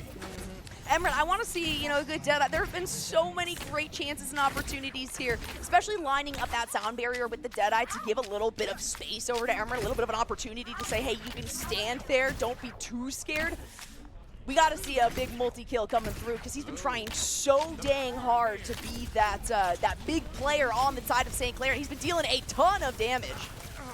But if it's just damage and no kills, you're in trouble. That's what you have to worry about. Right now, the chase is on, scrambling for this last one. They'll unlock in about 3 seconds. Ooh. And Dante is once again on fight duty. Just be annoying. Wall goes up to stall him away. But Squid says, hey, I'm not just a support. I am a DPS as well. Let's go ahead and get at it. A little bit of chase around as Dante is chasing that Lucio, trying to punch him out of sight. And Maryville go ahead and claim the first drop. Gosh, this is a scary point too, because when you have somebody like King sitting there with the blade ready to go, you're just waiting for St. Clair to trickle in one at a time to try to find this backline. You do have 3 ultimates available for this blue side, so they're looking for an opportunity, and Maryville has to sort of clutch themselves up and together, trying to find another opportunity to engage, find another vantage point. Squeak gonna win out on 1 in that 1v1. King is the first to fall. No use of the blade to come out just yet. I mean, this is a little bit of a problem here. Maryville feeling like they got this one. If they deny this fight, it is working all in their favor. Tree gets Noxus again. And Maryville, they smell it 40% till they are victors, until they are champions. But a turnover, St. Clair bite back just in the nick of time. Just waiting, patience with those ultimate. Squid is going to fall here. Brigida a bit more okay with that than St. Clair might have hoped. Some solid damage coming through, but not enough to actually get the kills. That's exactly what you're talking about there, Orbital. The damage only adds up if you can put a notch in your weapon. Dante is going to fall here. Squeak finding him out. The sound barrier coming through. Beautifully timed there as well to keep Amarin alive, giving him a chance to get more shots in. And Maryville is forced to sort of get through this small, this narrow entryway, essentially. And St. Clair has done a great job of setting up themselves a defense. And they bought themselves time. Those staggering deaths are a problem for Maryville. So now they get to go ahead and regroup. Now they're going to try and get a little bit of an extra back, right? 77 and counting. If you're able to hold it down, we go to the final point. But that's a drop down from the high ground. Dante ready to draw fire, but in comes the chase. St. Clair ready to go. Emerin taking quite low. Rita's taken out as King goes ham. The sword flies through and Tree follows up. Squid is a little bit low, but Tree says, nah, let me plant my roots. Let me show you how it's done. The tree blooms in absolute death. And that will be Maryville to turn the flashpoint over once again. That I saw the ultimate go down for Tree, and then I saw that, oh hey, King also has his available. That is a combination that is very deadly for St. Clair. It's a nice attempt, but you can tell they were caught off guard on that engage. We're not expecting it so quick and so clean, so they have to be very precise when they go in for this next engage. It's their last opportunity. They need to make something happen. Uh-oh, this is it. This is the last moment they can get on. That's great, and they do. They reach it in OT time. Everyone able to get the snipe on Tree. Tree is out. Squeak able to find vision. Hey, maybe they can turn around. They are trying to cap halfway, 3/4. One more to go, and they do. It is granted by Maryville, and now they just got to win at OT. The chase. Noxus says, please do not get there, and they do. They turn it. We are going to the Flashpoint 5. They did it. They took it. They took out King. They took out Vision. And King had to be on the run there. St. Clair said, we are not going to let you get away from this one, not giving you the opportunity to rehash your engagement on us. St. Clair pushes us out. This is what we wanted. This is what we get. Hey, you know what? The cheers are helping them out. Use that hopium. I mean, that desperation bred confidence, bred bravery. But they got to do it one more time, right? They got to do it one more time and then across more games. So this is going to be that final test. Oh, Squeak no. taking quite low. The focus is there. The wall keeps them safe from one angle. But they got a little bit more to work with. Maryville trying to cap first, trying to build up steam. Nice job by Razor there to get out with just a little bit of help. That would have been Redex and Razor down, and something like that is a huge chance for Maryville to just go all in on that. Dante takes way too much. Razor manages to pick that one up. Tree on the other side, though, is going to do what Tree does best, which is hit absolutely every single shot and charge with that weapon as much as possible. So simple, said this is all me. A little bit of healing comes out. That is going to be a test, but it's not going to work. Squid says, let me get in the fray. The flail denies 3. Squeak is down. Oh, not where St. Clair wanted to find faltering. Now you've got 2 ultimates, of course, as the rally was used there. 2 ultimates for Maryville. King well on his way, pulling that blade out one more time. And the last thing that you want is King and Tree to both have their ultimates up at the same time. We already saw how much devastation that can wreak, and it's going to be the strategy again if Maryville finds the chance. There is the one. Not quite enough charge of it, but you got the nano boost on top of it. A beautiful wall to come through. That's going to prevent Tree from doing as much damage as possible, but it doesn't matter. They're able to engage onto the backside. Squeak will be their target after taking down Emerin and Redex. Nox just not able to stay alive for more than a couple of seconds. Just keep giving them to Tree, man. It's just given the Tree. I think the chase is out, and it is done. Maryville has secured themselves as your grand champions here in NACE Starleague. Absolutely huge plays coming out of these plays, and not unexpected, right? We came in knowing this is the best team, I feel like people can safely say, after winning CCC, qualifying top 4 in the Overwatch Collegiate Homecoming. This is a team that you always expect to show up. They absolutely did, but man, was that a scrappy fight we saw coming through from St. Clair. Usually the farther your back is put up into a wall, you get a little bit more nervous, right? The sweat starts to drip. Seems like that's something that actually helps out a team like St. Clair, and I love to see them at least push Maryville out to the final flashpoint there. Remember what they say? I think the saying is also a cornered tiger will bear its fangs. I think that's what we saw there. St. Clair made it spicy at the very end, but you see, of course, the Saints saying a very nice game, and all of the players really giving respect to each other. I think Maryville, there was a reason. I always say this. There are certain moments where teams obviously give respect, and in some of these matchups, it may look overbearing, but that's because they are giving respect. They are not giving leniency at all. They say, listen, we'll fight you as always. If we have to pick you apart till you are rubble on the floor, that is what we will do. There is a good level of humility, though, that Maryville does have. I will say, while they come in expecting to win, they are very good sports about it, right? They're not going to be waving their flag all over everybody's face. They're not going to be stomping any of these the opposition down whatsoever, right? They also help build everybody up. Sure, they want to be number 1, but that doesn't mean that 2, 3, 4 can't be close behind them, right? And so it is sort of like an establishment almost that Maryville has been setting up over the last few years of trying to engage more so with so many more teams, trying to get these teams, build them up with them. Like, come on, guys, we need the competition, not just for our own sake, but also for the future of collegiate gaming. And of course, whether you're grinding to be a professional gamer or just playing for fun, you gotta have the best gear possible. Mavix is here to bring you top-of-the-line chairs, desks, and other gaming accessories at an affordable price. Check it out at Mavix.com. Also, Monster Energy has teamed up with Call of Duty Modern Warfare 3 by Monster to power up and receive 2 XP, double XP, plus exclusive in-game rewards. Go to monsterenergy.com now to redeem. Plus, look for custom Call of Duty Monsters cans in stores now. You'll notice them from the, Call of Duty on it. And finally, we've got, I mean, it's not final. It didn't take very long. I will say it didn't take very long. And I mean, it's a good time, but of course, huge shout out to Truth as well. If we are looking to combat some of the things going on, of course, with vaping and all, go ahead and check out truth.com. They have a lot of great information, learning about trying to fight back and curb a lot of what is going on in the area sometimes. Now, granted, it's there, but partnering with NACE Starleague. Thank you so much, Truth. Absolutely. And we got it. We finally got it. Yes.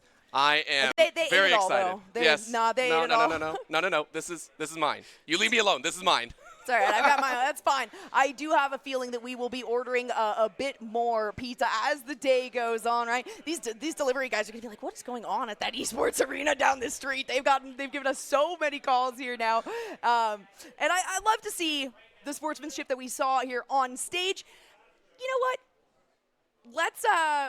Let's send it over to the team. We'll get that pizza's not for you, actually. No, You know, it's for me. that's Stop the saying it's not for That's me. the Why is it players. not for me? Let's give it to the players. That's not for No. them. I can take this one. Stop doing this to me. I suppose. Okay. Well, you know what? Let's check in once again with Septilins. Go down to the NACE Starleague studio with Matthew Corfey for a post game and a presentation of the trophy to Maryville. Actually, okay, wait. We're gonna check some highlights out first. Oh, they gotta shine that thing absolutely. up, you know. Yes, I mean, there are so many highlights to have. I mean, Maryville has been so exemplary throughout the entirety of this that I expect them to have a lot. And St. Clair, like we said, there have been moments where we see glimmers, and the reason that they are still here in the in the finals as well, it was by no slouch. Both squads, I was taking a look at the bracket before, and both teams had their ups and downs. There are some moments where we see a game dropped here and there, and for St. Clair, they're a squad that has battled across so many different titles as well, and I love the fact that in every game they play, they never give up till the bitter end. This is one of the few teams there are. I mean, I've watched some, right? There have been some moments where you can almost see the deflation. You know, hey, we know what's coming. And as gamers, we've seen it happen. We know what's coming. We play the game enough. We know this. St. Clair never freaking give up. I wish I had half the confidence they do. Like, if I did, I'd be so happy. It's resilience, right? You have to have resilience in a game like this. It can change so very quickly, and then you have to be able to adapt on the fly. You have to be able to have that confidence in the rest of your team, as we talked about before. This is a team that I called them scrappy before. I feel like that's very fitting because they are always going to be fighting for the top, and the best way to do that is to disrupt the opposition. Let's take a look at the top 5 plays, though, from that matchup between St. Clair and Maryville University.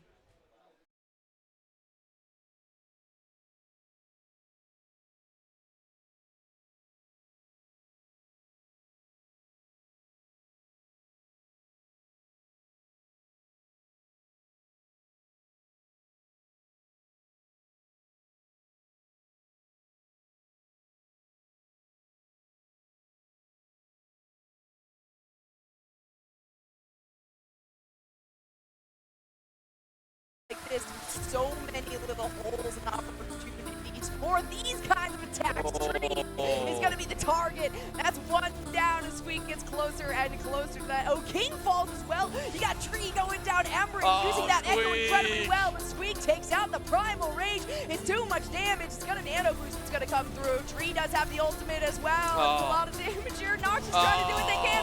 Emmerich has that Deadeye, but Tree takes 2 down. Dante is going to be the first to fall from the side of Maryville. It's not enough damage, though, for St. Clair to stay alive. It's just Squeak right now who is going to be the next to fall. Almost a team kill. Razor with the respawn just in time. Cameron falls, looking for another Tree, getting smoked out here by that Blizzard. Denied entry once, but Squeak says no. Dante is down. St. Clair have done it. They have held strong against Maryville's onslaught, and it looks like they have flipped this flashpoint. Oh my gosh, honestly, when that Deadeye didn't work out, Emmerich. Break it out. Go ahead, line them up, knock them down, one shot apiece. If that is able to be lined up, it is a problem for the side of Maryville. If you can find them all on your screen at the same time, that is difficult enough, especially when you got the Meteor Strike that's coming out onto the backside. Oh, Tree taking out 2 as well. Squeak gets Tree. so low, but they're not gonna fall. No. Tree, no way with the headshot. Okay, good. Good. It's a group consensus. Okay. I was alarmed.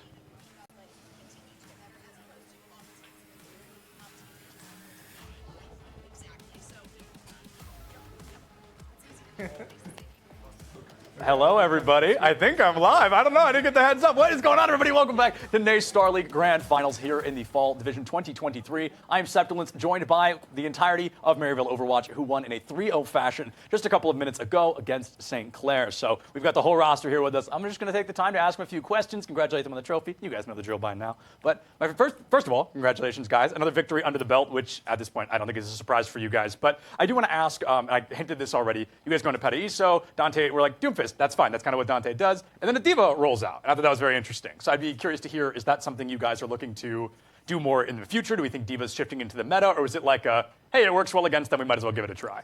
So I think mostly right now, our plan going into it was we knew we'd be playing against like some Winston comps. Right. So I think our overall consensus is that the Doom sometimes struggles into Winston.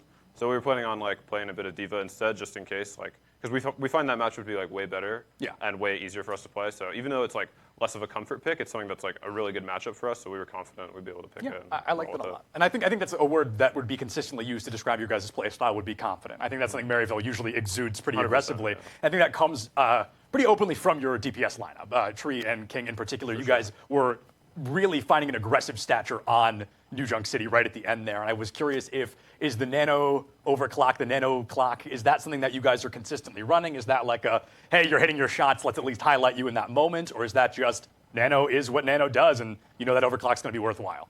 Yeah, we usually like to nano Tree because he does quite a lot for us, so we usually go with that. And then sometimes if I'm lucky, me, but if you're lucky, depends on the day for sure. And you guys, as I mentioned already, have been, I mean, you're defending champs here. You guys have won the CECC. You guys are towering your way through Overwatch Collegiate Homecoming. So what is it that keeps a good team great, I guess? You've got a deep roster. You guys play pretty consistently, and you always show up, and you get the chance to show off. So what is it you think you guys are doing that gives you the opportunity to be this powerhouse, this mythical team within the space of collegiate?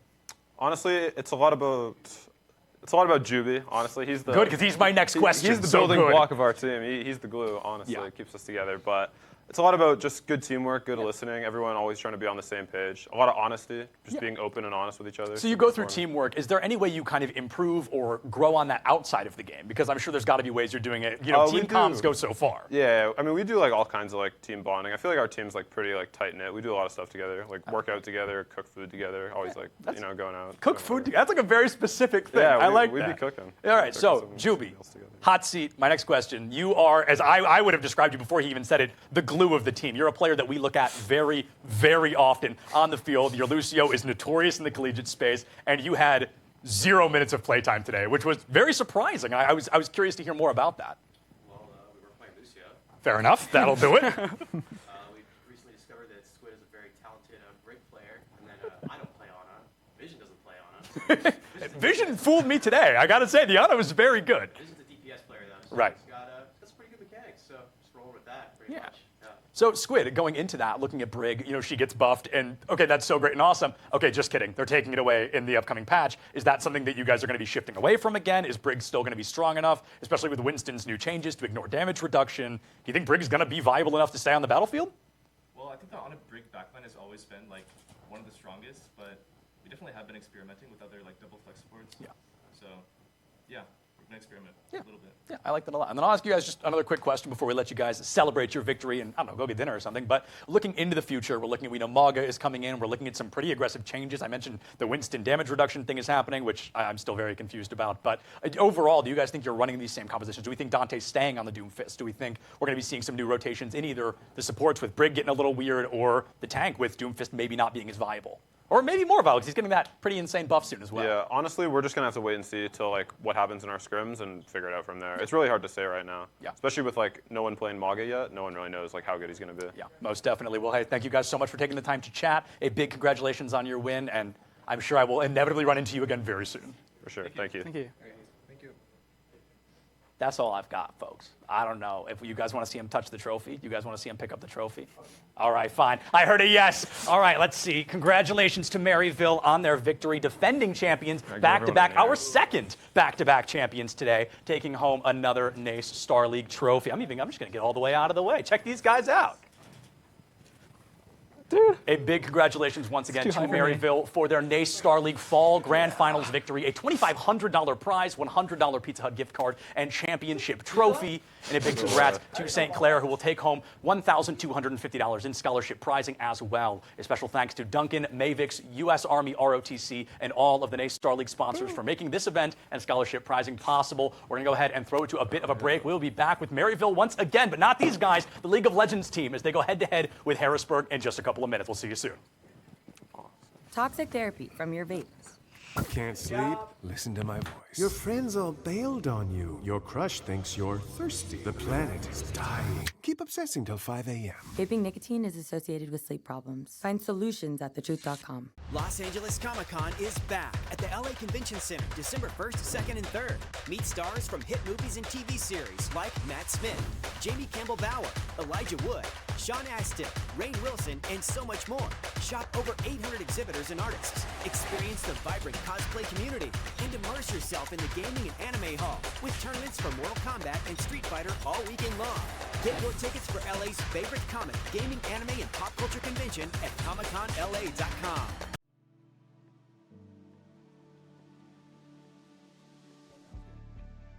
I'm Ryan Pruitt. I'm a sophomore at the University of Alabama at Birmingham. I'm a full-time college student, a future nurse, a small business owner, and a cadet in the U.S. Army ROTC. I'm the son of an Army officer, so I know the opportunities the Army provides. I knew the ROTC scholarship was the right choice for me to pay for the college that I wanted to go to. More than the money, I have people who are encouraging and committed to my success. I have big goals, and the Army is helping me make them a reality. I'm future 2nd Lieutenant Ryan Pruitt. That's my ROTC story. What will yours be?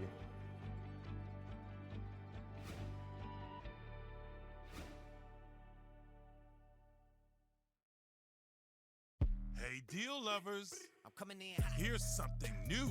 Just because we have good taste doesn't mean we don't like a good value. And in this hut, $7 gets you both. The all-new $7 deal lovers menu at Pizza Hut. I'm coming in hot. Because it's only a deal if you love it. Choose your $7 faves 7 days a week. Only at Pizza Hut. I thought I heard pizza up here.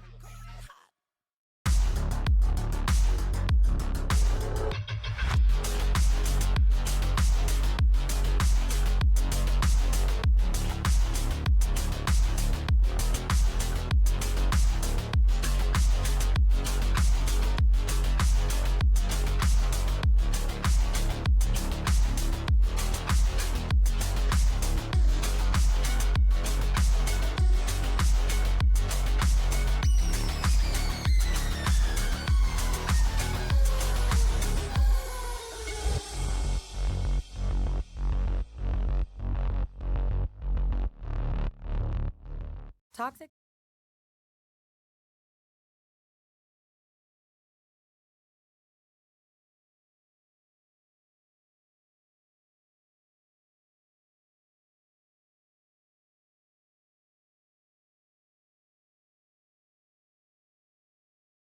Even further at the top, stay above champions, say the champion of champions, you have to be functioning on all levels. This is a 5v5 game now. It is no longer 6. Everyone knows that. Maryville, you can swap. Push coming through from St. Clair. Already we got a good tight competition as it is once again in the hands of that blue side. Like I was saying, St. Clair feel good, but this is the other side of it. King allowed to go off with this sword, said no, you are denied. Squid falls up behind, and it's just brutality. Maryville clean out 3, and it's so easily done. Almost having his ultimate available. Razor able to use that one if St. Clair decides to engage. A nice little pick out onto Dante once more, though Emeren's not going to come out ahead, but it is some decent damage as the Lucio manages to follow it up. Contest is what you need to keep this one alive. 99% here for Maryville, but Dante is out for blood. He's going to take it. That's Maryville's defense, especially on a map like this with so many little holes and opportunities for these kinds of attacks. Tree is going to be the target. That's one down as Squeak gets closer and closer to that. Oh, King falls as well. You got Tree going down. Emeren using that Echo incredibly well, but Squeak takes out the Primal Rage. It's too much damage. It's going to be farther forward and outside of the corner. That's not where Dante wants to be to stack up as much damage as possible. There we go. Now he's going to be able to go in, get some damage down, but against a Winston 1v1, you're not going to come out ahead.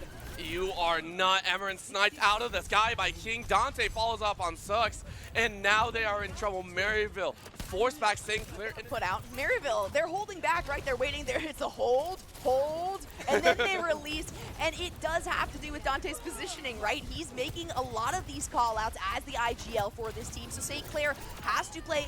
It's a weird flux between proactive and reactive play. And Maryville is just a little bit quicker on the draw. Razor's going to use the Matrix. Is going to be enough for them to continue on. Vision gets very low, but that's not the target they're looking for. The Pulse Bomb is up and available. Noxious gets taken down. Squeak going to be the next target here. He's able to get out, but Freedex ends up falling very quickly. Maryville find themselves a lot of extra pressure now. Vision has the nano boost, and it's just these smacks into Emeren falls, looking for another tree, getting smoked out here by that Blizzard. Denied entry once but Squeak says no. Dante is down. St. Clair have done it. They have held strong against Maryville's onslaught, and it looks like they have flipped this flashpoint. Oh my gosh, honestly, when that Deadeye didn't work out, Emery Noxious very low, but is okay with that because on the backside, you got Squeak moving in with the Sigma. Noxious does end up falling here. It's Tree, of course, that picks that one up.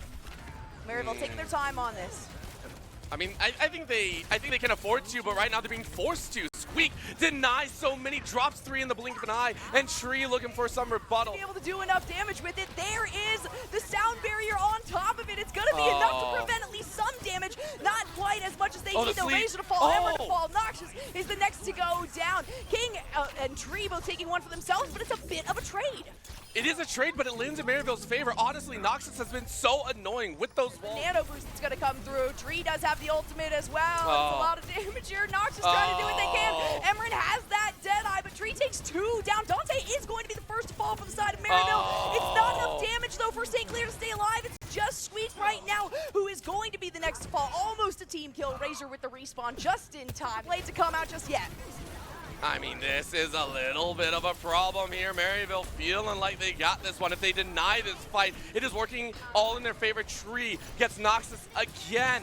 And Maryville, they smell it 40%, so they are victors until they are champions. But a turnover, St. Clair. Bite point, but that's a drop down from the high ground. Dante ready to draw fire, but in comes the chase. St. Clair ready to go. Emerin taking quite low. Redux taken out as King goes ham. The sword flies true and Tree follows up. Squid is a little bit low, but Tree says, nah, let me plant my roots. Let me show you how it's done. The Tree blooms in absolute death. That's great, and they do. They reach it in OT time. Emerin able to get a snipe on Tree. Tree is out. Squeak able to find vision. Hey, maybe they can turn around. They are trying to cap halfway, 3/4. One more to go, and they do. It is granted by Maryville, and now they just go away to OT. The chase. Noxious says, please do not get there, and they do. They turn it. We are going to the flashpoint 5. They did it. They took it. They took out Case way too much. Razor manages to pick that one up. Tree on the other side, though, is going to do what Tree does best, which is hit absolutely every single shot and charge with that weapon as much as possible. So simple, said this is all me. A little bit of healing comes out. That is going to be a test, but it's not going to work. Squid says, let me get in the fray. The flail denies. Not quite enough charge of it, but you got the nano boost on top of it. A beautiful wall to come through. That's going to prevent Tree from doing as much damage as possible, but it doesn't matter. They're able to engage onto the backside. Squeak will be their target after taking down Emerin and Redux. Noxious not able to stay alive for more than a couple of seconds. Just keep giving them the Tree, man. It's just given the Tree. I think the chase is out.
what to say.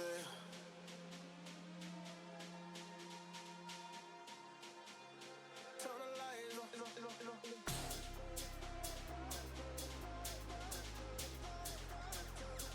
Turn the light, tell me what to say.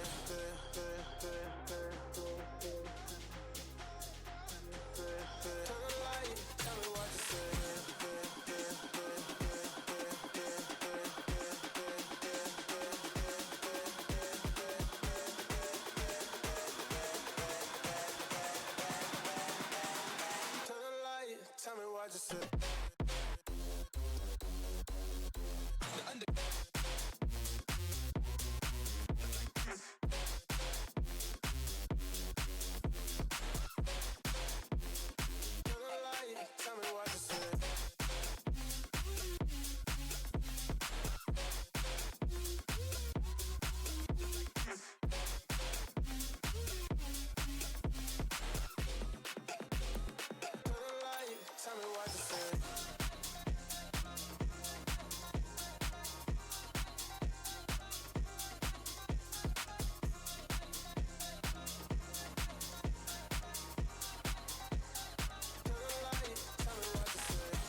Turning love to dust, 'cause we know it can't change.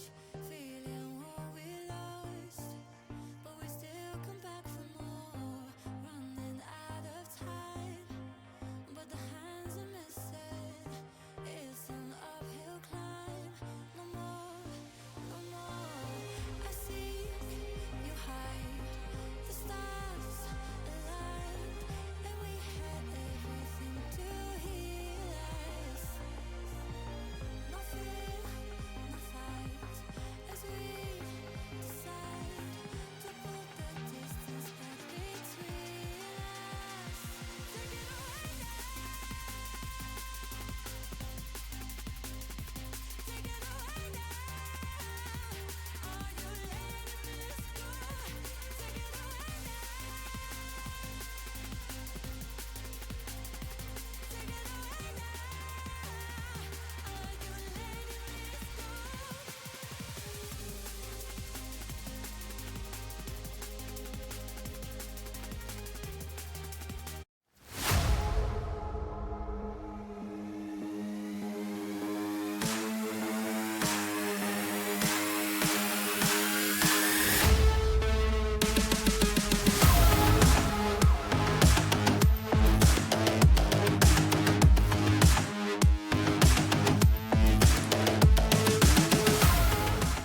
Hello, everybody, and welcome back to NACE Starleague Fall Grand Finals 2023. I am your host, Septilence, and I am very excited to walk you guys into our technically fourth, but basically third game of the day, League of Legends, where we saw Maryville just a moment ago win out in Overwatch 3-0 over St. Clair. The question, can they win out again, as Maryville is one of our League of Legends teams playing today against Harrisburg, a team that was originally notorious for their Overwatch program, but as it shifted, as things began to change, they have begun to grow in both Valorant and League of Legends, where League of Legends is the game, the name of the game here today. We're going to be jumping into that in just a couple of minutes, brought to you by Orbital and Jolly. Once again, you guys have seen a lot of them today, but I hope you're excited to see a lot more, as Maryville and Harrisburg are unbelievably ready to be our third victors of the day. We saw Stony Brook win out 2-0 in Super Smash Bros. Ultimate, Overwatch Maryville 3-0. Let's see if the undefeated streak can carry on. Orbital and Jolly, over to you.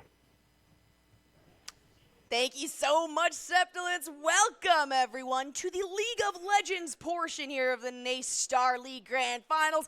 I'm still here. I'll be here for the rest of the day. And joining me on Dust now, we got a little mix and match as Orbital reemerges. Yes, I am still here. I'm orbiting around the sun, or somewhere. I don't know. I got dropped out of orbit before, and it was just, I fell on some random dust, and, I was having time, but I'm here now, here in the Boise Arena, and it's been phenomenal. It's been absolutely exceptional so far. We've had a lot of hype, and there's a lot of hype that comes with games like Super Smash Brothers, like Overwatch. But I gotta say that League of Legends is something that a lot of players have been looking forward to. As we take a quick look at the day's schedule, we got a bit of a mix-up. Hopefully, that Rocket League coming in at the end of the day. But Maryville has already found themselves reigning supreme up against St. Clair Saints. It was a 3-0 sweep, and so far today, Orbital, we have only seen sweeps. Now that Maryville is going up against Harrisburg Storm, are we going to see another, or can we put the brooms away finally? I think we are going to have a taste. And the reason I say that is because even though these were sweeps, they were not by any means easy to get to. I would love to harken back to the fact that, hey, go ahead, watch the series back if you can. Go ahead, check it out,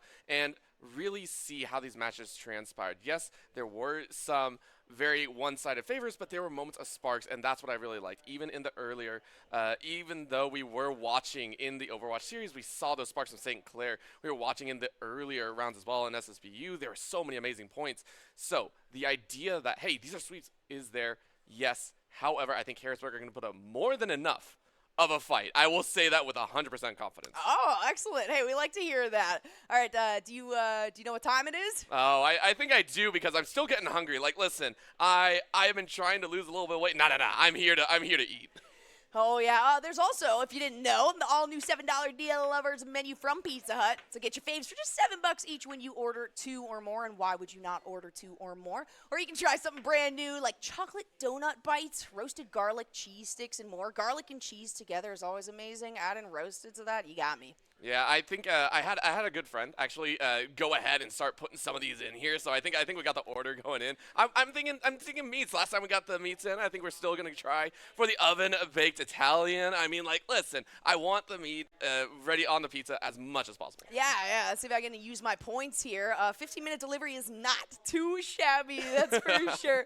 Fans at home, you guys can go to pizzahut.com/lineup and order from the $7 Deal Lovers menu today. Somebody had better order me something cheesy and garlicky, though, because I'm definitely going to be hungry after this match. Yeah, I'm looking for a little bit of cheese in here as well as we get into the draft. Maryville will be on the blue side. What you did there. And yes, I was very proud of that one. Looking at the draft, though, one of the big things that I'm very curious about is, again, we know both these teams have played each other multiple times in the past, and that's always the big question, right? Maryville, I know inside and out, and they're a team that are a very nice plan of superstars. These are all players that have excelled in their craft. Yes, sometimes they get a little bit, I don't want to say ego because that's on the other team, but it's still very comfortable. They have confidence that they exude, and sometimes that can branch out even into the early game play styles. Absolutely. And when we talk about early game play styles too, I think a big point of contention has got to be how you compose your draft and where your win conditions are. And something that Harrisburg does really well, I think, and something that will stand up to and be able to contest against Maryville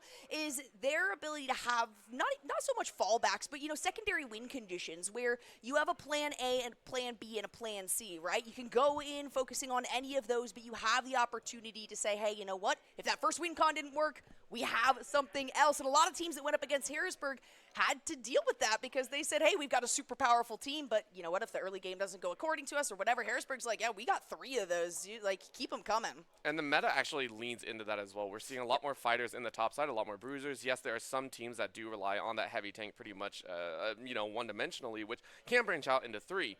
But these are all players that love to play pretty aggressive if given the opportunity. We're looking at Spyrex. I mean, I love watching Spyrex. If you give him the Jax, hey, there's a little bit of a problem. And looking at Amazo as well, really affording those opportunities. The only place I would see a little bit of the staleness, which I wouldn't even call it stale because it's fun there as well, is the mid lane. The mid lane pool has really stayed the same, and as a mage player myself, I don't think it's going anywhere anytime soon. It is, and you know what? As somebody who's not a mage player, I'm like, gee, this is usually super exciting for me because I don't tend to do that.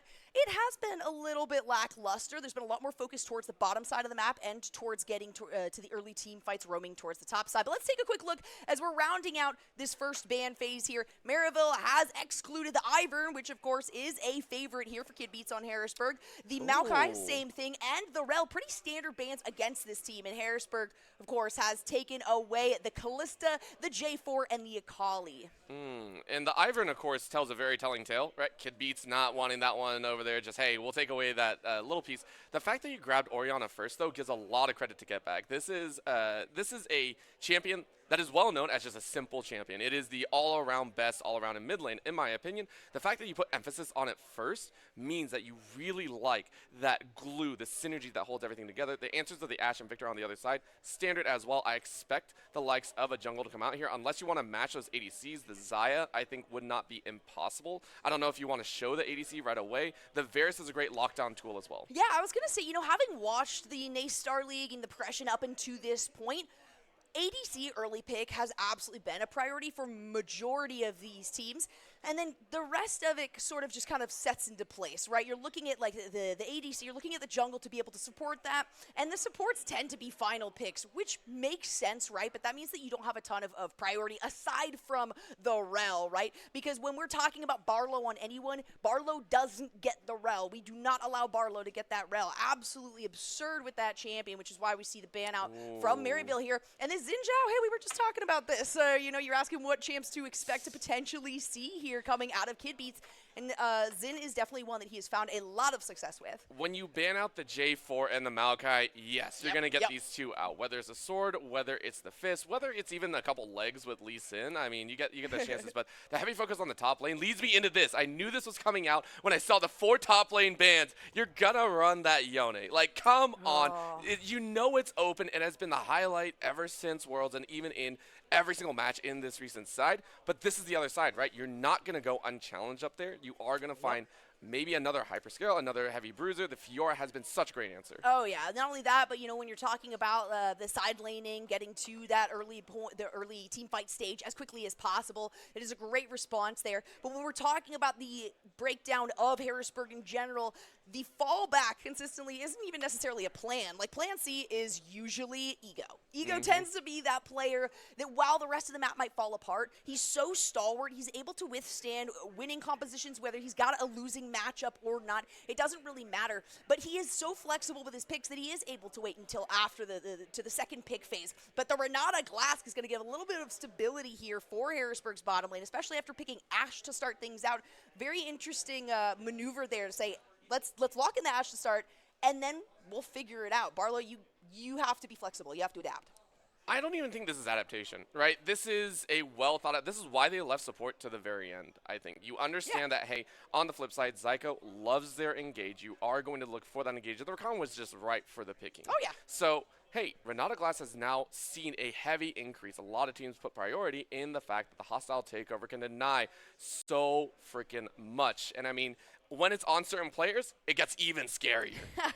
Well, let's take a quick look at those two rosters. Of course, we have Maryville, Spyrex in the top lane, Amazo in the jungle, Get Back in that mid lane, and the bottom lane duo, Scary Jerry as the carry and Zyko as the support. Now for the side of Harrisburg, the Storm, you got Barlow is in the wait, hold on. Barlow's in the bottom lane. We got this one, I think, a little bit. Yeah, that one's flipped around, all right. Barlow in the support. Makel is the ADC. Pain Shell as the mid laner. Kid Beats in the jungle. jungle, and Ego down there at the bottom is actually sitting in top lane. Listen, I don't know what you're talking about. I would love to completely see I want to see Kid Beats on that Ashe, have a little bit of fun. I'd love to see Maykel's, Zins out. But I agree. There are some very fun moments here. All the players are getting ready to go, and my eyes are specifically drawn into this bottom lane. The reason for this, and even though we can harp on it as many times as possible, is the fact that whenever you put priority into the bot side picks, whether it be the ADC or the supports, it always has to have impact. It has to be that glue that kind of turns everything around. And with the Renata Glass, you put so much emphasis onto this pick that it actually kind of scares me. Yes, it's a strong pick, but if it's picked off, obviously it has some problems. So I am looking at Maryville to almost target that bot side, have a little bit of fun, maybe try and put him behind as quickly as possible. And that makes sense. That's probably the expectation for Harrisburg because they put so much priority in getting the bottom lane that they really want. And particularly for Maykel as that ADC, as we saw, the adaptability of Barlow coming in to sort of form a cohesive bond down there. But at the same time, with the Xin Zhao on board, he's not going to be spending forever in the jungle. And my expectation is that Harrisburg has to make some really quick moves. Because Maryville is one of those teams that no matter what game they're playing, if they encounter a tough spot, if they're between a rock and a hard place, they will find some third exit that nobody knew existed. The exits manifest themselves is the best way to put it. And I'm just hoping that everyone has an escape route. You mentioned it all the way at the beginning that these compositions, you need to have your win conditions pretty solid. And the win condition that I saw from the get-go, which is crazy to me, as well, once you see the likes of the Ashe as well as that Victor come out, they're going for team fight on the side of Harrisburg. And I love it. The fact that you're still willing to kind of ram your head into the same factory, you're willing to take them head on, gives me a lot of hope because Harrisburg, this is a composition that when you float it, when you watch how it plays, there are multiple points of impact, but they're still going to move at you at the same pace. They're more than willing to take these fights, especially, I want to watch a Yone have fun. Yes. But for Maryville, they didn't say we're going to try and peel off. Yes, the Rakan has peel factor. Yes, you have the ability to walk backwards. But a majority share of their champions are still moving forward. The Varus saying, hey, I want to get the Chain of Corruptions down. You have a Vi that quite literally doesn't have an option back out. So you were talking about doors. There's one door for Vi, and it's literally forward. Hey, you know what? For Vi, if you're stuck between a rock and a hard place, I think you can just bash the rock to pieces anyway, so it doesn't really make much of a difference there. But it's true. The general concept, I guess, of, the organization between these two drafts for Harrisburg and Maryville, they had very similar thoughts going into this, right? Lock down a strong champion, give them a little bit of versatility by saying, hey, it's going to be, the support. It's going to be the support that we can pick finally later on. And then having Harrisburg as well on the red side, giving them the opportunity to try to find some counters. They did lock in, the Victor pretty early, which gives you kind of the chance to get those counters for the blue side, which is always good. But like you were saying before, Orbital, I don't understand it. I'm like, this is such a crazy mid lane matchup, and it will be the most lackluster thing I've ever seen. You have a jungle come in, and the gank doesn't work out. You have a lot of early roam coming from the supports, which is something that I expect to see, especially with the Rakan on board, to be able to leave the Varus behind for a little bit. Both of these teams are volatile, right? Both have a lot of opportunity to all in, but they need to know when to back out and fall to that plan B that we've been talking about. And when they identify that fact is another crucial part. You and I know the coaches quite well. Clerky is one that's been around the scene for quite some time. Same with Zoo. Everyone's had their history here, and one of the fun things is their specific idea of going into a lot of the drafts. How do we want to focus on this draft? And me personally, I just, if I'm coaching anyone, it's literally, hey, just play the game. Good luck. I don't know. Like, have fun. Don't die. Right? Hopefully. These guys have been able to dissect the game over and over again that the champions themselves are just tools. Yeah. So I'm very, very curious where they do focus.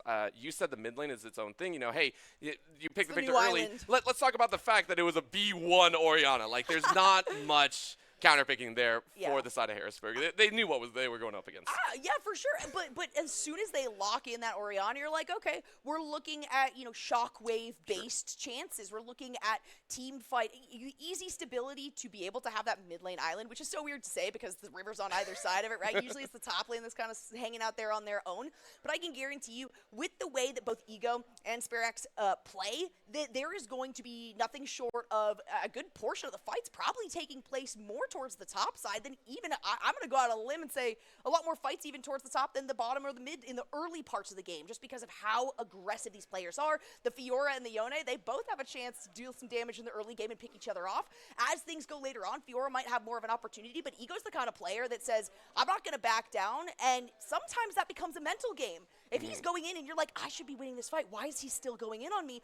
You kind of have sometimes, you doubt yourself, right? You're like, maybe I should be backing away. Maybe I shouldn't be so aggressive into this. And it's something that has proven to work for him time and time again, which is why I kind of address him as like the rock, right, of this crew. Even though maybe he's not going to be making all the calls and all that stuff, if you get to the later game, Ego's at least not going to be feeding. He's not going to be far behind. He's going to be able to do his job.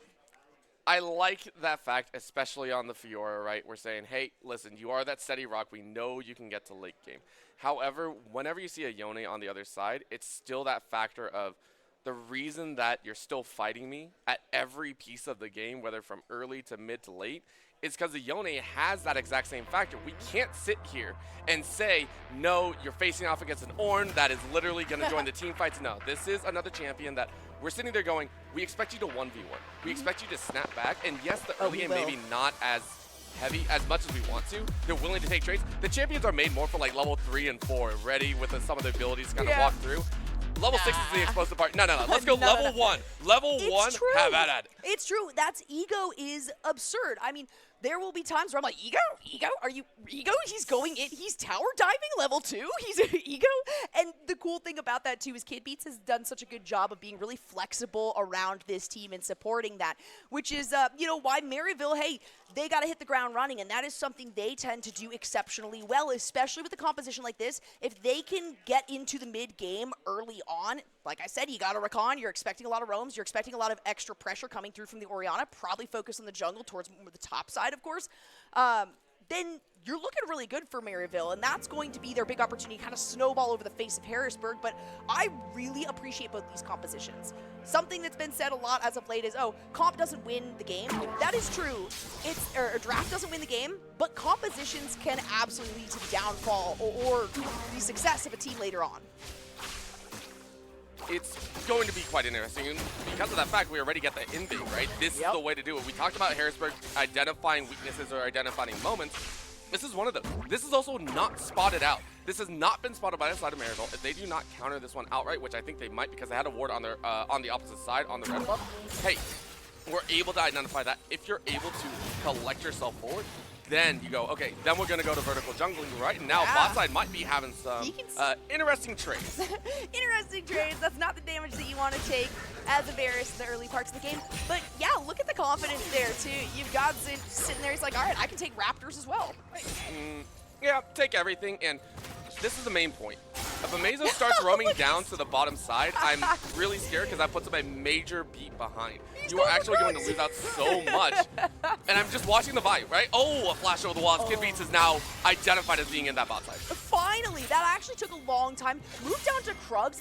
What a crazy navigation there for Angle, of course, is scary. Jerry coming through saying, okay, I'll just go back to my side of the map. Uh-oh, there's an enemy on my side. A flash expended early on. And for somebody like Varus who does not have easy escapability, even when you have the ultimate up, Chains of Corruption is still a hit or miss, literally. Harrisburg feels really good about that invade and the start to this game. Ooh. Good little flash there, and it was prioritized as well, right? You knew Amazo was locked out of that bot side farm, so yes, you're going to be in danger of that game. Amazo playing this one by textbook. So what do you do next? Hey, you go invade on the top side.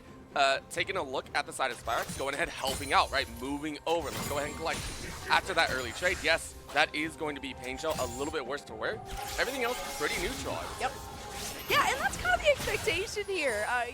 We're talking about the win cons for both teams. They both have fallbacks, right? They do both have this, if we can get the early game, we're setting ourselves up for an early mid game. They both feel good about that, right? So now, with it just being a few minutes in, these back and forths are going to continue.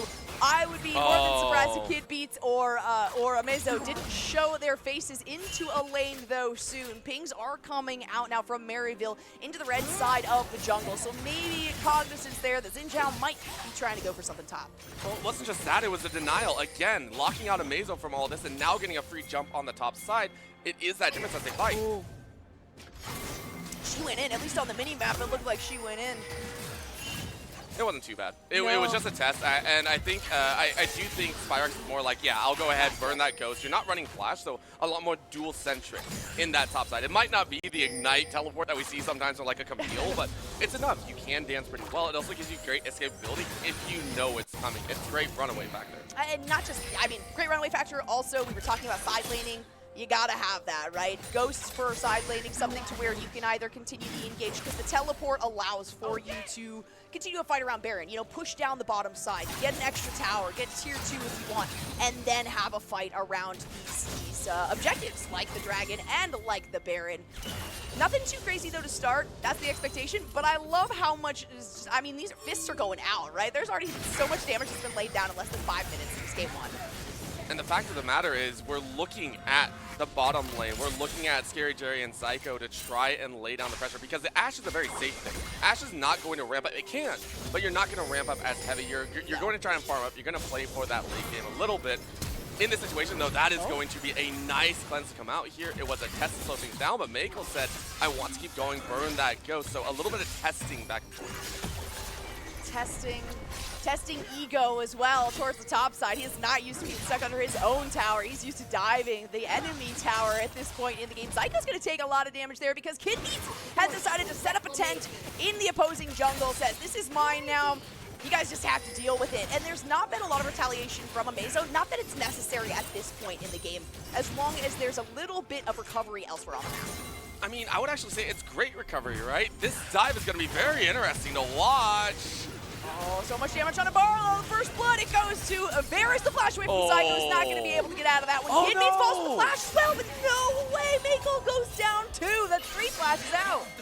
Oh, that's a problem. Psycho picks up the kill, though. It is nice, but that's such a problem, right? You set up that dive so heavily, and the fact that Kid Beats has actually been drifting, you said, on the bot side, trying to give so much pressure over. The fact that Harrisburg got a 2 for 2 instead of a 2 for 1 and maybe some plating means that now Kid Beats is behind. We're actually taking a look at the CS differential, and Amazo has come back in a major way. We're seeing about 5 to 6 cans up, 40 CS versus 28. Kid Beats was planning on that bot side going well. It is not. It went okay, but that is the risk you decided to run. I mean, hey, Kid Beats is like, I didn't die, I'm 1-0-1, we're good. Right. You do lose the first blood, it goes to the Varus, right? You do end up losing 2 members as opposed to 1, but things are tied up now, and no big surprise, we have swords just smacking back and forth up here at the top side. I mean, Yone has 2, still Fiora has a parry, so it evens out. Of all of them, really, Spyrox is just waiting to farm up, right? Like, we're taking a look at the side of this Fiora. Man, my brain doesn't want to work. The Fiora coming out here wants to get into mid to late game in good standing. Like he said, being able to fight back game, being able to be that little, I want to say heavy hitter with that split push, and we're looking at the whole breaker setup. So you just need to farm well. You've already drawn pressure from Kid Beats as well, so everything's actually going in an okay manner for Maryville. Hey, as long as you're looking forward to the mid-game team fights, like early mid-game team fights, which technically both of these teams are, but they want to be the ones that push for it, then yeah, Maryville's plan is going accordingly, and Harrisburg still has some good opportunities. Really, neither has faltered in terms of their objectives, what they're going for. Sure, Maryville has a little bit of a better grip on this one, and they do have more priority in the top and the bottom lanes, but it's just going to be consistently these smacks back and forth. And you know, one of the things I anticipate as well is the second we see either Kid Beats or Amazo hop in for a gank, the other jungler is now specifically tracking movement and the ability to kind of have a counterplay to that. I mean, they're already doing that. You can see here the call that Maryville is on Dragon, which Amazo started up about 20 seconds ago, is for Kid Beats to actually try and roam down. They're trying to match pace for pace, and it's appropriate, but the arrow! Oh, there's the storm! Too much chaos here for the side of Maryville. That means the Duckman is going to come out ahead. That was the counter pick. You know? It was, but look at the answer right now. Amazo's trying to get something bot side. He's trying to. Barlow near enough to tower, though, that there shouldn't be a huge problem poor here. Barlow. I mean, the way he's crashing in, I think this is a done deal. Hey, you know what? You do what you can. One tower shot is all that went off there. It's Amazo who's gonna pick that one up, but you know what? At least you got Maykel out, right? There was no attempt to dive towards the second turret for them. They're gonna pick up some extra gold and some plates for their victory. And I would say that actually leans into Maryville's portion a bit better, right? Yeah. The arrow across town was a nice little piece, but it was a guess. Whenever you play Ashe, it feels like this moment of, have at it. If it works, it works. If it doesn't, it doesn't. But it does leave that window open on this top side, though. We're seeing Ego get a little bit chased out. Oh, no way. There's the parry. It's still a lot of damage, but it's not going to be enough. Ego makes his way out. No longer has Flash, though. That's Ultimate Summoners down. I mean, that was so well read. You're looking at Spyrax to be able to start dominating the top side and really, and this is the challenge, right? A lot of teams will actually, hey, we need to apply a lot of pressure on that top, take down that Yone early on. No, if you get a good tool or if you feel comfortable enough, the 1v1 actually works in your favor, so very well done there. You're now extending that CS lead, and the Yone that we thought was going to be super impressive may not be as heavily contested into that mid game. Yep. And just as I expected as well, you do have Zyko, who's already doing that early roaming, right? Which, if you're a Recon and you're not doing some early roam, you're definitely doing something wrong. Unfortunately for Maryville, he hasn't been able to make much of that, but like I said, nobody's plan is faltering at the moment right now. Both of them are in a pretty solid position. Both of them are feeling good. And now at this point, I think they both realize nobody's really going to snowball into that early mid game. We're just going to play it out. We're going to wait and see what we can stack up on the top side on this Fiora for Maryville. And they've been happy about it, right? Maryville has looked very, very good and solid. Really, I don't want to say steamrolling, right? They're not steamrolling or anything like that, but getting the early dragons, second to dragons, and keeping those objectives clean. Yes, the Herald was taken by Harrisburg, but the other side of it is, where are you going to drop it? Neither side, there has been no lane that you feel like you can actually draw a lot of pressure, maybe the bot side if you wish, but the mid lane feels even better, right? You got the kill early, you get the Victor rolling in, maybe you get the plates, and get that very annoying burn champion into that great state. Yep. Annoying burn. I hate hearing those things in this game. It's not a brand, at least. Yeah, that's true. That is exactly what we're going to get. Another fight. Ego going in here. Ends up coming back with that heartbreak. And I'm not sure if he's aware about Amazo. Ultimate now down. But a good, at least, perception there from Ego to make sure they didn't go a little bit too far, right? It was a risky play. You don't have eyes on the jungle. You don't know where they might be right now. Let's not take that risk. I like it. Tempered aggression, tempered understanding of what could happen. You lost track of the jungler. The camps aren't up, so you're not going to follow through. Yep. Instead, hey, I'm already a little bit behind. You've now matched pace back with the CS, so you're in a good spot. And especially since Kid Beast is leaning on that bot side, you see there builds up an answer coming from Amazo, so everyone feeling like this bot lane is about to explode, and you have to be aware, Mako with that arrow should be able to kick things off if they so wish. It also kind of looks like there's almost this concedence or something of, you know, we'll put down Vision, but we're not going to really focus on Vision. There's the engage, though, a beautiful battle dance. It's followed up with Barlow trying to come in with as much as they can with the ultimate, but no, the hostile takeover, I mean, misses absolutely everybody. It's glowing too brightly. The fact no one died is stupid. That was the moment, right? Everyone's trying to throw ult. Everyone's trying to get in their face. No one died. Everyone walked away. Amazo's like, I don't know how I lived. And looking on the other side, you're looking at Mako like, I don't know how I lived. I was ignited. I don't know what's going on.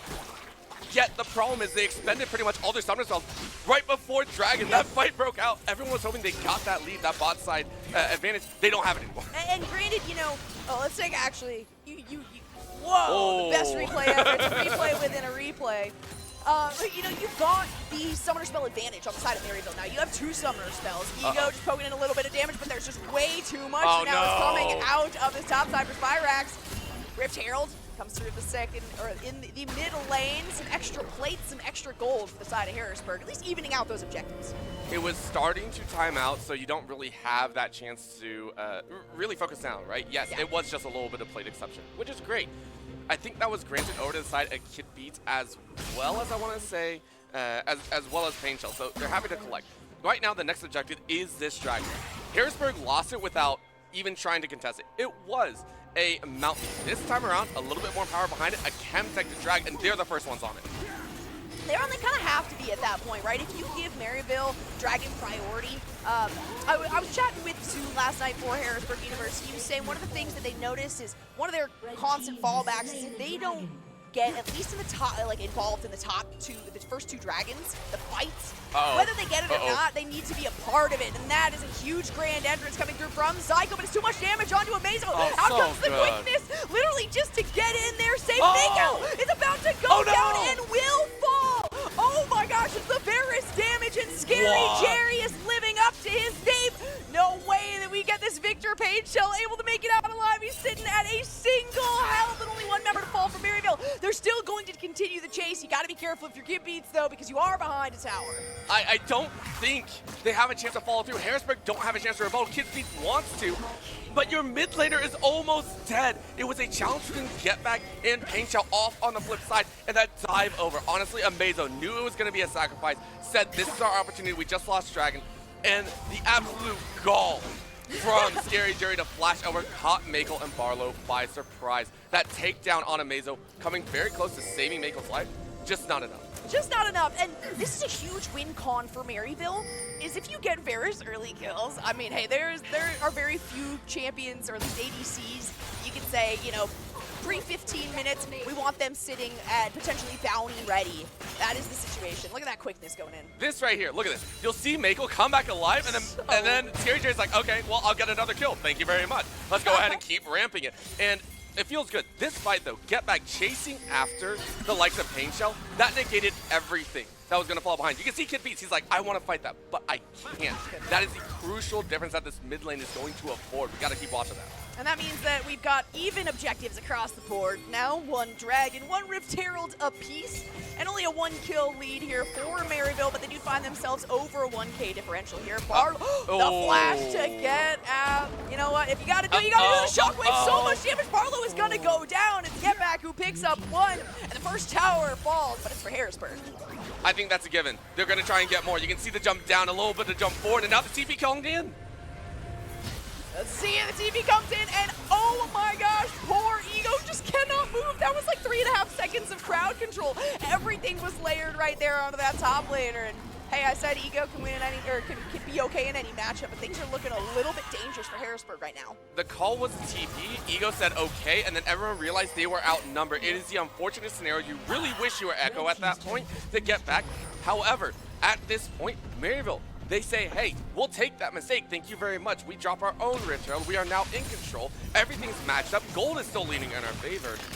And everything is leaning Maryville's way. They are now allowed to expand out. Next chance is most likely this mid lane. Try and knock down that tower. Start looking for setup around, I want to say, this bot lane once again. And what Barlow's doing now is certainly going to be something that Maryville needs to be sort of staunched on. They have so much solid vision, and when we look at the minimap and look at how much Harrisburg has layered down, it's not comparable. Very, very little vision that they have, and hey, this is a good example of what they can do with that Abyss Watcher going in. This Fiora, Spyrax gets to decide, who is my target here? Let's make it Barlow to start things out. Kid Beats on the backside, but who else is in the fight? It's also Scary Jerry. Zyko's going to be able to pick up that kill, though. Poor Fiora. I mean, you're okay. The fact that you're able to live, and now you get the flash out of Mako. Oh I mean, my Amazo gosh. said this is our chance. Maryville backing away when they knew Ego was coming around, but Harrisburg put their ADC in a rep position. And because of this, you lost a crucial safety net. Mako is now not allowed to really get close to these fights. That was so slick. Hold on.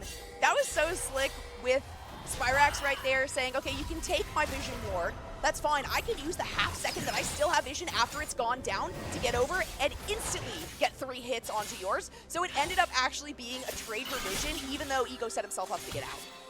Such little things are what is going to make or break this game, I think. But Maryville so far in these scraps, in these scrambles, have been on point. The fact that we got a Dragon coming up once again is going to be the main breaker. It's Hextech as well, right? But this is a major Dragon that everyone wants to fight for, and you get 3 stacks of it.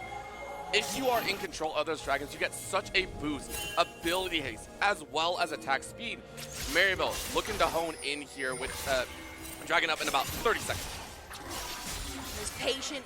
They pick the patient girls. You got to be patient with the Vi. You got to be patient with the Fiora, right? And so that top bush is definitely a place that Maryville has kind of found a mainstay. Ego clearly not really phased by it, but has to be careful because the farther back you get on this Yone as this game continues on, the less you'll really be able to do when it comes to the team fight stage, which teams are looking forward to. But when you got damage like this on this Varus and on this Orianna, Harrisburg has to be very precise about how they engage these fights. They're not crazy far back. They're less, it's a 2K differential between them technically on paper, but in the overall, Maryville has huge priority on these team fights. They have all the priority until we see Barlow step up and step forward. That hostile takeover, I think, is going to be the crucial plan. You're waiting for an arrow launch out of Mako. If you can get the arrow launch, that's great, but you need to keep beats right behind. And we still have not seen Ego be allowed to join these fights. So this 4-person combo coming out of Harrisburg will be very identifiable by the side of Maryville, right? Like, you know they're coming. There's no other option there. Dragon sealed away by Maryville. Harrisburg aren't even going to try. But at this point, the seeding of ground by Harrisburg, they're still trying to push Pain Shell into a comfortable spot to start laying down this consistent damage. So right now, give, ready for the next fight. Always ready for the next fight. Especially if you're Ego, because you're wanting to engage on these. So this is where we actually get to see the rare Ego having to hold himself back. Normally, I'm so surprised. It's like, wow, Ego was actually able to pulling that one off. But at this point in the game, he's going to find it more and more difficult with the Fiora as the final pick as well for Maryville, having the counter ability. And now we see them, they have to decide exactly how they want to engage, what they want to move forward on. Almost wasted time here spent trying to position themselves around this top side. It's Maryville writing the script at the moment, though. They are, but at least the script is being read at pace, right? Harrisburg are like, okay, we're reading the script. We know their top side. Maybe we can get something else. They rotate 4 up there. They knew they want to get, again, Pain Shell in a comfortable spot, and they're still trying to draw out Ego, right? Ego is sitting at 0, 1, and 0. Decent farm at 172. Not enough. Still waiting for that 2.5 to 3rd item power spike, and then you can start rolling over your opponent. Looking at the side of Spyrex, though, already has a Divine Thunder, still looking to chunk out. This is more than enough damage to flaunt your own pressure on your side. And that's where Harrisburg is trying to find some advantages. They keep themselves away from a full team fight. They're not grouping up. They are playing in a reactionary way. They had to respond to Maryville collapsing on the top side, but they are able to at least stop the Shockwave from coming in. I guess you can't stop Amazo from following up. Zyko goes in, the quickness comes out on just one member, but it's A-okay. Ego now trying to take down Spyrax. He's not going to be able to do it before time runs out. You got to reposition this Harrisburg. They tried. They tried to respond on the other side of the map a little bit slow, and Spyrex knew that. Also well done, expending the ults just to secure the kill. Pain Shell didn't even have a chance to flash. You need to secure that kill. They gave you the tower topside, and now that's a chase in mid. Ah, I love it. The hard CC, they hit back on each other, but it's going to be enough on to Angle to get him taken down. Scary Jerry falls. Lots of damage now from Maryville. Harrisburg trying to take advantage of it. No, it's going to be Kibitz who has to use the Crescent Guard. There is the hostile takeover, but it's not at all where Harrisburg would have wanted it. Now they're running into the enemy jungle. Can they actually escape out of this one? They're going to get pinched by Harrisburg here. As we can see, over the wall is where this buy is going to go. Amazo engaging on Barlow. It's a lot of damage. Far too much. You get the shockwave, and it will be enough to clean up this team. Ego giving them the run around over the walls. Maybe you could try to be able to seal out on that Grump, but it won't be enough, and Maryville has now really reinforced their lead. You know who's scary?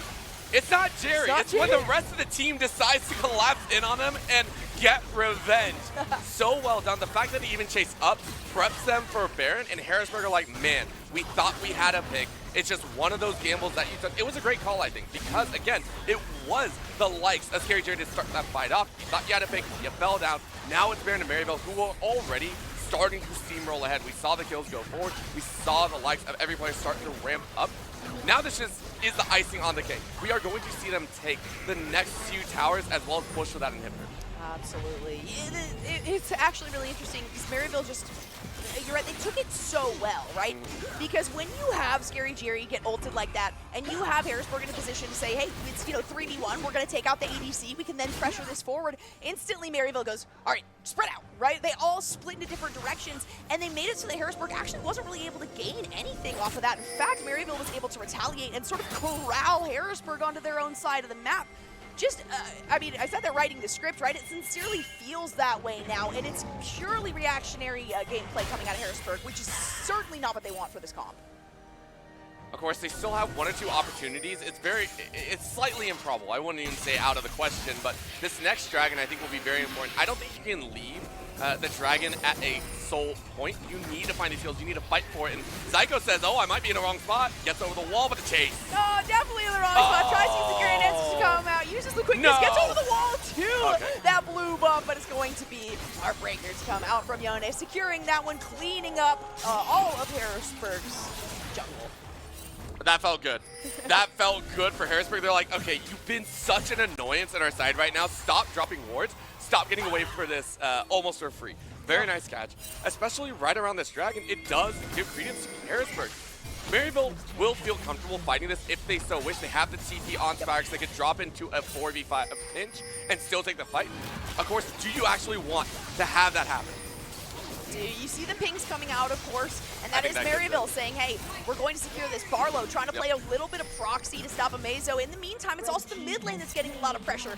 If you have a Varus who's able to solo push the mid lane, you are not in a very good position. No. And that is where Harrisburg is right now. They got their tails tucked between their legs. They have to head back to tower and respond to now this Baron pressure as well that they're receiving. Yeah, it's only up for another, I want to say, 2 minutes, maybe less so. So that's why you can see Maryville. They already got what they wanted, right? Yep. They took 2 towers off of it, and I think that's a fair trade. You were the one, again, Soul Point is so dangerous for either one of these teams. Both teams have flirted around the danger of a full team fight. That Soul Point is going to be so scary. This is very important. Take a look at how this is spaced out. Barlow does the one thing that they needed, gets a grab, throws the jungle away. That immediately negates any sort of steal attempt. In the mid lane, as you said, this is Scary Jerry allowed to farm up. At this point, I think it's an even trade. You open up the rest of the map. You say, okay, no other chances to be able to play inside your own jungle. You know how to play to us. I mean, I might disagree and say Maryville took a pretty big handful away from Harrisburg there, because what Amazo did, while it seems like, oh yes, you have Barlow who has prevented Amazo from getting in there, Amazo was just a distraction. Oh right my there, gosh. he's going to be able to get the kill underneath the tower. That tower does not end up going down, but now in the meantime, you got the bottom lane, Classic Spyrax, who absolutely will be split pushing for the remainder of this, finding another turret, more gold under Maryville's belt, and that gold lead is starting to get exponentially too large for Harrisburg to genuinely deal with. And we're seeing it in those item power spikes. I want to say Maryville's sitting on about 1,000 to 1,500 each, and they're going to go back spend. You can see the Rabadons coming out on get back, ready to go. Shockwave is going to be crazy. This is Harrisburg realizing they may or may not be on their last leg. They got maybe one more major team fight to get the playthrough, and then their base is gone. They need to win it out strongly, and they really hope to keep Pain Shell alive, right? And Ego needs to get in. We've seen Ego off on the side flaunting, and again, trying to keep Spyrax in check. At this point, I almost wonder if you just split off, let it go, drop a tower, and just win a team fight out. Yeah, pick the 4v5 essentially, and you know what? If you do catch Spyrax out, that is something you got to take advantage of, because he's going to be doing so much damage now. We're past the 25-minute mark. We're past the 50,000 here for Maryville University, and everything's kind of gone, you know, everything's Millhouse for them at this point. Feeling really comfortable. The places that they wanted to ensure they didn't fall behind in, they did. And not only that, but they actually got an advantage where they said, hey, this is a risk that we're willing to take, a little bit of lax that we're willing to give to the enemy team. Harrisburg just doesn't have a lot of options right now. Those options are extremely limited, and I 100% agree. There are some problems that were in there, and it did spiral from the early game, and you can't really fault them, but you're still going to try. 100%, you still have the composition, you're still going to fight it. Again, at this point, Ego going second item Hullbreaker, I get why you would want to, but I do feel like you could have gone for a little bit more team fight. You know things are looking rough. Third item Hullbreaker if you get the chance. Right now, this is dangerous time. Maryville, they're pressuring in. They have pretty much all the waves collapsing at the same time, which is perfect. Harrisburg, they need to pick their fight very, very carefully. Yeah, and in fact, you know what? It's kind of at the point in the game where it almost feels like they don't get the chance to pick the fight. They have to wait for an opening to say, we can make this our fight, right? Not that they decide on the engage, but that they see a mistake maybe that Maryville is willing to make and then slip through the cracks as Harrisburg. They have the potential, the opportunity to do it, but the longer this goes, the more gold is going to go in the pockets of Maryville as they're now able to secure the entirety of the jungle, as we're getting closer to more dragons where they really are going to force the fights out of Harrisburg, and that's not where Harrisburg wants to be. I don't think Maryville would actually wait for the Baron. Would they like force a Baron fight and then move in? Because they have an open inhibitor top. They're keeping Sparks on the bot side just to keep that wave in check. But I mean, it looks like they are going to. I feel like they had enough control that they could have forced a fight in that mid lane or that top side and really try and push. But they are going to look. They are going to try and bait Harrisburg into the dark. Keep them completely blind. Everything is Maryville's lights. Yep. And you see it. They're so scared. You see it. Hear the pings go down. And Mazel's somewhere close. Okay, run away. It's true. It's, you know, as you were saying, do they wait for the Baron, right? They don't have to, but they can. At this point, they're not losing anything for it. Right. They're just gaining some ground. They're giving themselves a little bit more space to work with. Oh, no. There's the Enchanted Crystal Arrow. It's just barely going to a miss. And Amazo only takes the tail end of that hostile takeover. A beautiful grand entrance Oh, from the TP. Psycho.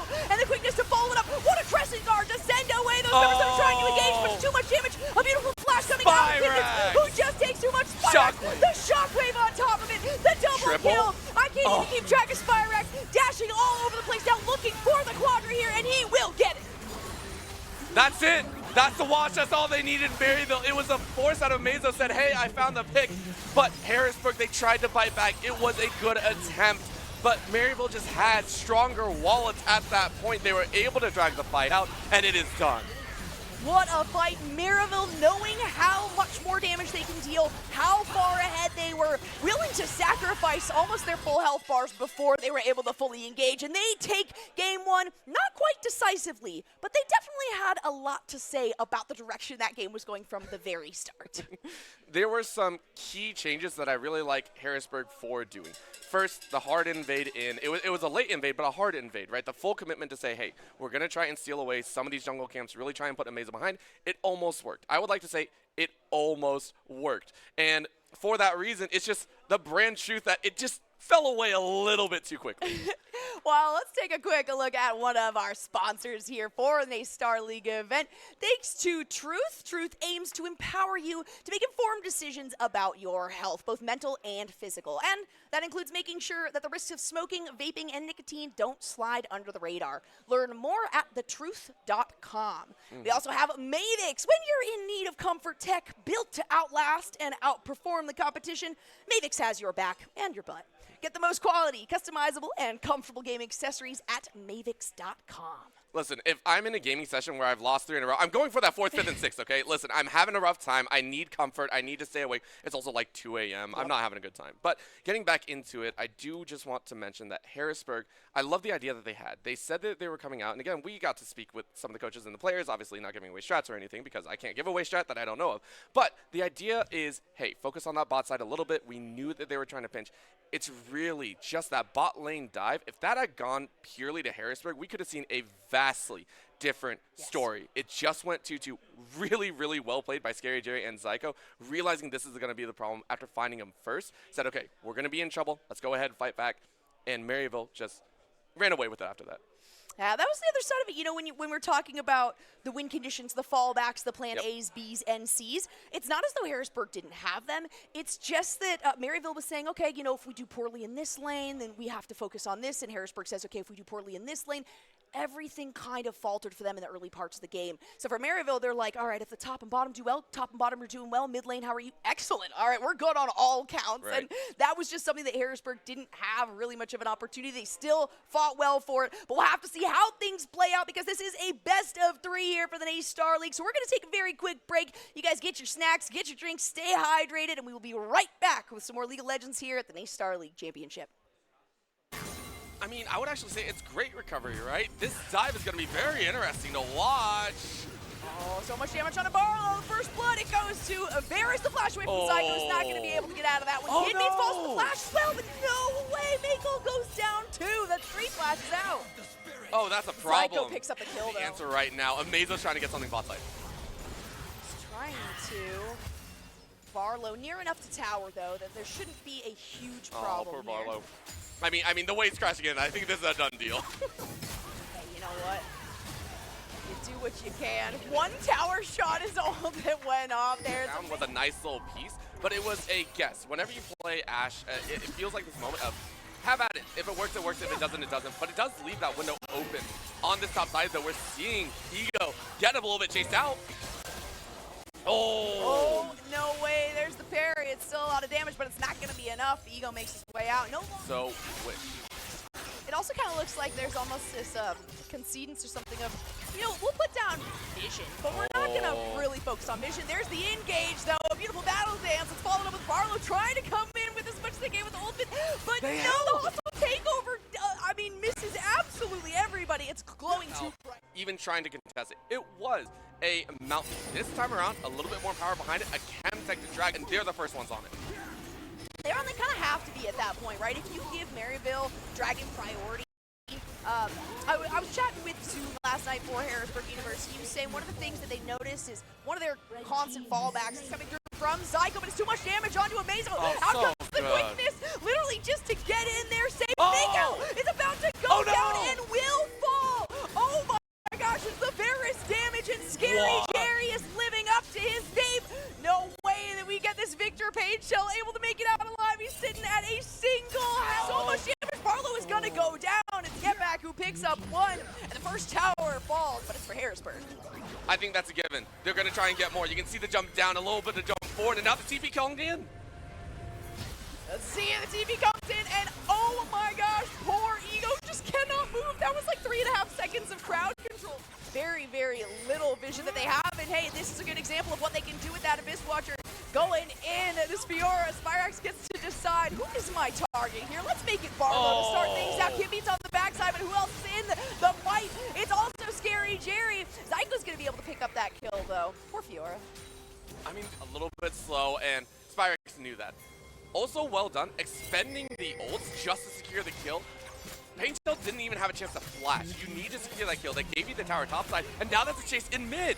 I love it. The hard CC, they hit back on each other, but it's going to be enough on to Angle to get him taken down. Scary Jerry falls. Lots of it. Now they're running into the enemy jungle.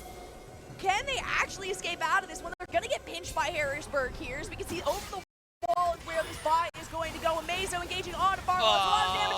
Far too much. You get the shockwave, and it will be enough to clean up this team. Ego giving them the run around over the walls. Maybe try to be able to seal out. A Scary Jerry to start that fight off. You thought you had to pick, you fell down. Now it's Baron and Maryville, who are already starting to steamroll ahead. We saw the kills go forward. We saw the likes of every player starting to ramp up. Now this is the icing on the cake. We are going to see them take the next few towers as well as push for that inhibitor. Absolutely. It's actually really... Next Dragon, I think, will be very important. I don't think you can leave the Dragon at a sole point. You need to find these kills. You need to fight for it. And Zyko says, oh, I might be in the wrong spot. Gets over the wall with a chase. Oh, definitely in the wrong spot. Tries to use the Grand Answers to come out. Uses the quickness. Gets over the wall, too. That blue buff, but it's going to be our breakers come out from Yone. Securing... Good for Harrisburg. They're like, okay, you've been such an annoyance on our side right now. Stop dropping wards. Stop getting away for this almost for free. Very nice catch. Especially right around this Dragon, it does give credence to Harrisburg. Maryville will feel comfortable fighting this if they so wish. They have the TP on Spyrax. They could drop into a 4v5 pinch and still take the fight. Pinch and still take the fight. Of course, do you actually want to have that happen?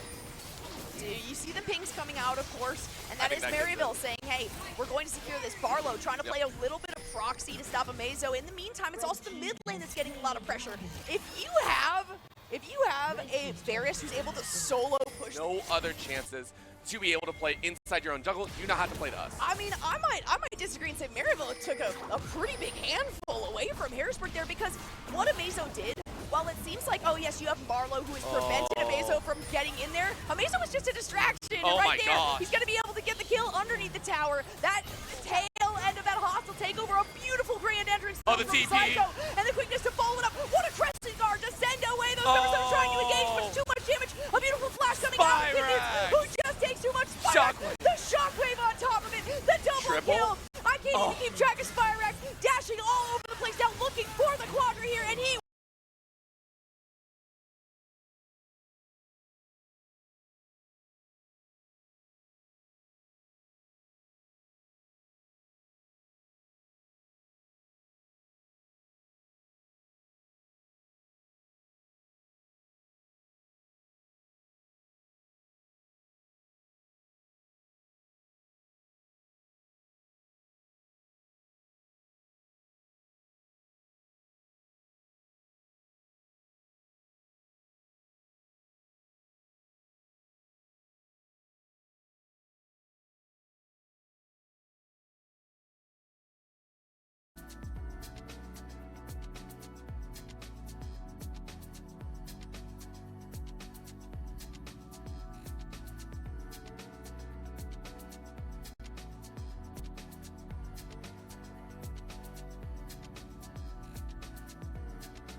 And we are still here, NACE Starleague at the Boise State Esports Arena, and hoping, Orbital, to not see a sweep coming through, because we've already had 2 sweeps today.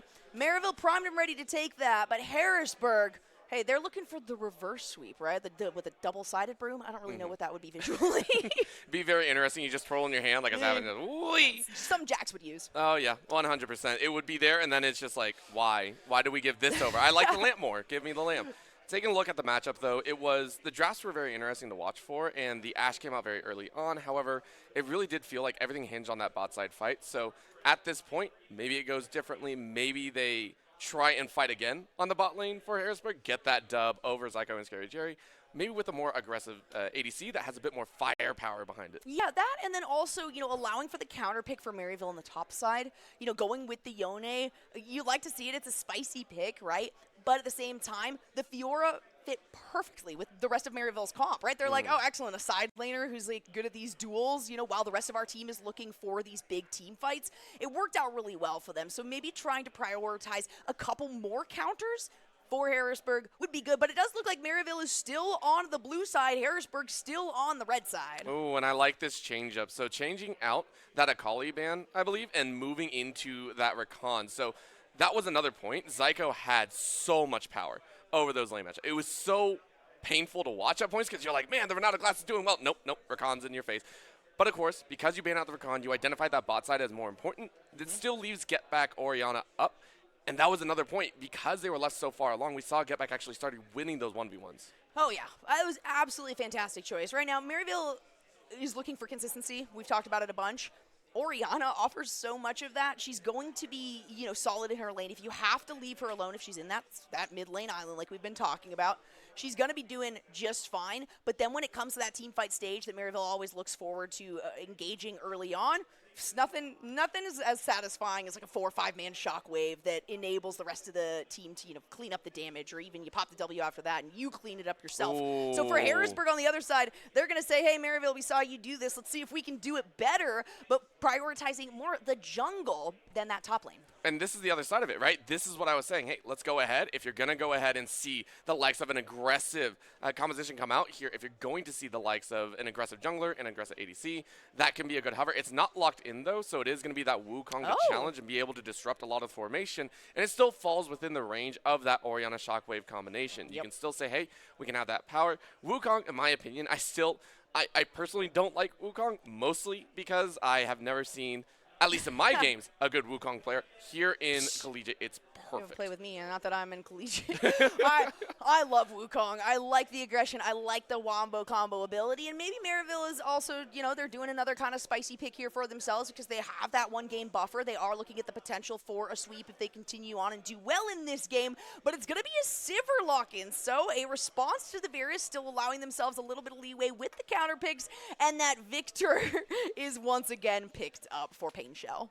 Keep it simple, right? The mid lane did not go awry too quickly, I will say. As we have pointed out, it was a more stable lane matchup. You already know that this Victor can output power, but how much favor are you actually going to place into it? At this point, it is a staple backup. It is not the main battery. So you're going to try and help out. You're going to try and eliminate some of those engaged tools. For the side of Harrisburg, you go ahead, ban out the Nautilus. I like this call. You already took out the Rakan, so just keep running down that list. Maybe you push Maryville into a safer support. I still don't see it. I expect aggression, but the Ashe ban from Maryville's side, very surprising that you go ahead and say that could come out support role. Maybe they decide to have a little bit of funkiness with it.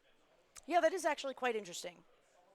I'd like to know the thought process about it. That ban in particular just makes me kind of scratch, because Barlow can't really play much of anything, but we've seen him pull out things like the Alistar, the Bard, do well with. We saw the Glask in the past. I don't know if Ashe is so much up his alley. The Blitzcrank as another ban, so Maryville is narrowed down for sure on these engaged supports. Clearly something that they're going to want, especially when you're running a Sivir. You're able to speed up an Orianna and a Wukong to get in there with the Wombo combo. You want to be able to follow that up with that front line, some sort of engagey style champion in the bot. If this gets banned as well, this is heavy respect to the bot side of Harrisburg. The identification that, hey, they were running this before. They wanted to focus on that bot lane. We really, really, really want to make sure they don't get this safety. So not only that, you were mentioning before, the Renata Glask, even though it might not be the favorite of Barlow, it did have power. There were multiple times where that hostile takeover, if it had landed, was going to be very difficult to play through. So ban it away, just take it off the field, especially since you have kind of this rush forward. You don't have the versatility to bounce around. The on the hunt is great, but the Sivers still going to run forward. There's going to be the Bard. There's something that you were talking about. As I was walking up on, I'm like, I want to see the Barlow Bard. I'm like, I like the Renata. When I think of Barlow, though, you know, I think of this heavy aggression, and it was going off of what you were saying there. The Renata Glask was fantastic for the situation they were in. If you are far behind, if your enemy is doing a lot of damage, make them deal it to each other. It was perfect, but Maryville was so patient. They waited out for that hostile takeover. Either they waited for it so that they could move away from it and stay on the outskirts, or they forced it out so it was only used against one champion who wasn't even within range to really do much damage, and then they were able to collapse. So they just played that well. The Bard gives a lot more flexibility over to Harrisburg. And wait, we were just talking about him. We were just talking. He heard, you know, Jax's ears were burning on this one. Just go fishing. Just go fishing, Spyrex. Don't do anything else. Have fun. You know, collect your 3 gold over the course of a minute. I think that's what it is. At this moment, though, this is one of Spyrex's most played, if not the most played champion in just like solo queue-esque styles. Like we see this Jax come out, and now you need an answer. And Rumble is, I think, a pretty good one, right? This is going to be a nice one to try and challenge. It's going to be a little bit of a skill difference, though, because Rumble, you can get caught by just about everything. Yeah. And it's Spyrex on the other side, but you bring a bit of overtime damage. I really like this call to go ahead and just say, this is what we're going to play with. Yeah, and this is something that Ego has also been running pretty consistently, I would say, over the last few weeks at least that I've been watching them. It's something he's found a lot of success with. I said he likes to engage and not let go, and Rumble is certainly a champion where you can engage and not let go, or you can just say, hey, I'm going to throw this out there, you know, team, you do whatever you do, I'll be here just in case I need to fully engage. So it does give Ego a little bit more space, right, to say that island, they're going to try to maintain that instead of being overly aggressive in the early parts of the game, right? Because as a Rumble, you can't take that risk on a Jax. But this looks better for Harrisburg if they end up falling behind in the early parts of the game. They have a lot more of a fallback. They also have the potential for a whole lot of damage, though, if they do get an early lead. It's a surprising damage as well. Now you can influence the lane without actually being in the lane. We're talking about the long-range equalizers coming in. You're talking about so much that you know Maryville is going to chase after you, so I agree behind that as well. The problem now comes in is we saw how quickly the likes of Maryville can scatter, so my eyes are actually leaning onto this Varus and the Bard and the Rumble, these 3 in tandem, mostly because I know what Vi's going to do. I know Vi is going to chase one target, but you need the follow-up behind. Yes. And if Maryville is good at scattering, which on the hunt, you're looking at the box from that Thresh, you're looking at the Wukong to disengage. They have so many tools to actually bounce back against that, yes, it looks engaged, but when they're falling away, you're not actively and accurately going to chase after them unless they're funneling themselves. So as much as Harrisburg have laid down so much utility and so much availability, depending on how close or far they are with that Rumble, with the Varus, with the Bard, and Bard in particular, I am just a little bit worried, especially with how game 1 went. I agree. It's not, you know, ideal for Harrisburg. I can look at both of these compositions and say, okay, I'm not uncomfortable with it, that's for sure. I'm not expecting things to go completely awry for Harrisburg here, but we were also talking about the supports that are going to go along with a Sivir. Hey, if the Nautilus is banned out, if the Blitzcrank is banned out, guess what? There's 2 more hooks available, at least right there. You can either go with the Pike. The safer option, though, because we're talking about heavy engage and the frontline ability, is Thresh. Once again, Maryville says, okay, this is kind of what we're leaning towards, and it fits perfectly into what our composition sort of revolves around, which ends up being, in this instance, Get Back and Scary Jerry, who really wasn't able to show just how scary he actually is in that last game. And at this point, if you cross the threshold of about 35 minutes, you're going to figure it out. You're going to figure out that this Sivir is going to run you down. It's going to be a problem, maybe even 25, depending on how many kills go through. With that Thresh, I love the fact that you pointed out, hey, there can be bounce back. There can be 2 little pieces to it. It's a great engaged, defensive, everything. We know Thresh is basically the util of the bot lane. Hey, have some fun with that. The fact that they also had a lot of pressure down there, Zyko is going to have a lot of fun. Yes. And then Get Back enjoying the fact that, hey, you even threw him a little bit of a bone. Hey, have a bit more fun in this game. Have the shockwaves overpower, and you can also follow up behind the likes of that Wukong. The secret ball is what I like to call it. The secret ball. Yeah. I do like the wombo combo names that people have. You know, it's always it gets Shockwave different and every something time else too. Here, right? There's like the bounce house with the Zach, you know. I do like it when somebody's able to come up with something clever here, but I do think that Harrisburg has to be kind of clever about how they play this one out. You just mentioned a moment ago that, you know, bottom lane had priority. Really, pretty much all the lanes for Maryville had priority. The mid lane was a bit back and forth, but we saw Ego was stuck under tower the whole time. How many fights did we see take place where Maryville was able to dive between tier 1 and tier 2 towers? And that was with Kid Beats being the one that was engaging on the enemy jungle, right? And it wasn't even like, oh, we're responding to this invade. It was, Maryville was just like, we're going to keep doing what we're doing, and if we see something along the way that is going to disrupt our route, we'll adjust accordingly. Worked out really well. So even though Amazo didn't immediately recognize that they were being invaded, even though they lost the buffs, you know, some of their jungle in the early parts of the game, they took it all in stride, right? They took that and said, okay, well, you know what? If that's the case, I'm just going to hard pressure your bottom side. Then you're not even going to be able to have a jungle at all. Yep, that was the appropriate response. Whenever a team is making a move, what you want to do is ensure that, hey, you're giving up something on the other side. And once that pressure flips, you know, if Harrisburg is the aggressive side, hey, we're making the plays first, that's great. But all of a sudden, if you get behind that lag, and if those early ganks don't work out, this is why I was pointing out, you know, it goes back to the beginning. There was a slight pressure over to the sides of Harrisburg in that bot side. They made that. They crafted that for themselves, that overall pressure. This time around, they can do it again, but it's a little bit scary in the back end. Like, I'm not sure it's going to work out as cleanly to gain control of that bot lane. And this is where we get to see how much of an ego Maryville has, because we got to watch, because there's one of like basically three things is what I'm going to be looking out for, right? Either they place a ward to try to prevent the early invade on their jungle, just so that they have eyes, or they decide to do an invade of their own, or they don't even worry about it and literally say, do it again, it's fine, we can deal with it, right? And two of those picks, if they do decide to do the invade themselves, or if they decide not even to worry about it, right? Those are kind of those flexy options of like, well, we can figure it out, right? We will, like I said, go accordingly. But if they put down a ward, then you at least know it's more of the respect side of it, right? It's more of them saying, okay, that's not really something that we necessarily want to deal with right away. We don't want to touch on that. We'll play it out. And yes, the bots, I'm just, there's so much to talk about. And I want to not harp on the bot lane as much, because as the current game goes, I think we know how that's going to pan out. So with that being said, we now take a look at where Maryville can actually put their pressure behind if they do decide to go with option number 3, which was give. We already gave it once. It goes straight back towards that top lane. Even though Get Back wants some action, this top lane is now another aggressive point. You talked about the fact that Ego was stuck under the tower the entire time. The Rumble affords a little bit more overtime damage. You can get through the Counter-Strike. But, I mean, it's like Spyrax Jax is going to be another bully. If you mess up one or two trades, all of a sudden you're still stuck in that situation. And I think Jax actually hits harder than a Fiora. It can spike so much quicker, and you're giving up so much space for it. I'm actually very, very scared for Ego. I want to see those trades go extremely well. I also want to see the likes of Kid Beats join that top side, maybe not focus on that bot lane as much, but if Ego falls behind again, the Rumble actually falls off, I would say, harder as well. You start realizing, I don't really have as many slip out maneuvers. It is as many doors, as you have pointed. Yeah, and it's not something that I know I've seen Ego thrive on. When I see Ego absolutely decimate, it's on the Aatrox that he gets like 3 early game kills. It's on the Cassante that he's able to say, hey, I lost that, like I'm 0-2-1, and yet I have done this well enough. I've recovered covered my bases well enough that I can still be the frontline hard carry when it comes to like taking aggression and also dealing damage.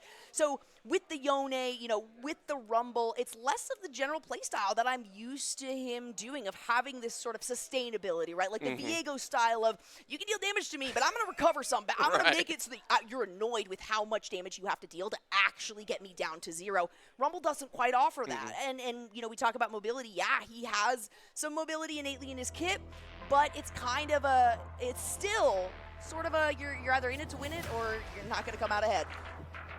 What I will say is game 1, it was very quiet up there. For how much it actually went down, yes, you're down CS, but you were actually matching pace even when we saw Ego under tower. So that's what I'm actually hoping for. I want to see the Rumble farm up, because if you're farming up and keeping pace, at least the Equalizer is still going to challenge just about every roam. So really, as long as it's not a hard fault, I'm happy. And it was, in regards to that first game and how the top lane went, you're absolutely right. What really happened that pushed Spyrax over the top was more his ability to roam really early, and that dictated where Ego had to go. Yes. Ego had to respond to the positioning. And Sperex, that Fiora is going to have more mobility, obviously, than a Yone, which is kind of crazy to say. Like when he's another one that either you're in or you're out, right? Fiora can kind of pick and choose, and there was a lot of opportunities for Sperex to say, what do I want to eat? Where am I starting here? You know, which course will I engage upon and then continue on in this 5-course meal of the enemy team? I can go for course 3, I can go for course 5, whatever I want to do. It's the truth. Spirex had the pick of the litter there, and in this current moment, maybe you get another one. You're on a signature champion. This is one that you have played very, very well. But now we get to look towards that bot lane. Once again, it is that Bard. Can something crazy happen? Can we get some silliness? And if it works out, those stasis moments are going to be so impactful and crucial in the backline. Yeah, Barlow, I said Barlow's not going to get the rel, right? We saw it banned out again as that first ban.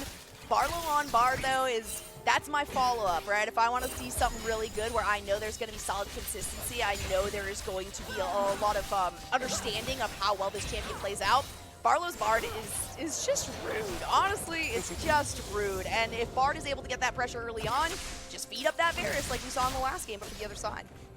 Just go ahead, give him a little bit of a nibble. And the fact that we're also not seeing the explosiveness in the jungle is a whole different story as well. It's the nice, okay, you go ahead and hold it. That's a ghost coming out though. It's not the flash. Wow, okay, really giving respect over. Yeah.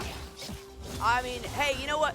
The ghost on the Sivir, she's like, it's fine. I'll have my ultimate eventually. Like, we'll be good. When I go on the hunt, you guys can't do anything about it either. But I like to see Zyko on this Thresh as well. Did a really good job of being patient with the play, waiting until the last possible moment to get a play pull. No way that hits. What is that hitbox? All right, hold on. Front-facing, though, is Makel, who's going to say, well, you can't continue with that death sentence.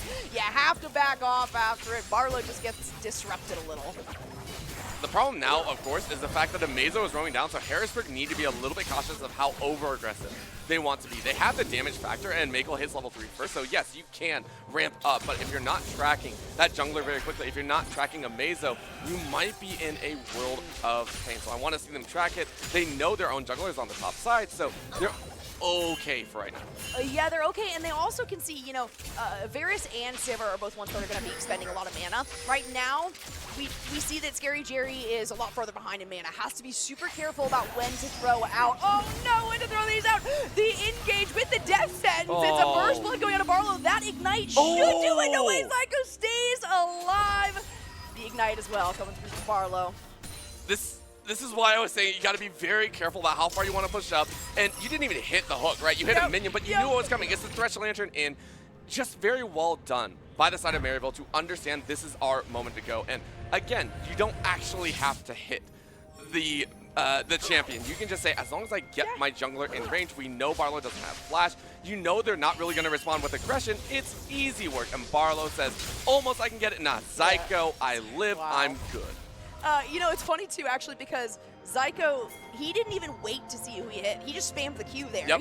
He knew he would hit something because it was in the direction of the minions and the champions. No matter what, I'll be in the position to get my play off. And that was maybe a bit of a misstep by Barlow, being a little confident. Makel did have the mana advantage on that one, and the positioning, had it been better for Harrisburg potentially in that one, it might have been a different story. But Maryville is feeling very secure about these win conditions and how they're going to come out ahead in these 1v1s or 2v2s. And I think giving the kill over to Amazo means that it now transfers between. So yes, it is now that dangerous zone. You got to be really careful. Kid Beats, though, starting to ramp up in their own right, so I expect the Vi to start joining in as much as possible, but for right now, still struggling to find options. Got to try and answer on the bot lane in their own valley as we watch, as these two kind of duke it out in the top side. You gotta watch that rage bar. I guess as I don't have to deal with mana, but I do get angry. I'm always like, why can I not hit? Why am I not hitting anything? Or why am I not blowing fire? Where is this? Don't realize that bright red bar at the bottom of it does overheat. So, a little too much fire for Rumble, never too good, but maybe an angle here for Scary Jerry to potentially take some damage and go down. If Makel and Barlow get ahead like you were talking about, that's a huge bonus for Harrisburg. I think the expectation is not necessarily that they will come out ahead in this lane, they just need to last this out towards that mid-game stage, not give too much over. Be patient. wait for the opportunities, which also I feel feels into Maryville's pocket as well. They're like, oh yeah, we can also wait too. But this hook is a problem.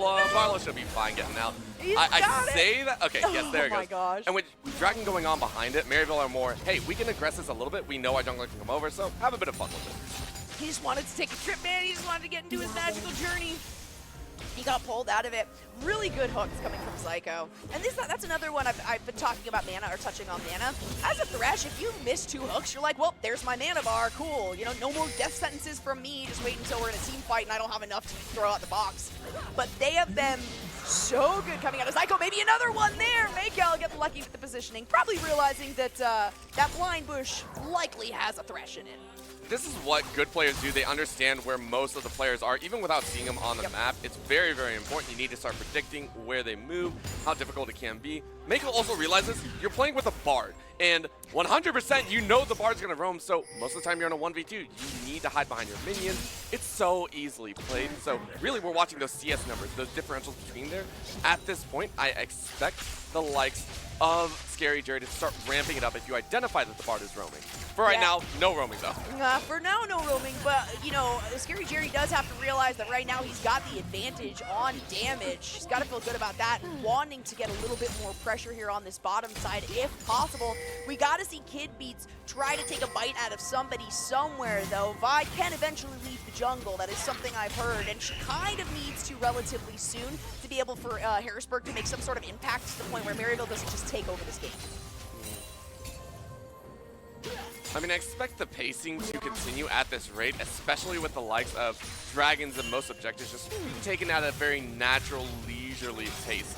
So, for right now, Maryville just more secure in getting that farm. Right now, Get Back holding pretty steady at about a 10 CS lead.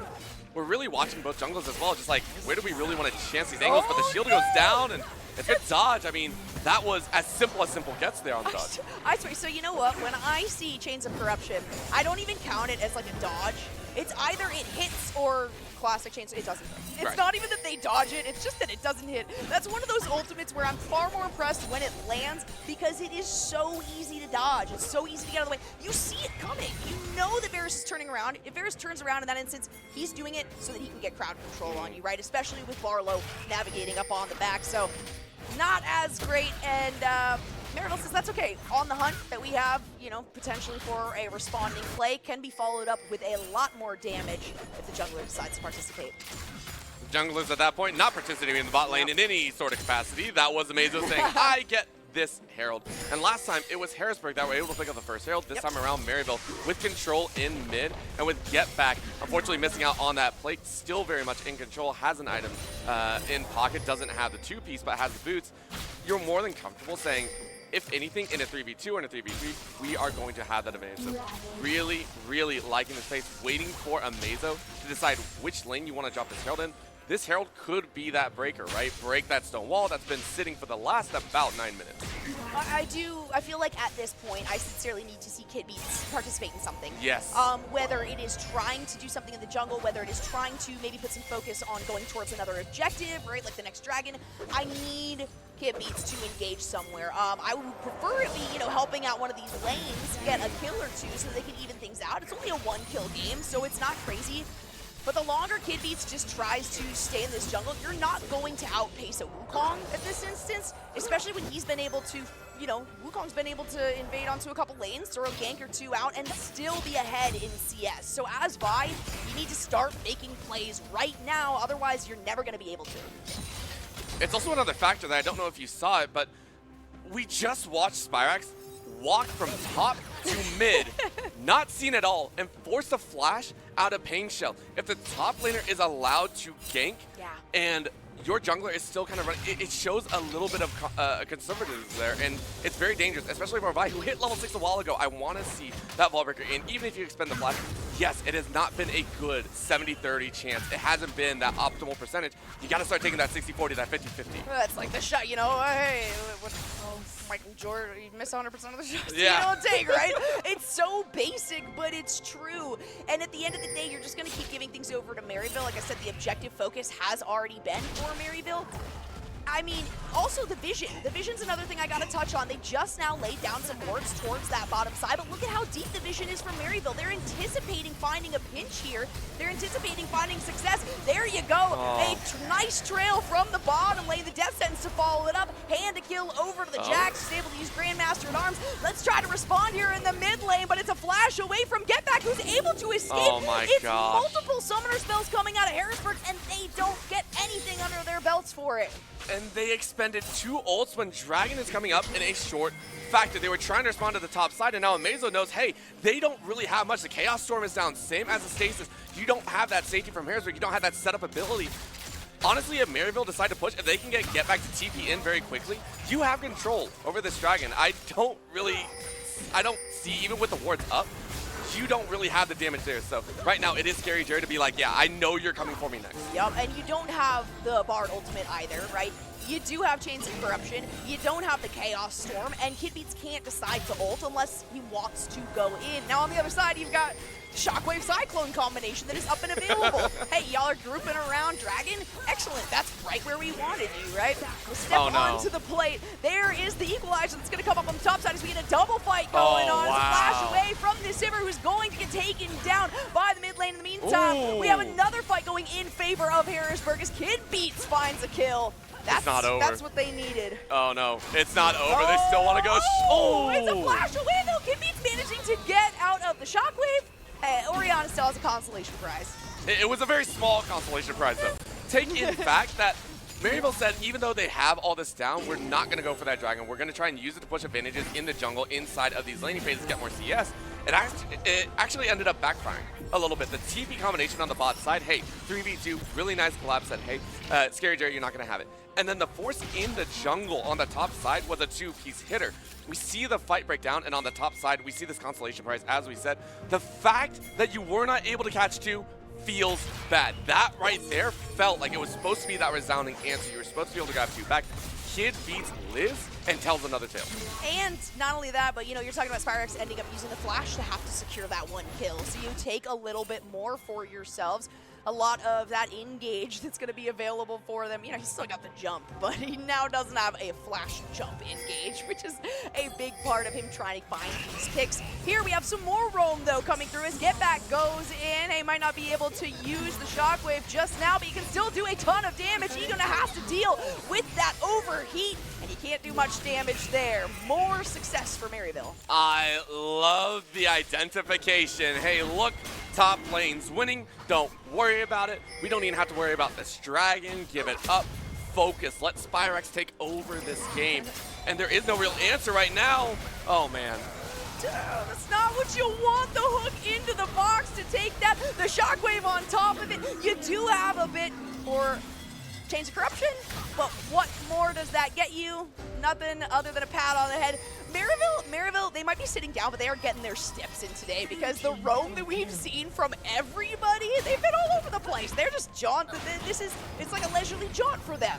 And they've been allowed to for free. I want to point that out as well. Look at this. There is no response. And granted, this was around the Dragon. I understand that factor, but one of the big things is this right here.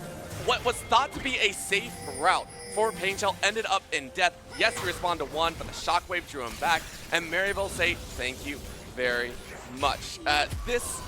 I'm a little bit worried about oh no, it's happening again. Oh, it's happening. I looked down for half a second and we can see that Harrisburg is once again fallen. Now 15 minutes into the game and a 3K goal differential it's not massive, but when it's been taken really in like the last 5 minutes of the game, that is a big deal. Harrisburg need to layer down some vision. They need to be able to see what Maryville is trying to do because right now they have to respond accordingly, and it's once again Pain Shell that's going to get caught out here. Barlow trying to do something. They want to get the Rift Hero, but they can't even stay on the objective, and now Maryville says, thank you so much for the leash, Harrisburg. Let me clean that one up. More tasty treats for us. At this point, the Herald is just a crab, and crab is good. I enjoy crab, but she's cute. This is, well, now I'm just sad about what I just said. Why are you doing this to me? Why are you doing this to me, Joe? It is so simple, and it's scary because it feels like Maryville have been uncontested in a lot of their roams and a lot of their advancements and a lot of their proactive moves, and it started at the beginning. When we saw the likes of, I say, Spyrex moving down, but it really wasn't that. It was Zyko being allowed to free roam into the mid. It was Amazo more than willing to just take free farm and leisurely walk into that bot lane for a gank at the bot side. It feels like it was granted almost too nicely from Harrisburg. We need to see them, again, start getting for those gamble-heavy movements, go a little bit for fun, see what you grab from there. Yeah, and now, you know, it has kind of changed. I will say that. I really needed Kid Beats to engage earlier. That was what I wanted. I think if we had seen that, Harrisburg would have had a lot more of a chance here. Now that Kid Beats is doing poorly, let's see if they can maybe take down Spyrex here. It's too much damage. The teleport coming through. He gets stunned down. Jackson's going to take one. There's the Cyclone as Amazo does so much damage in response there. Pain Shell having to run away from this, and Maryville, once again, they're thanking the opposition. Oh man, they're enjoying. Like Zyko's even a hex tech over the wall. Said, no, we'll keep going. You brought this to us. Let's keep going. And Kid Beats now. At this point, the Beats are way too far behind. I mean, you saw the record there. You spun it, and it did not spin the way you wanted it to. You are now losing tower for free. Get back knows it, picking up free gold, and Maryville are now going to break over the map. We see the wards already down, and would you know, it's another Hextech Dragon Soul. Oh my lord, everything working in Maryville's way. Harrisburg at least does have that Drake. Amazo is going to be locked down here. You gotta watch out for the damage. Amazo pops up as well, and the shutdown goes to Barlow. That's like the catch that we wanted all along. We wanted to see, hey, go for someone, go crazy. And then Barlow's like, I kind of like kills. I like having fun. You are now the carry. Most kills on the team. Barlow is like, where y'all at? I got two. I got my two. I'm done for the night. No, it's Maryville still. That was a catch that you're like, okay, it's worth it. It's not the worst thing in the world. Nothing else really to grab. This is the kill that you like. Yeah, that is definitely a decent one. Oh! Zyko actually preemptively, though, recognized there was probably going to be some movement over the wall, so just slightly off on that pole. We've been talking, something I kind of want to touch on is we've been talking about, like, fallbacks plans, ABC. For Harrisburg, the problem is their plan, like, they do have a fallback for this game, right? But it's so different than plan A that they kind of have to recalibrate entirely, right? Plan A is, all right, get some pressure somewhere, right? We saw Pain Shell do really well in this victor. He's going to do a ton of damage in the late game, maybe make it so the ego doesn't fall too hard, so the Jax doesn't get too far ahead. But now their win cons are completely different than plan A, and that means they have to pivot entirely. It's just too much pressure now at this point in the game. We're starting to look at about a 4.5K differential, which again, under 20 minutes, not massive, but when it has been gained in less than the last 10, you can't expect to keep winning here. Maybe find somebody on your territory. Maybe find somebody on your turf here. Barlow taking a lot of damage, though. But the flash comes out at the end, and the ultimate was set before the flash, or as it went off, so it does not. Did it hit him? I don't think it did not hit him. You were on the edge already, and because of that, again, everyone went topside. Now you got mid and now bot side. You gotta run away if you are this Victor, and you're drawn back. Drawn back with the shockwave. Victor could be a saving grace potentially here for this team, right? The late game damage that you're going to be seeing on somebody like that, and the ability to throw out the Chaos Storm and have a decent range on it as well. Plus, you've got the equalizer, right? Like, being able to get those two down, the fire and the lightning on top of each other could be spectacular. Harrisburg is not able to find cohesion within their fights, though. They're having to burn things just to maybe get out alive. When you're burning spells just to survive, you're in trouble. However, I like the idea, Harrisburg, hey, what's the first stepping stone that we got? Okay, go for a small kill. Maybe we can get it, maybe we can't. That's fine. You burn the flash, maybe you can look at this dragon to have a little bit of power behind as well, but I mean, this is also a little bit of desperation. You're all funneling in, and Maryville relenting, saying, we don't have to worry about that. We can just push mid lane and feel really comfortable as well. But Harrisburg has to move as a 5-man squad. Right. So it's once more feeling like Maryville writing the script, strictly reactive play coming out of Harrisburg. There's so little that you can do with that, especially when you are still lacking vision. And Maryville has made it such a huge priority to say, not only are we going to layer down some offensive vision, we are going to ensure that you do not have any defensive vision for you to potentially counter any of these fights. Harrisburg, it's looking rough for them. Out comes Barlow's ultimate. Kid Beats is in there. It's a lot of damage and a big shutdown. Finally going to one of these carry potentials. What do we say? Hey, listen, if you're gonna mount a comeback, grab the easy part first. What's the easiest thing in League of Legends? try and get a kill. How do you do that? Well, you got about 4 or 5 ults that you can set up. Sure, go for it. And that's actually a setup. Barlow sending out that ult, getting the saves, and then you drop behind. It's like a guaranteed setup. However, the response is a little bit more damaging. Nice with the chains of corruption, and it was so close. Amazo ends up getting the kill. Wow, this bar is in there. Psycho goes in hard, doesn't end up getting taken down. Not enough for the ignite, but the response coming here out of Harrisburg is going to mean that Amazo, Psycho, and to get back have to get out of dodge. And get back, you gotta get back. He's like, maybe. I can't believe that. Mako played that so well, by the way. Knew the thresh was coming over the wall, said, hey, I'm in danger. Flash at just the right time, dodging out on the hook that came afterwards. And honestly, it was jukes upon jukes upon jukes. Let's watch this one more time. I want to see this. Take a look. Mako said, okay, no real else, knew that was there, predicted the flash, and then danced back towards tower. It was the right call to make, and then this right here. Great response. It did not result in a follow-up kill, but Kid Beats trying to match pace with the likes of Amazo. This is Maryville getting a little bit of reality check. We can roam pretty free, maybe not that free. Exactly, and it feels kind of like part of that is due to Harrisburg. Finally, it feels like they're really respecting the differential that Maryville currently has over them, right? We have to make these splashes. We have to do, I've been saying, Harrisburg is forced on reactive play. That is okay. Well, reactive play is more than okay. You can make it go for you as long as you have the wherewithal to say, we need some vision, we need some eyes on who we can go in on, we need to know that we have the man advantage, the numbers advantage, and that's what Harrisburg has done so far. As I say that, of course, the shockwave comes out, the hook comes through, Zyko says, can you say my name some more because you haven't said Zyko death sentence enough? And it's just going to continue as he looks over the wall, waiting maybe for somebody to grab onto, while the rest of Maryville, 2 members, start out this Baron. And look at the chunks. I mean, at this point, maybe an arrow across the wall, piercing arrow would work wonders. And wow. Okay, so you see the fade away. I don't think Maryville actually want to contest this. They're saying, hey, we're buying enough time. Maybe we can continue, but we don't. We have to chase kills. It's a bait. It was just a bait from Maryville. They don't even need the Baron right Great now. stop. The Harris, no way that only hits one. Remember, the hook hitbox once again leaves me baffled. Barlow gets another kill as Zyko falls. In the meantime, that gives space for Spyrax to jump in there, clean up some more for the side of Maryville. Now, if they want, they could decide to engage on that Baron. I love it so much. We saw Maryville saying, we don't actually need this Baron. We're not looking for a Baron. Let's just keep getting kills. Let's keep them down in the dirt in that way. And they've shown it throughout the entire series, right? Objectives are not there for them to take unless it's free. They're really looking to just put the final nails in there. They just say, hey, get this kills, get our carries ahead, get Spyrax ahead. I was also Spyrax on the bot side. How far are you going to push? You push pretty far. TPN, get the extra kill. It's going to happen again. You're looking at Harrisburg and you're like, unfortunately, that's their game plan for the next couple minutes. Yes, and that's where for Harrisburg, it's a very small opportunity, right? But they do have the opportunity to kind of psych out Maryville. Right now, Maryville they're being the one saying, come and get us, come and find it. And unfortunately, Harrisburg isn't trying. It feels like they're not trying to set anything up for themselves. There's the follow-up engagement. Mesa goes in with the Cyclone. Chains of Corruption coming out from Mako. Actually, no, chains are not even up yet. No. It is a big shutdown that Mako manages to get. Comes through from Psycho. I can't say his name enough. He gets a double bump in the meantime. And Barlow, I still can't believe the shutdown went to Barlow.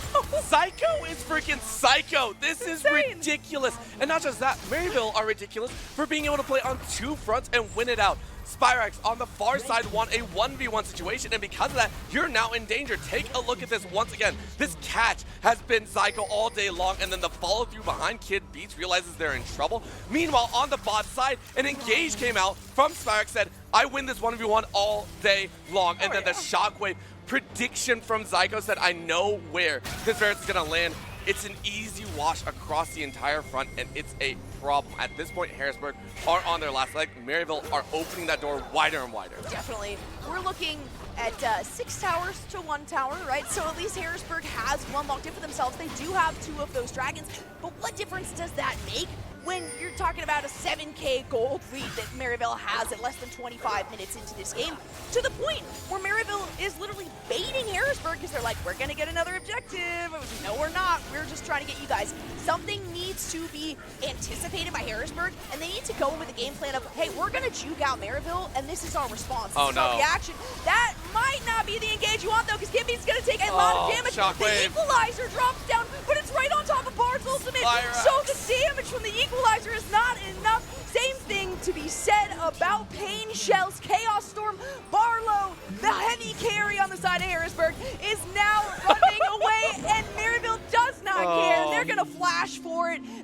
use everything that they have and try to clean up now what little is left of Harrisburg's base. What did we say? Maryville, they don't care about objectives, they care about taking your life, and they do it again. The hop over the wall from Spirax. The teleports back now through the gates, having a bit of fun. They say we can't end just yet, but it felt like if they wanted to push for it, they could have taken a Nexus Tower. There is not a moment in my mind that Maryville are in full control wherever they decide to go. They honestly, if they really wanted to, they could have, they could have all stayed on that, taken a tower, and all died, and they would still be fine. Yeah. Based on what is recoverable by Harrisburg. Oh no. At this point, it's not even anything that you can do in particular. Harrisburg has a list of 5 things to do to just get them a little bit of traction. Not to get them ahead, not to get them even with Maryville, but to just get them somewhere better than they are right now. Maryville has not just written the script, right? They've already, they've directed it, they've produced it, the filming is already completed, it's in editing right now, and they are just waiting to take home the trophy and put more brooms in the hands or in the faces of us here at the esports group. It's the same place every time. He death sentences, he catches them in the same exact place. Why do they keep going back to that push? Because it's manufactured chaos. You draw the vision away from the Baron. You know they're going to go for Baron, and you just find it. Kid Beats didn't have a choice, and now another little hook. Psycho getting ready to fight. It is on Psycho. It's a lot of damage on him. My Does God. pull, but the damage and response from Maryville is just too much. Ego tries to get in there, throws down the equalizer. Maryville navigates away from it. They don't even need Spirax to be part of the fight. They say, hey, are you doing good up there, buddy? He says, yeah, no problem. I got double buff. I just stole it, and I've got another tower to be taken down. Chunking away damage from the base of Harrisburg. I mean, Spirax had a great time as well, just like off on the side doing my own thing, but honestly, Harrisburg did not have another option. They had to go for it. This is a last-ditch effort, just try and pad the KDA, but I think it's all done here. This is that moment. Maryville take the series. Done and dusted. It's another sweep, and it's in favor of Maryville University. They are used to winning.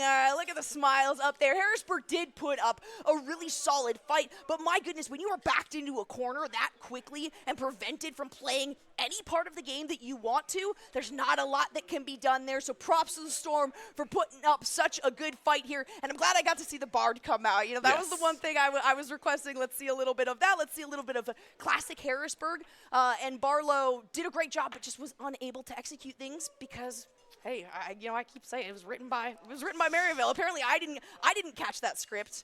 I didn't get the hook up there from NACE Starleague, but Maryville apparently. They're writing my day out. Yes, they are, and I mean, respect all the way through for the side of Harrisburg. We saw what they wanted to do, and again, it felt like they went from heavy proactive, and it just didn't pan out to, okay, now we got to play conservative. Now we got to play safer. Now we got to really think about all of our options. And Maryville identified that, I want to say, in about 4.5 minutes. They were like, oh, we're not getting that ultra gank heavy situation in the bot side. Oh, we're not really seeing Kid Beats anymore. And it just kind of fell away. As soon as Maryville felt like they could stride with confidence, they did. Zyko roaming out. The fact that Spirax, even though you didn't have multiple kills at the time, felt comfortable to roam mid and draw a flash out of Pain Shell, it all worked magically, and they walked through the Fog of War the whole time. Fog of War. Not only that, but, you know, I only touched on Vision a few times. I could have talked about Vision that entire time because when we saw what Harrisburg was able to see, the second they put down a ward, the second you got a little bit of roam ability from Barlow who says, okay, I want to kind of give us a defensive situation down here, instantly you had Zyko going through. Instantly you had Amazo coming in and saying, nope, let me replace that with something of my own. The investment is absolutely worth it there for them because, hey, not only were they able to write the script for themselves, but they also were egging Harrisburg on. Yes. They're like, oh, come on, we're starting Baron. Oh, where could we be kind of thing. And that just meant that they couldn't find any escape route. Everything was sort of sealed off. Maryville comes in so confident. There's a reason for it. There's a reason we know all these players' names, and we are so familiar with Maryville in collegiate esports. We're going to continue to see this team excel incredibly well. And you know what? I can talk about Maryville all day. Let's talk about a little bit of some other cool things that we got going on here. Extra Life is something I absolutely adore. A program of the Children's Miracle Network Hospitals. More than 120 players from over 25 teams active in our super team page have worked together to raise $33,596 this year. Let's go. That's amazing. Join the growing list of NACE Starleague schools. Already created an Extra Life team. Connect with us on the NACE Starleague on Discord to get your fundraising initiatives amplified. Wow. Love to see it. $33,000. And hold on. Oh. Do you smell that? Do you smell what I smell? Because I think our Pizza Hut has arrived again. Maybe it's time to throw in the trophy presentation. Yes, so that I can dig in. I was sitting here the entire time. I was like, I smell this so far. I've been so hungry on desk. And shout out again. Oh my gosh. I got my one-topping medium. I don't even want to get. I don't want to show this. This is mine. I'm gonna see. I stole one earlier. Is it cheesy and garlicky? Yes, it is. Okay, fine. You can take a look at it. It's so good over here. This is phenomenal. Yes. Hopefully, yeah, we can see it there. Yes. I love it. And again, shout out to Pizza Hut for doing this for us, getting us very nice because really, no one out pizzas the Hut. It's absolutely true. We love the support from, of course, all of our sponsors here. But you know what? Let's throw it over to, I think we might have an interview ready with the Maryville crew and Septimus. But actually, before we go there real quick, let's give them a moment to get all mic'd up. Let's take a look at the top 5 plays from that previous series from that game that we saw between here Maryville and Harrisburg University.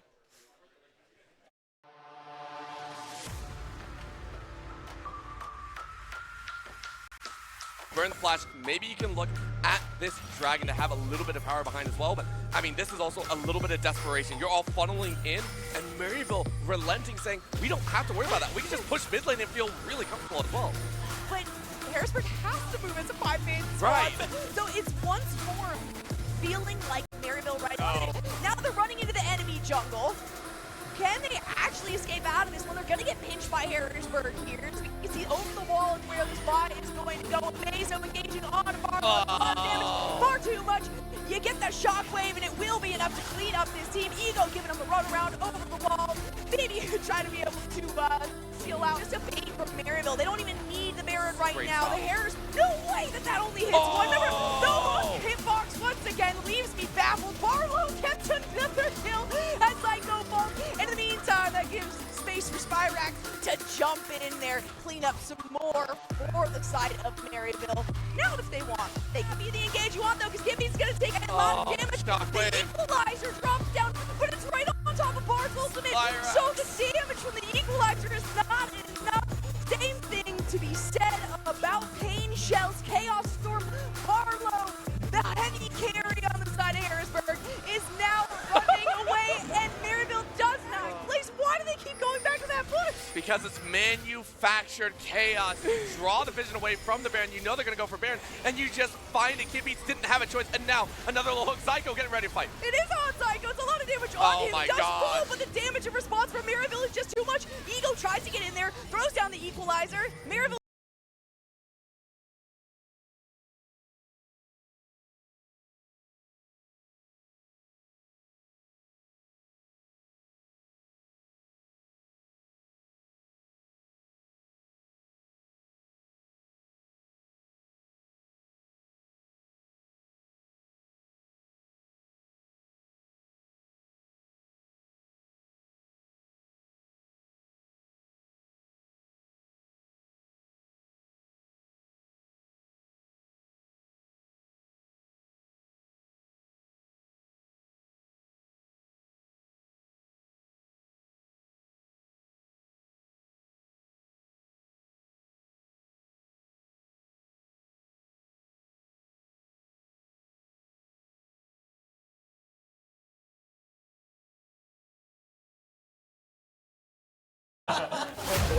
Hey, who is that? Can we trade?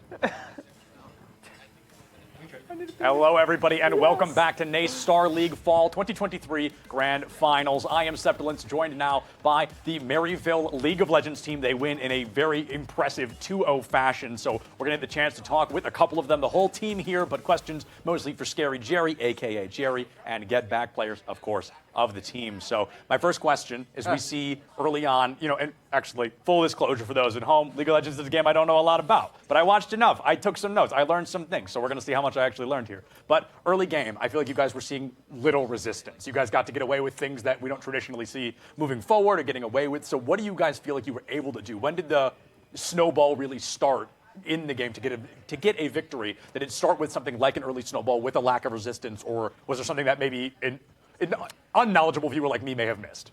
Well, their draft was really early game focused compared to ours. So we were thinking that if we just get to the mid and late game, we'll win. So Ryan was like smurfing the whole game, or Zyko on Thresh. So when we got that kill on Bard, bot lane was over, meaning that mid lane was over. Therefore, top is over.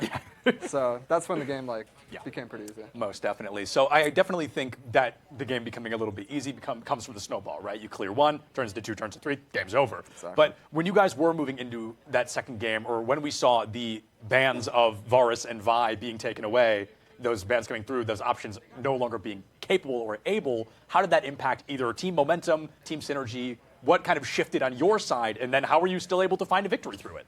I think for us, we felt confident anything they ban or anything we'll pick, we'll be able to do well. Sure. We have really big champ pools, so there was nothing that they could ban or do that would make us really that stressed. So it didn't affect momentum at all. It's just you have plans and you move on to the next plan when they ban that. So that was all it really was. Sort of. When I saw the Varus spot, I was like, we're going to game 3. Okay. No, okay. Yeah. I mean, you guys were able to find a 2-0 victory there, even with that disadvantage state, right? Plan A thrown out the window, but I think Maryville's kind of notorious for that. Plan B is already in play well before Plan A was taken out of the way. So moving in, were there any other points through this, maybe during the second game, were you guys worried about that game 3 coming through? I never felt like we lost control of game 2, but there was definitely a point where we started to make it a bit longer than we needed to. We died a couple times in the mid game and probably slowed down the game a couple minutes more than it needed to be. But to speak for myself, I felt very in control of the game the entire time. We felt like we're doing really well. Things were going the way we wanted to in general. I like that a lot. And I think Maryville's kind of notorious for that, the level-headedness of playing their game, being successful afterwards. At least I know your Overwatch team much better than the League of Legends team, so I'm trying to take some comparisons here. But going through, I think a lot of people in esports would associate Maryville first with Overwatch. That's where you guys were the loudest early on. That's where you guys were able to become recognizable in the collegiate scene. So I wanted to ask, how do you guys feel coming in, making names, winning trophies, taking grand finals, and proving that Maryville's a lot deeper than just Overwatch? Well, not us, but I think his iteration, they won just as much. Anyone who's been around collegiate esports for more than 4 years, I don't think that's necessarily true. Yeah. When League of Legends CELO first started being competitive, that's when Maryville League of Legends won multiple championships. And we've had finals appearances. We haven't been able to take back the trophy since 2019. But I would just say, every year I think we're getting more and more competitive. The landscape is changing a lot, and we're going to have to change with it. I think we're adapting well, so I'm not going to say this year's the year. This is the year. It's not this is not the the year. year, right? It's the year. It's the year. It's the year for second. It's the year. It's the year. No, I like that a lot because I think you guys are bringing a lot of energy to the table. As I mentioned, I'm not familiar with League of Legends, but I always like what Maryville has to bring. And what does this mean? You guys mentioned, fighting for that trophy since 2019. This is another trophy under the belt. Does that just kind of increase that courage, increase that confidence toward the future? I think at least for me, I'm not going to feel satisfied until we win multiple tournaments straight. Winning any tournament for me feels like nothing. I want us to clean house and then not to be close. So it's just one stepping stone onto the next one, onto the next tournament. And when we string together a line of tournaments, then I'll be pretty happy. So are you guys pretty harsh in your gameplay then? Even if a win is a win, we're all pretty depressed. It's been 3 lands in a row. We beat the allegations this land. But, Fair enough. But yeah, we need a we have a very few high more expectations. We expect to win everything. Absolutely. So. I think that's fully reasonable. You've got to win. You're putting the strings together. You guys are feeling good this year. Hopefully this year's not the year, but it's not the year. So there's a lot of growth for Maryville League of Legends. But if you guys want to grab the trophy, do a bit of a trophy raising, perhaps, so we can give you another great congratulations. That's fine. We'll fix it. We'll pick it up. But a big congratulations to Maryville on their League of Legends victory here today. Feeling good about their chances moving into the future. So a big shout out to Maryville for making everything happen. We'll be back soon with some Rocket League coming in the near future. So stay tuned. Rocket League coming up in just a little bit. NACE Starleague Grand Finals Day 1 not over quite yet. I'm sorry, Doug. We're going to get the answer right now. Mazo's trying to get something bot side. He's trying to. Barlow near enough to tower, though, that there shouldn't be a huge problem poor here. Barlow. I mean, the wave's crashing in. I think this is a done deal. Hey, you know what? do what you can. One tower shot is all that went off there. It's amazing. Even trying to contest it. It was a mountain. This time around, a little bit more power behind it. A Chemtech to drag, and they're the first ones on it.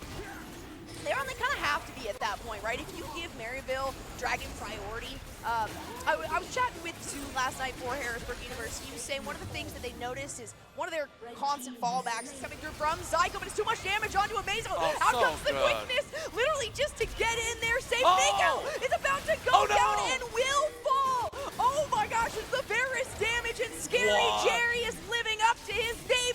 No way that we get this Victor Page Shell able to make it out alive. He's sitting at a single. So much damage. Barlow is going to go down. It's Getback who picks up one, and the first tower falls, but it's for Harrisburg. I think that's a given. They're going to try and get more. You can see the jump down, a little bit of jump forward, and now the TP coming in. Let's see it. The TP comes in, and oh my gosh, poor Ego just cannot move. That was like 3.5 seconds of crowd control. A little bit slow, and Spyrex knew that. Also well done, expending the ults just to secure the kill. Paintel didn't even have a chance to flash. You need to secure that kill. That gave you the tower topside, and now that's a chase in mid. I love it. The hard CC, they hit back on each other, but it's going to be enough on to Angle to get him taken down. Scary Jerry falls. Lots of it. Now they're running into the enemy jungle. Can they actually escape out of this one? They're going to get pinched by Harrisburg here. As we can see, over the wall is where this buy is going to go. Amazo engaging on Barlow. It's a lot of damage. Far too much. You get the shockwave, and it will be enough to clean up this team. Ego giving them the run around over the walls. Maybe you could try to be able to seal out. A Scary Jerry to start that fight off. You thought you had a pick, you fell down. Now it's Baron and Maryville, who are already starting to steamroll ahead. We saw the kills go forward. We saw the likes of every player starting to ramp up. Now this is the icing on the cake. We are going to see them take the next few towers as well as push for that inhibitor. Absolutely. It's actually really good for Harrisburg. They're like, okay, you've been such an annoyance in our side right now. Stop dropping wards. Stop getting away for this almost for free. Very nice catch, especially right around this dragon. It does give credence to Harrisburg. Maryville will feel comfortable fighting this if they so wish. They have the TP on Spyrex. They could drop into a 4v5, a pinch, and still take the fight. Pinch, and still take the fight. Of course, do you actually want to have that happen? You see the pings coming out, of course, and that is Maryville saying, hey, we're going to secure this. Barlow trying to play a little bit of proxy to stop Amazo. In the meantime, it's also the mid lane that's getting a lot of pressure. If you have a Varus who's able to solo push, tail end of that hostile takeover, a beautiful grand entrance from Psycho, and the quickness to follow it up. What a crescent guard to send away those members that are trying to engage, but too much damage. A beautiful flash coming out of Kidneys, who just takes too much. Spyrex, the shockwave on top of it, the double kill. I can't even keep track of Spyrex, dashing all over the place now, looking for the quadra here, and you can see, Varus and Sivir are both ones that are going to be expending a lot of mana. Right now, we see that Scary Jerry is a lot further behind in mana. Has to be super careful about when to throw out. Oh no, when to throw these out. The engage with the death sentence. It's a burst blood going out of Barlow. That ignite should do it. No way, Psycho stays alive. No, we'll keep going. You brought this to us. Let's keep going. And Kid Beats now, at this point, the beats are way too far behind. I mean, you saw the record there, you spun it, and it did not spin the way you wanted it to.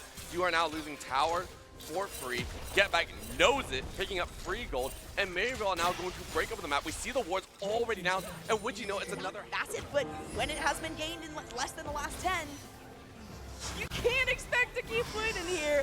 Maybe find somebody on your territory. Maybe find somebody on your turf here. Barlow taking a lot of damage, though. But the flash comes out at the end, and the ultimate was set before the flash, or as it went off, so it does not. Did it hit him? In the flash, maybe you can look at this dragon to have a little bit of power behind as well, but I mean, this is also a little bit of desperation. You're all funneling in, and Maryville relenting, saying, we don't have to worry about that. We can just push mid lane and feel really comfortable as well.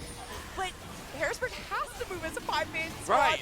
So it's once more feeling like Maryville, right? It's a bait from Maryville. They don't even need the Baron right now. The Harris, no way that only hits one. Remember, the hitbox once again leaves me baffled. Barlow gets another kill as Psycho falls. And in the meantime, that gives space for Spyrex to jump in there, clean up some more for the side of Maryville. Now, if they want, they can. Fortunately, Harrisburg isn't trying. It feels like they're not trying to set anything up for themselves. There's the follow-up engagement. Mesa goes in with the Cyclone. Chains of Corruption coming out from Mako. Actually, no, chains are not even up yet. No. It is a big shutdown that Mako manages to get, but the hook comes through from Psycho. I can't say his name enough. He gets a double. Be the engage you want, though, because Gibby's going to take a lot of damage. Shockwave. The equalizer drops down, but it's right on top of Bard's ultimate. Fire So up. the damage from the equalizer is not enough. Same thing to be said about Pain Shells. Chaos Storm, Barlow, the heavy carry on the side of Harrisburg, is now running away, and Maryville does not place. Why do they keep going back to that push? Because it's manufactured chaos. You draw the vision away from the Baron. You know they're going to go for Baron, and you just find it. Kidbeats didn't have a choice, and now another little hook. Psycho getting ready to fight. It is on Psycho. It's a lot of damage on him. my Does God. fall, but the damage in response from Maryville is just too much. Ego tries to get in there, throws down the equalizer. Now chunking away damage from the base of Harrisburg. I mean, Spyrex had a great time as well, just like off on the side doing my own thing, but honestly, Harrisburg did not have another option. They had to go for it. This is a last-ditch effort, just try and pad the KDA, but I think it's all done here. This is that moment. Maryville take the series.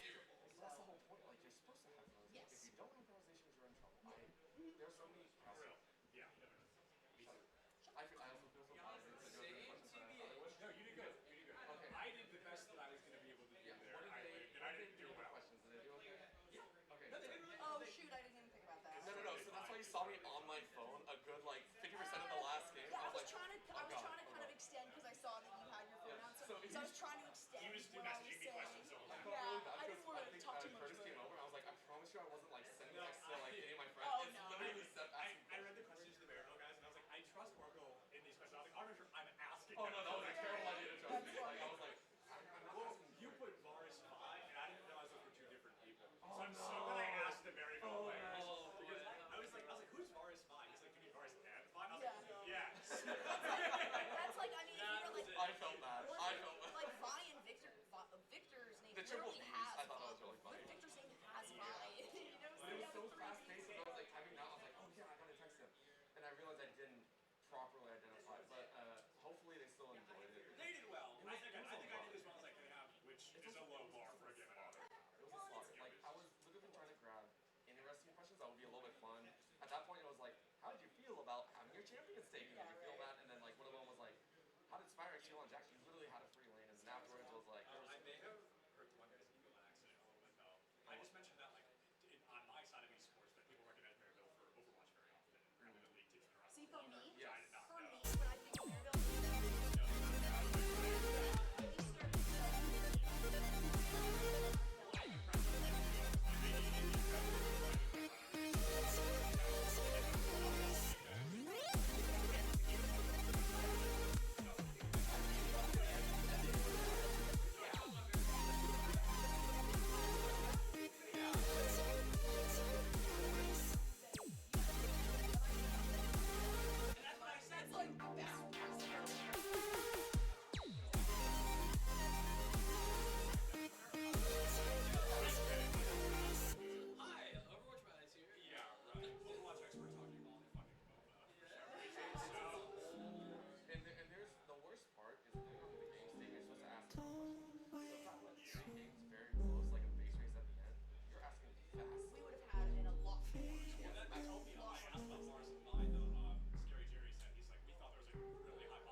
won't you come over?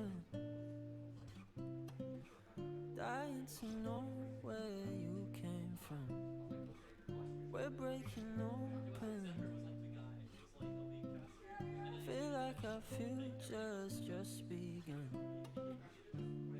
And all I know is that we lost time. If we stay right here, we could free ourselves inside. We'll stay awake forever. We'll hide away when no one knows.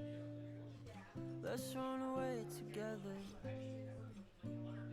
Just lead me into your world.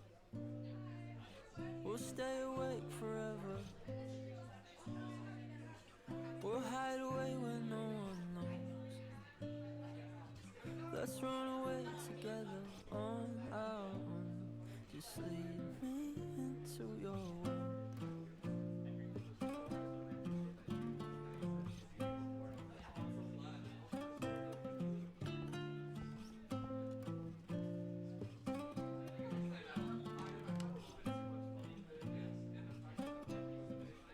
Waiting for no one.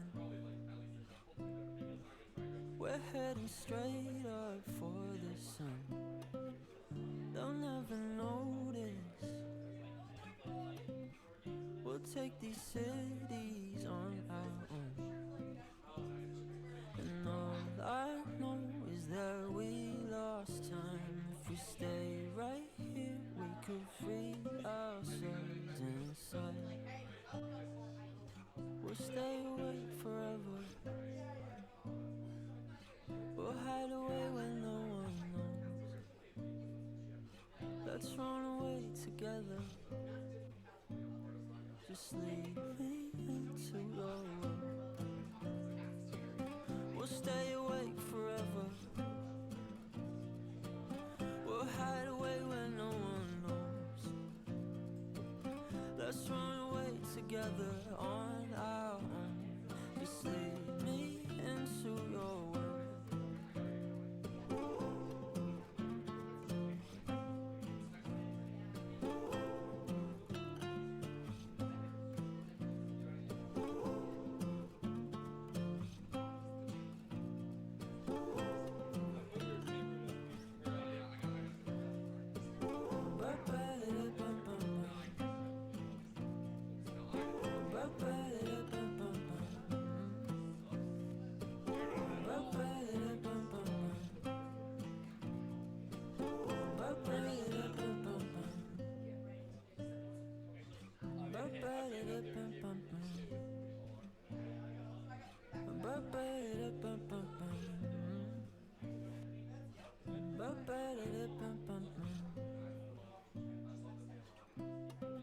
Yeah, I thought it was hilarious.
dream just to be where you are, in a world I can see where you are, though you are meant to be. Wish you're here next to me, where you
I know I'm not the easiest to love. I thought it would at least be worth a shot. Instead you gave up on me 2 months in, 'cause my flies were too hard to deal with. Did you even love me in the first place? In the first place? If you did, we wouldn't be in this place, in this place. I wouldn't be here trying to say I'm sorry for parts of me. Did you even love me in the first place, in the first place?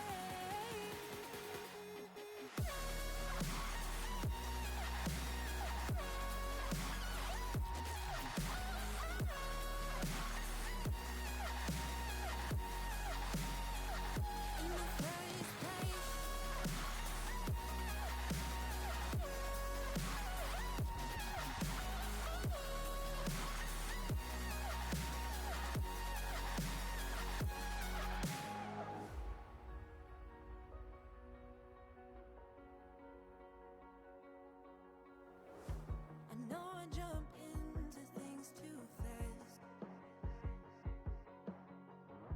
I thought I could trust you right off the bat. Instead you turned my vulnerability against me, and you tore apart the heart from my sleeve. Did you even love me in the first place, in the first place? If you did, we wouldn't be in this place, in this place. I wouldn't be here trying to say I'm sorry for parts of me.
Hello, everybody, and welcome back to NACE Starleague Grand Finals Fall 2023. It has been a long day, but it is going to continue to be a lot of fun here in the highest caliber of collegiate esports. I'm your host, Suppulent, and I'm going to walk you into our fourth and final game of the day, but not quite the weekend. Tomorrow, we've got our FPS day, and there are 3 more titles to be gained that day. But first, let's wrap up day number 1 with what else but Rocket League. Going up against head-to-head, we have West Virginia versus Akron, 2 incredibly recognizable teams, 2 very decorated teams in the space of collegiate Rocket League. They have punched it with the best of the best, and they have lost to the best of the best as well. Both these teams have beaten the Giants, and they have been the Giants slain. But tonight, 2 Giants go head-to-head, and who's going to win? Well, there's only one way to find out. We're going to throw it to Jolly and Vincent on the desk as we take a look at Rocket League.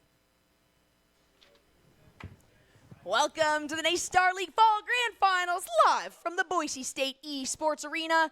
All right, we have crowned multiple champions. We've seen many sweeps come out.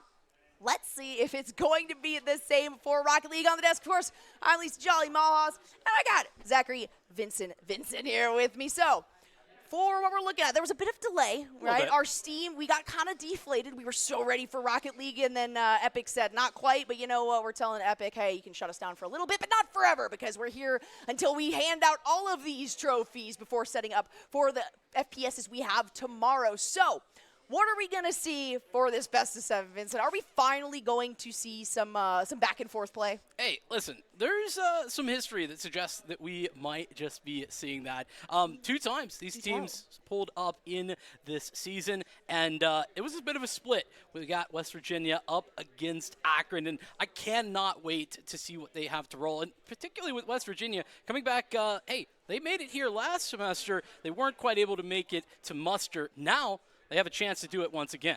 Speaking of mustard, they got to be hungry for the win, right? Like, I always think that's something that, hey, if it was taken from you in the past, you really have something to prove. It's almost more motivation than if you won the previous one and you want to maintain that title. So let's take a look at the schedule and where we have been so far today. We started out the day with Stony Brook and Michigan State.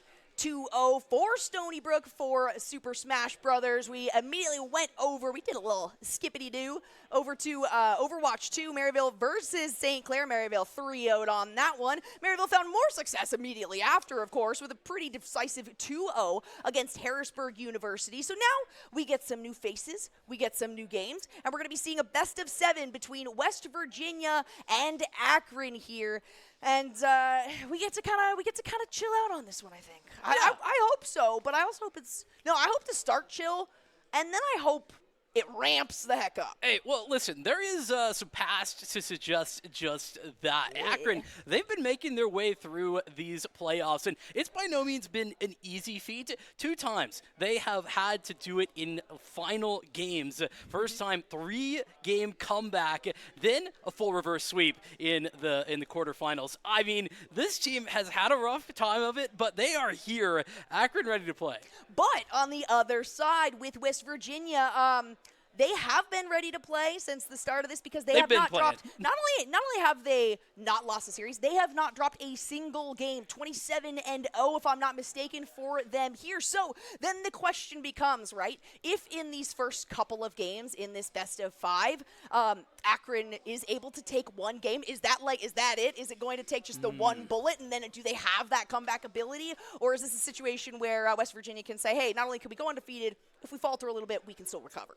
I mean, I think both things are true, actually. I mean, Akron, they've shown that they will not falter when they come down to the wire, when they're up against the wall. But West Virginia, sure, they haven't had to do that, but at the same time, a team that doesn't have to do that clearly has some chops under their belt. And you and I both know it's not just in the NACE Starleague that they've been gaming. They've been playing well elsewhere as well. Yeah, absolutely. I mean, when you're talking about West Virginia in general, over the course of the last couple of months, right, starting from July, they've gotten either first or second in all of the tournaments that they have been involved in, right? So, but that is a very good point, right? You don't need to lose to know how to come back from losing, right? Just in case, I guess all of the victories for the wins give you a little bit more of that momentum momentum forwards. But real quick, just to break down what we're talking about for the prize money and all that here, the total value of the prize at Grand Finals, $31,000, right? Whoa. So $3,000 on the line right now for Rocket League. First place is going to go home with a sweet $1,500. Second goes home with $750, and third and fourth each go $375, and that's going to go to Maryville. They got enough already, and Nichols College. So let's talk about West Virginia, Akron Esports, as we hop into this best of 7 and our games or series that is going to round out today's initiation of the NACE Starleague. Indeed, getting this thing underway, and I gotta keep it a buck with you. I am so excited to see where these squads go because, like I mentioned, they played twice already over this season, first in CRL and then in the Space Station Gaming Tournament. One victory, that was for CRL for Akron, and then in a BO3, West Virginia took it, and that was only a couple of weeks ago. Yep, that's absolutely true. Yeah, you're looking at East 2 Conference, taking down some notables for West Virginia as well. I mean, second in CRL East, right? Of course, Northwood's the one that's like, whatever, Northwood, get out of here. It's about time that Northwood falls, right? We'll see who's capable of doing it as we get into game number 1. Boise State and Ball State, both BSUs actually dropped into the lower bracket, but Mountaineers still made their third consecutive CRL finals. Love to see that. Of course, shout-outs to Director Nate Beaker and Coach Hunter Walls-Woods. We got to see if they can do what they did to West Virginia here for the side of Akron in week 1 of CRL, where they did take them down in that 3-1, as you mentioned. Yeah, I mean, and that's what's so crazy, right? It was only a best of 3 in that second matchup as well. We talked to Akron. They said, hey, listen, we're not great in BO3s. BO5s, though, that's where we shine. And BO7s, well, that is where we're at our best. Yeah, exactly. You know, the reverse sweep potential for a team like this is absolutely massive. In fact, it's almost as though they do better from behind. So if both of these teams, if the game plan works out for both of these teams, the start will go to West Virginia. And Akron and West Virginia are going to feel good about that. Akron says, hey, our backs are to the wall. We might have that advantage. So we'll have to see how these players go through. Of course, we didn't really quite cover the names. West Virginia, we've got Angel, Daunt, and Tool. And then Akron, we've got Tristan, Patty, and Bullseye. Hey, but we didn't really have to. You know these guys. That's I mean, true. If you're a fan of the Collegiate Rocket League space, like, you're fully on board, and we're fully on board already. Patty's in it to win it right now. Oh, look at that deke. Oh, my goodness. That was a beautiful play. Not a lot of opportunity for defense on that one. And, hey, Patty, as the IGL for this team, definitely has a lot to say. And when it comes to communication, this is probably the game. We're used to hearing people shout up on there. Yeah. It's crazy how we'll have teams of 5 or 6. Nice save. We'll have teams of 5 or 6 that are quieter than teams of 3. Yeah, it is kind of insane. There is listen, the hype of a Rocket League squad is like no other, and well, that was nearly like no other. Tool doing some phenomenal work there. Oh, no! It was a good attempt. You can't reposition that many times when you're in the defensive zone. Whoever decided that blue and blue was a good idea, though, does not like me as a caster. No, because, not at all. I'm straining my eyes to see that light blue and then slightly less light blue. But I do kind of want to talk about for some of these teams as we get into this one. I want to talk about some of the players and what they've gone through, and particularly I got to point out Daunt as our baby. You know, it's so funny to call an 18-year-old a baby. He's the youngest player that we've seen here. He's only 18 years old. He's a freshman, and he has been making some waves for himself. Hey, making moves on a team that, you know, has some of those older names and the likes of Angel, right? Starting to get that in Tool pretty much as free as it gets. Yeah. Tool's feeling good. Look at all the assists on that one as well. We're going to fix, the stats so you guys can keep up with those. In the meantime, hopefully I can count 2-1? Let's keep it. Hopefully I can count past 3 because we're at least, you know, getting to that point. That's what West Virginia's looking forward to here. I mean, when Patty is on, this is a situation where Akron feels good. And they've been waiting all day to play. All right, they have been ready since right after Smash, just around 2 o'clock our time. It's several hours later now. And Patty is certainly showing up. But don't discount the other 2 members on this team. We'll say their names plenty. Oh, yeah. And I think we maybe have held back a little bit with regard to Akron because, like, this squad, they have experience as well, right? Yeah. And under the tutelage and leadership of Tristan, I think that realistically, this is a team that has continued to impress me throughout the playoffs of this NACE Starleague. Yeah, absolutely. And they're also, you know, they're cool dudes. They're fun to be around. We got to sit down and chat with them. Are you saying that West Virginia aren't cool? No, No, How could I you say was- that? Oh my God. Wow. Yeah. All right. I don't want to eat my words this late in the night. But no, West Virginia obviously is feeling comfortable. I was really surprised at how quietly humble.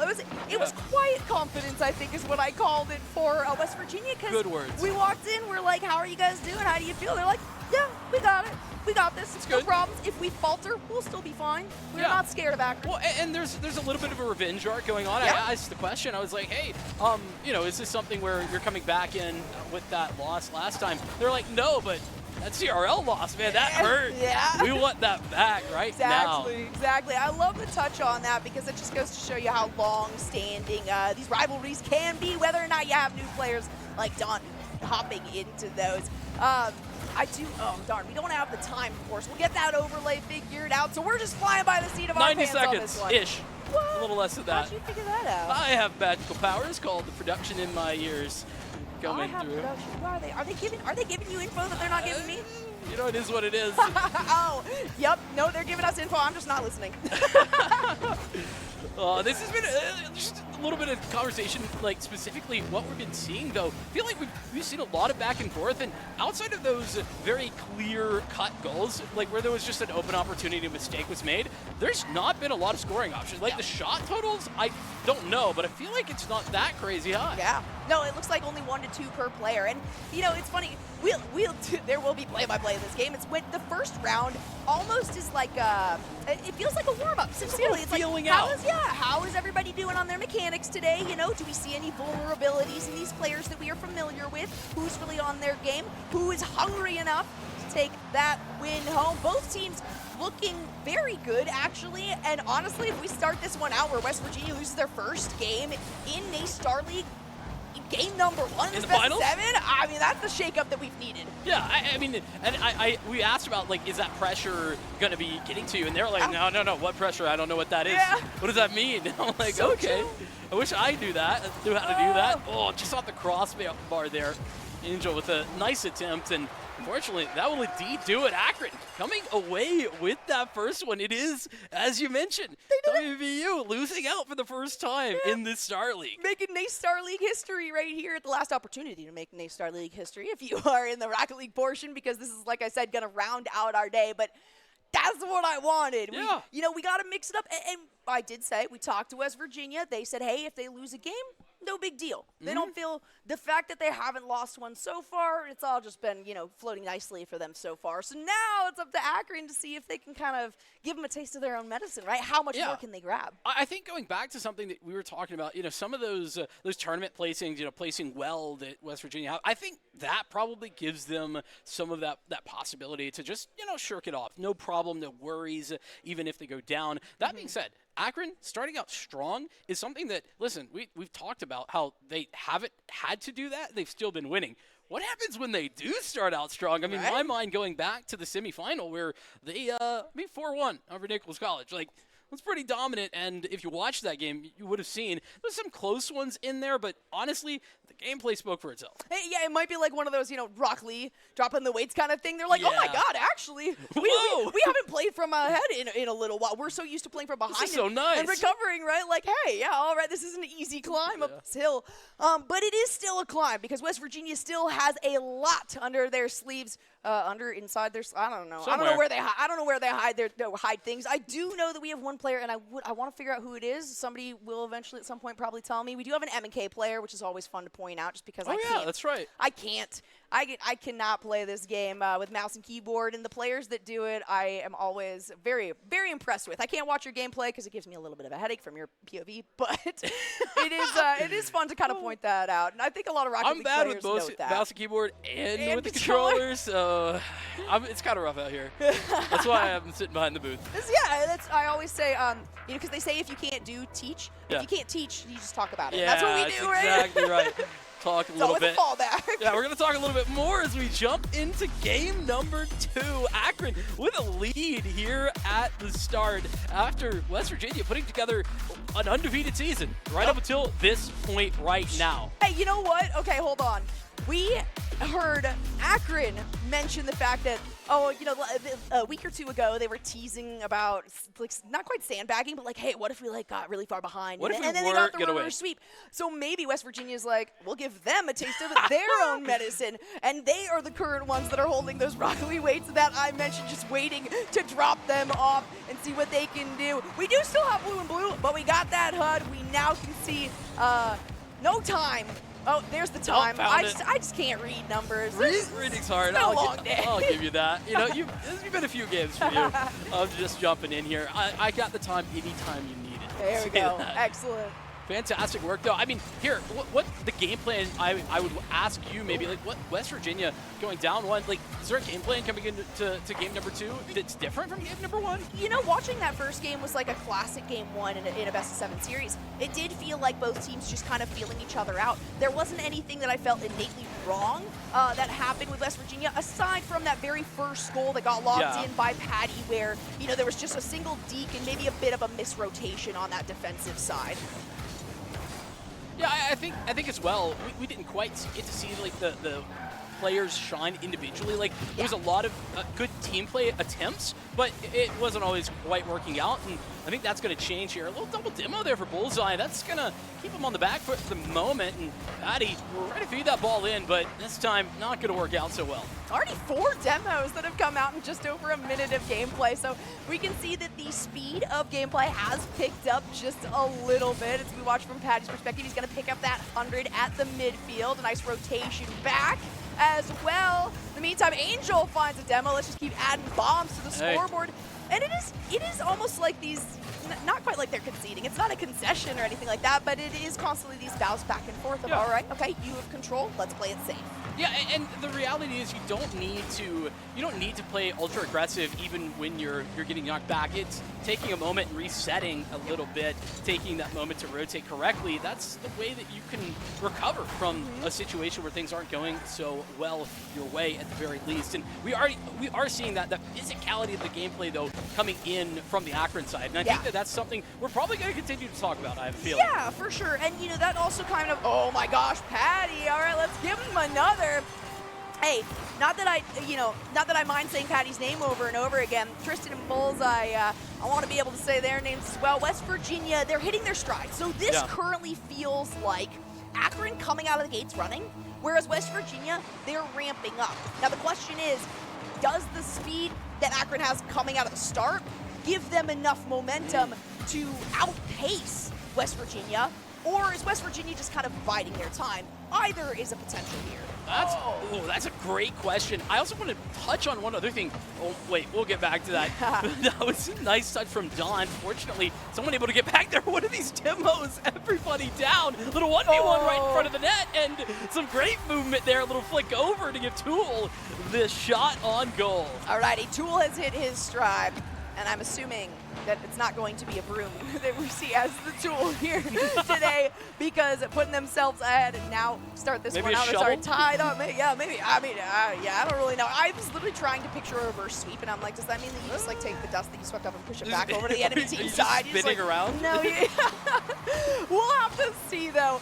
Both of these teams feeling good, and both of them are really excited to play on stage as well. They all said they have their stage experience, right? They kind of got it broken in really easily or really well with CRL, so they're not phased about that. Hopefully they're not exhausted from having to wait and hope that the Epic servers would work out for us. Hey, that just means well practiced, well prepared, and ready to roll. Yeah. So, I get it. I see what you did there, bro. I appreciate that. Somebody's on the same page as me. Oh, that's a great little 50 from Angel in the midfield. Just able to regain control. That was nearly a good turn towards the opposite side of the pitch, and no longer. And good numbers being put up by everybody, of course. You know, you got both Bullseye and Angel have 3 demos apiece. You've got shots coming out of most of the players. Bullseye has kind of been on the strong defensive side for this one. Tool with a great shot. It's just going to be a little bit too far over the side, though. Patty having a little bit of control here. Doesn't have the boost to continue, but Bullseye picks it up. Stalls at midfield line. speaking of, though, I really like the intentionality that we've been seeing from the clears, particularly, I think, from Akron specifically, but I feel like West Virginia have been doing a good job of the same thing. The issue is that trying to get these finishes has been so difficult. Defensively, have been really strong all the way around. And that's something that, you know, I'll say I prefer to see kind of a slower pace game. Oh my gosh, no way! I was going to have to argue with the ref on that one. It's got to get more than 50% through, and Tool was able to make it happen. Give Tool, like, just any sort of, like, 1v1 right in front of the net. Like, this guy is going to connect. It's absurd. That's twice in a row that we've just seen that come down. And now, I mean, West Virginia with a lead, sitting pretty. 48 seconds left. That is the key. You don't have some insurance on this, as my friend Septilence likes to say. Well, the insurance is that even if, you know, the enemy team scores one goal, there's still potential for overtime, right? That's kind of the insurance that you have of, like, hey, we got the lead. If we drop it, as long as they don't make two back-to-back, we couldn't let that happen. That'd be crazy. You're still in it. Oh, I've seen much wilder things, especially from teams like this. But we're down to the last 20 seconds of the game. It was a good opportunity here as Akron tries to keep the ball in favor of themselves. West Virginia is fighting hard, though, wants to really secure their win. And oh my gosh, I swear in the last 10 seconds, Dot comes in, saves the day. Baby Don.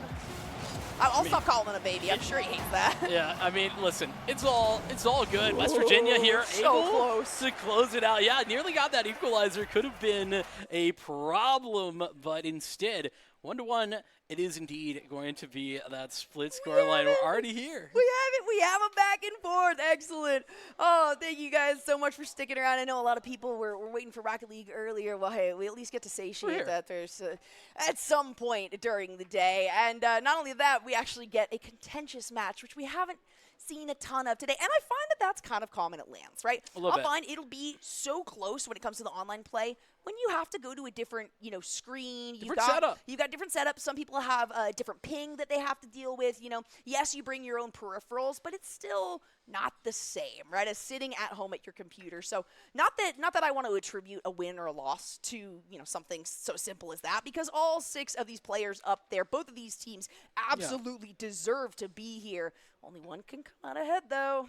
That's very much the case. And I think that Akron, when we've talked about them, we've kind of set them up as the ability to kind of make those comebacks, whether it's necessary or not. Now, I think we get that opportunity to see that start to come in here. Not down by any means, but a nice little split of the scoreboard. And just talking of where we were in that game, I feel like defensively, both squads playing really well. It's a question of the offensive chances that we've been getting.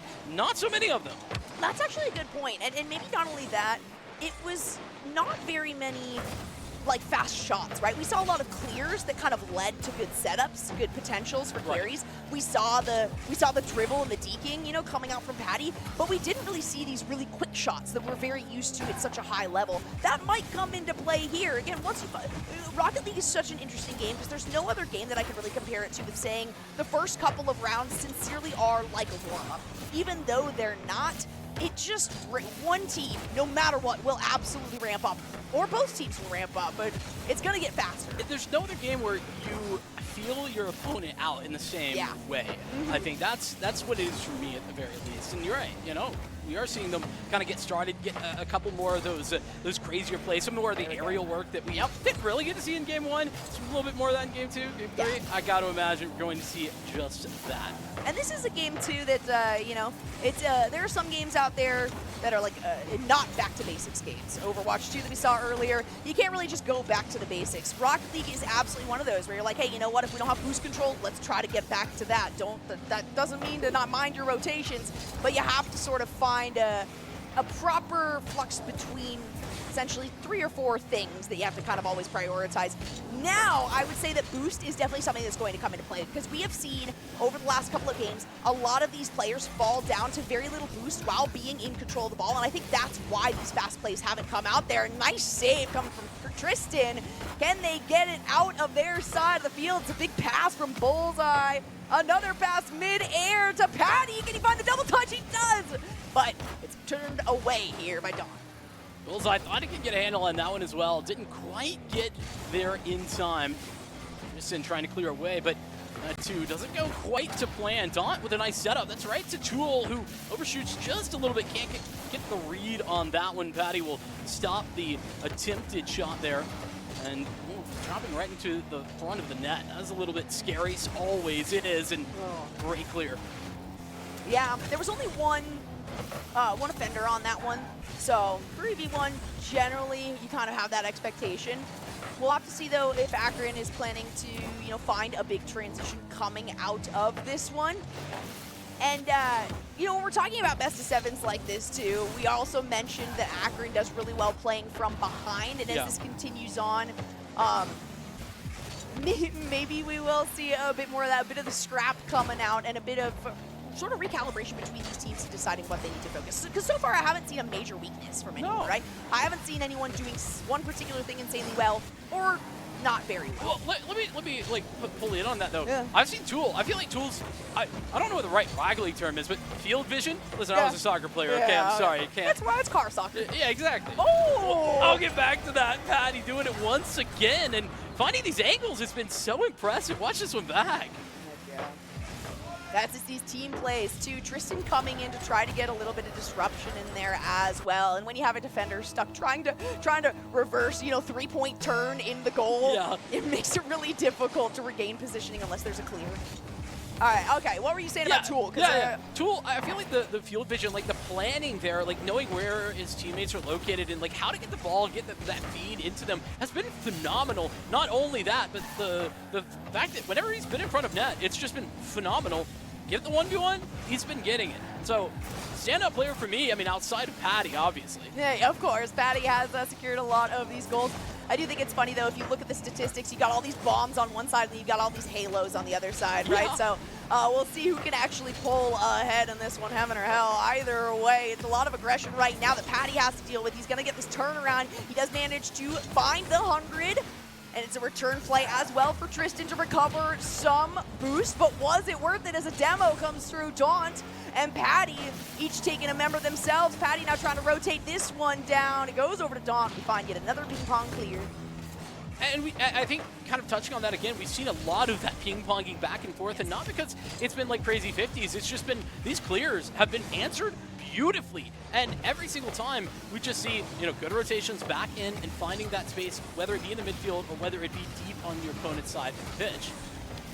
Let's see if Don can get this carry over here. Gets past Bullseye. The double touch is there. And he manages to secure it. Beautiful play right there by West Virginia. This is Bullseye just doing the very best he can. And, well, Don getting a little bit fortunate there. Let's be real. But planned, calculated. All part of the plan. Look at Patty's stats right now. He is on all bases. He is pitching, catching, and then also covering all of the bases.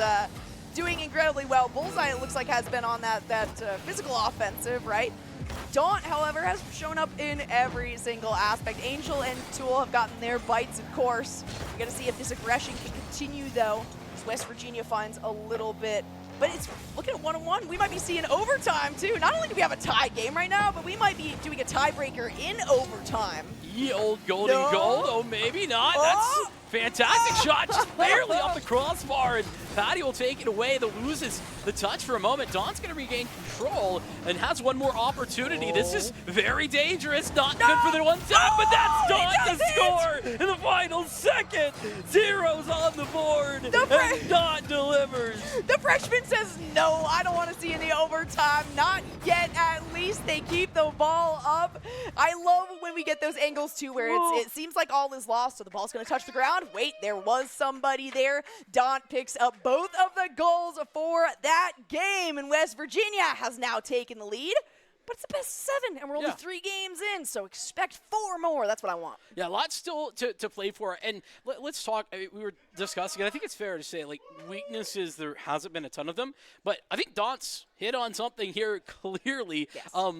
That second, it's not the first opportunity, but it's that second and third opportunity that is going in. And I don't know what the right call is, how to adjust necessarily, but it's something that clearly Akron are struggling with. Yeah, and actually, you know what, it's funny because that is something that I was going to touch on myself, in that it feels as though it has not really been like full pressure on offense, right? We haven't seen any mistakes made, which is not always. Okay, I say mistake. That is innately bad. No clear, obvious But ones. yeah, there hasn't been a really far forward push from either team, right? There have been multiple times where I see a good opportunity, and if that third player had rotated up, it absolutely would have been a goal kind of thing. Yeah. But it's almost like they're moving forward with trepidation, right? They're taking it easy, and they don't want to risk too much at this point because, again, we talked about the big bucks, 1,500 going to team number 1. Hey, between 3 people, that's pretty good. That's not bad. The other advantage of Rocket League, right? I was about to say, a lot of teams are split between 5. That's ideal.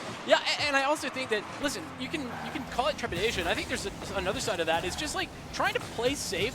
At some point, though, I always say it, and this is such an obvious statement, but offense wins games. Defense cannot win you the game. It can save you the game, but it can't win you the game. Yes. And I think that Akron need to be a little bit more aggressive in their offensive maneuvers at times. Yeah. Not all the time, just at moments. I've seen both of these teams be more aggressive. Absolutely be more. It almost feels like every single player up there like has kind of one hand held back. They're like, all right, let's all wait to drop the ball at the same time kind of situation, which is not a bad thing at all. Yeah, you don't want to be the guy to make a mistake. Yeah, you really don't want to be the first one to do that. And it all comes down to, the communication, the cohesion. You have to have confidence in your team. And it is a big risk. High risk, high reward. We talked about it already. But if you're going to commit to a full play like that, you have to guarantee that somebody can rotate back or you will get the goal. Don Alfred Demo first of the game, instantly coming out. And nice play. I feel like, once again, I just come back to Don, like just the physicality on that play in the corner is just so fantastic. It's funny that I mentioned boost too. Yeah. Now it feels like you don't get points for getting boost or anything. It feels like collecting boost is incredibly important. I'd win all my games if we got Right, points just for that. drive in a big circle. You pick up all the boost that you need, but it feels like so much of this boost can be utilized for really aggressive plays. Instead, it's used for like a setup, and then there's no real follow through. And I'm saying these things, they sound kind of innately negative, but they're not. It's just a slower paced style that I'm used to from these players. Well, and those like set plays and stuff, they're great because they aren't risky. And when they do work out, you just collect goals like they're candy. It's great. And you're like, oh, well, this is fun. I'll just score all the time. And I mean, but it is also a part of communication as well, which I felt like Akron were really hitting on the communication. A couple of those goals, there was some good like moments where it was like calling for the ball, who can get take that touch. That was great. I feel like we lost a little bit of that into game 4. I do, and I feel like also that is the reason that these games have been so close. I mean, you saw it. 0 seconds is when oh my gosh, what a save from Bullseye. 0 seconds is when the tie was broken at that last game. Technically, it would have been like -1-2, right? Because they held it for a moment. There's another shot, but it's the crossbar player number 4 there on the side of Akron that comes in. Still no goals, and halfway through regulation time. Yeah, that is definitely a reason that we're seeing such tight games here. There's a lot of scrambling there for Akron. A double commit there that I just saw, I believe. And then, I mean, we are seeing West Virginia just dialing up the pressure as these games continue. And I think Daunt is leading the charge on that one. He really is. He's an incredible player, especially with Angel and Tool. Ooh, another one! Can he turn it away? It's Patty! Follows a Bullseye, saves. Man, those halos are stacking up here onto the side of Akron. Can they turn it into an offensive play? Maybe, but it's Tristan who has control. Okay. Oh, it was an attempt at a pass right there to Patty, but the angle was just slightly off. Can't get it past 2 defenders every single time. Not quite an open net, but you got to be careful if you're Patty. Oh my gosh! Wow. These saves are amazing. Yeah, I think Patty did the only thing possible he could have done to save that. That was like, there was one right answer. Patty found it in seconds, milliseconds, really. Yes. I couldn't have made that play if I played 1 million hours into this game. That was beautifully done, and you can tell it was actually due to the fact that he braked, right? Yep. He went forward, he saw the angle, he had to break at the perfect moment, and he did. And you even had the double, the double bounce off of that crossbar, which is a scary situation, but still, nothing. Oh, we got goose eggs. We got a lot of goose eggs here. Contentious matches have goose eggs, though. I'll say that. Yeah, and let's change the narrative here, because we talked about the back and forth, the ping-ponging that was happening a couple of games ago. This is no longer what's happening. Yeah. This is West Virginia full out, just trying to dominate the offense and doing it perfectly, but the defense of Akron is standing up to the task. Occasionally, there are these tearaways that Akron does have. But then their recovery to kind of rotate back to the defensive side gives the opportunity back to West Virginia to put a bit more pressure there. So, we've been facing the blue side of the field this whole time. I want to see the blue side of the field. No, I'm not gonna lie. It sincerely is throwing me off with the light blue and the dark blue. I'm just gonna guess who that player was. It could be anybody. I don't even know what team it is. No shade at all. You are absolutely right.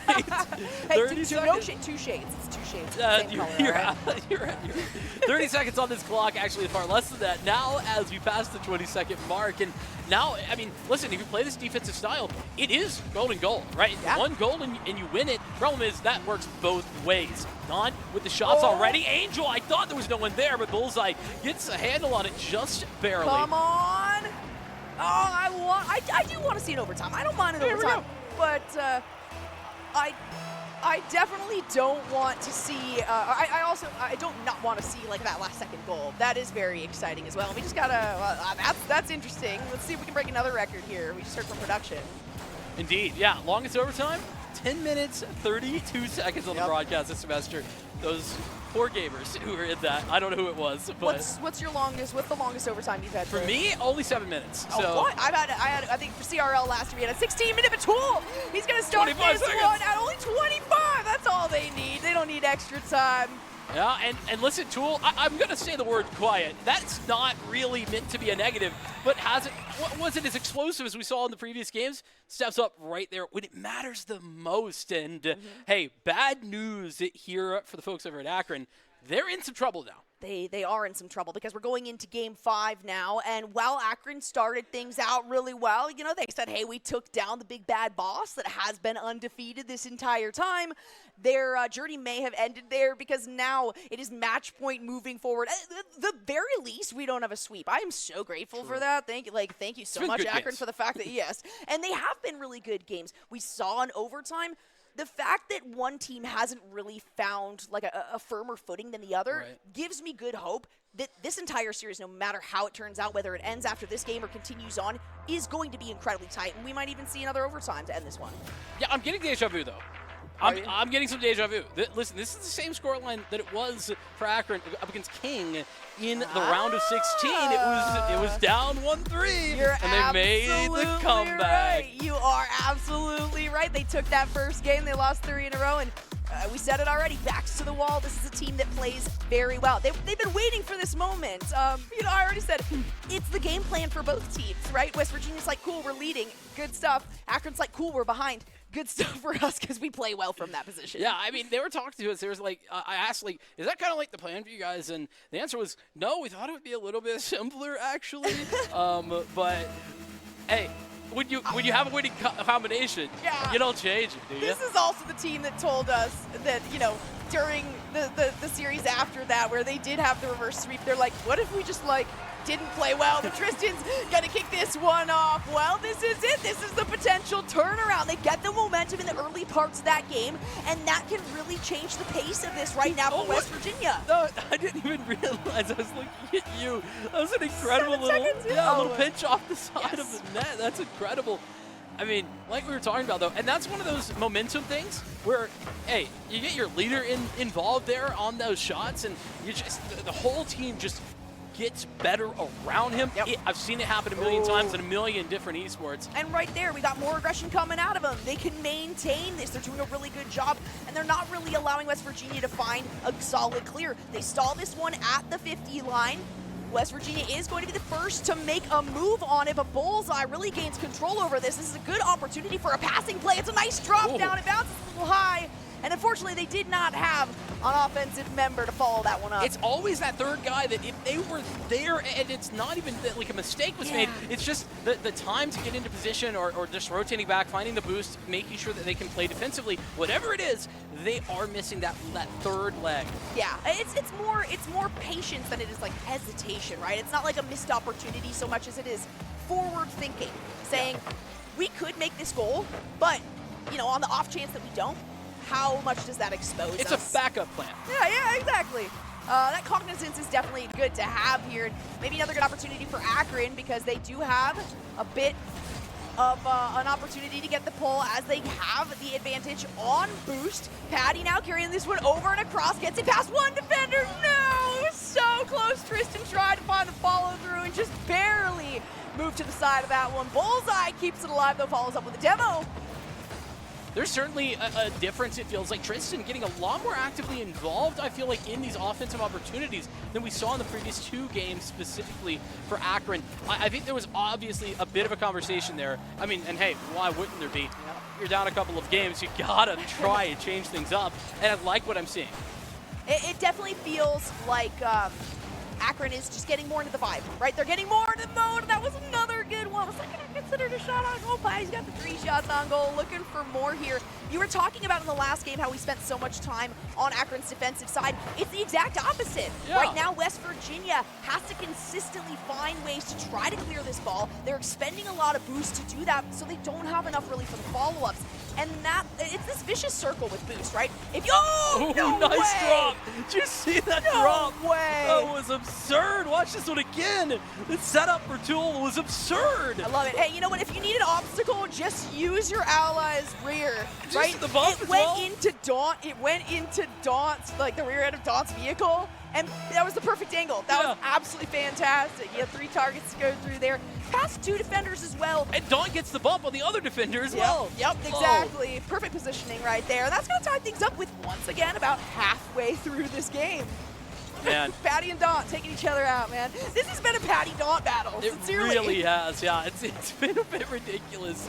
And even when Patty is scoring, we are seeing the defensive, the offensive demos coming through as well. But I love this different look from Akron. This is the way, hey, we're going to see reverse sweep. This is the way they're going to have to be playing. And they continue to do this. They've got about 2 minutes to find another goal. A lot more challenges that maybe in the earlier games in this series, they were a bit more hesitant about engaging upon.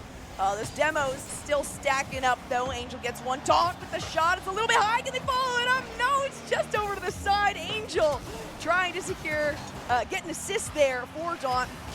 Still, lots of good numbers being put up. And when I was talking about that control earlier in the game, it's now kind of evenly distributed. Yeah. And I think that's the obvious end of that battle is eventually, you know, adjustments are made and we get back to that middle ground back and forth we've been talking about seeing. Daunt, that was a really patient play, maybe a little too patient, but he almost had him beat.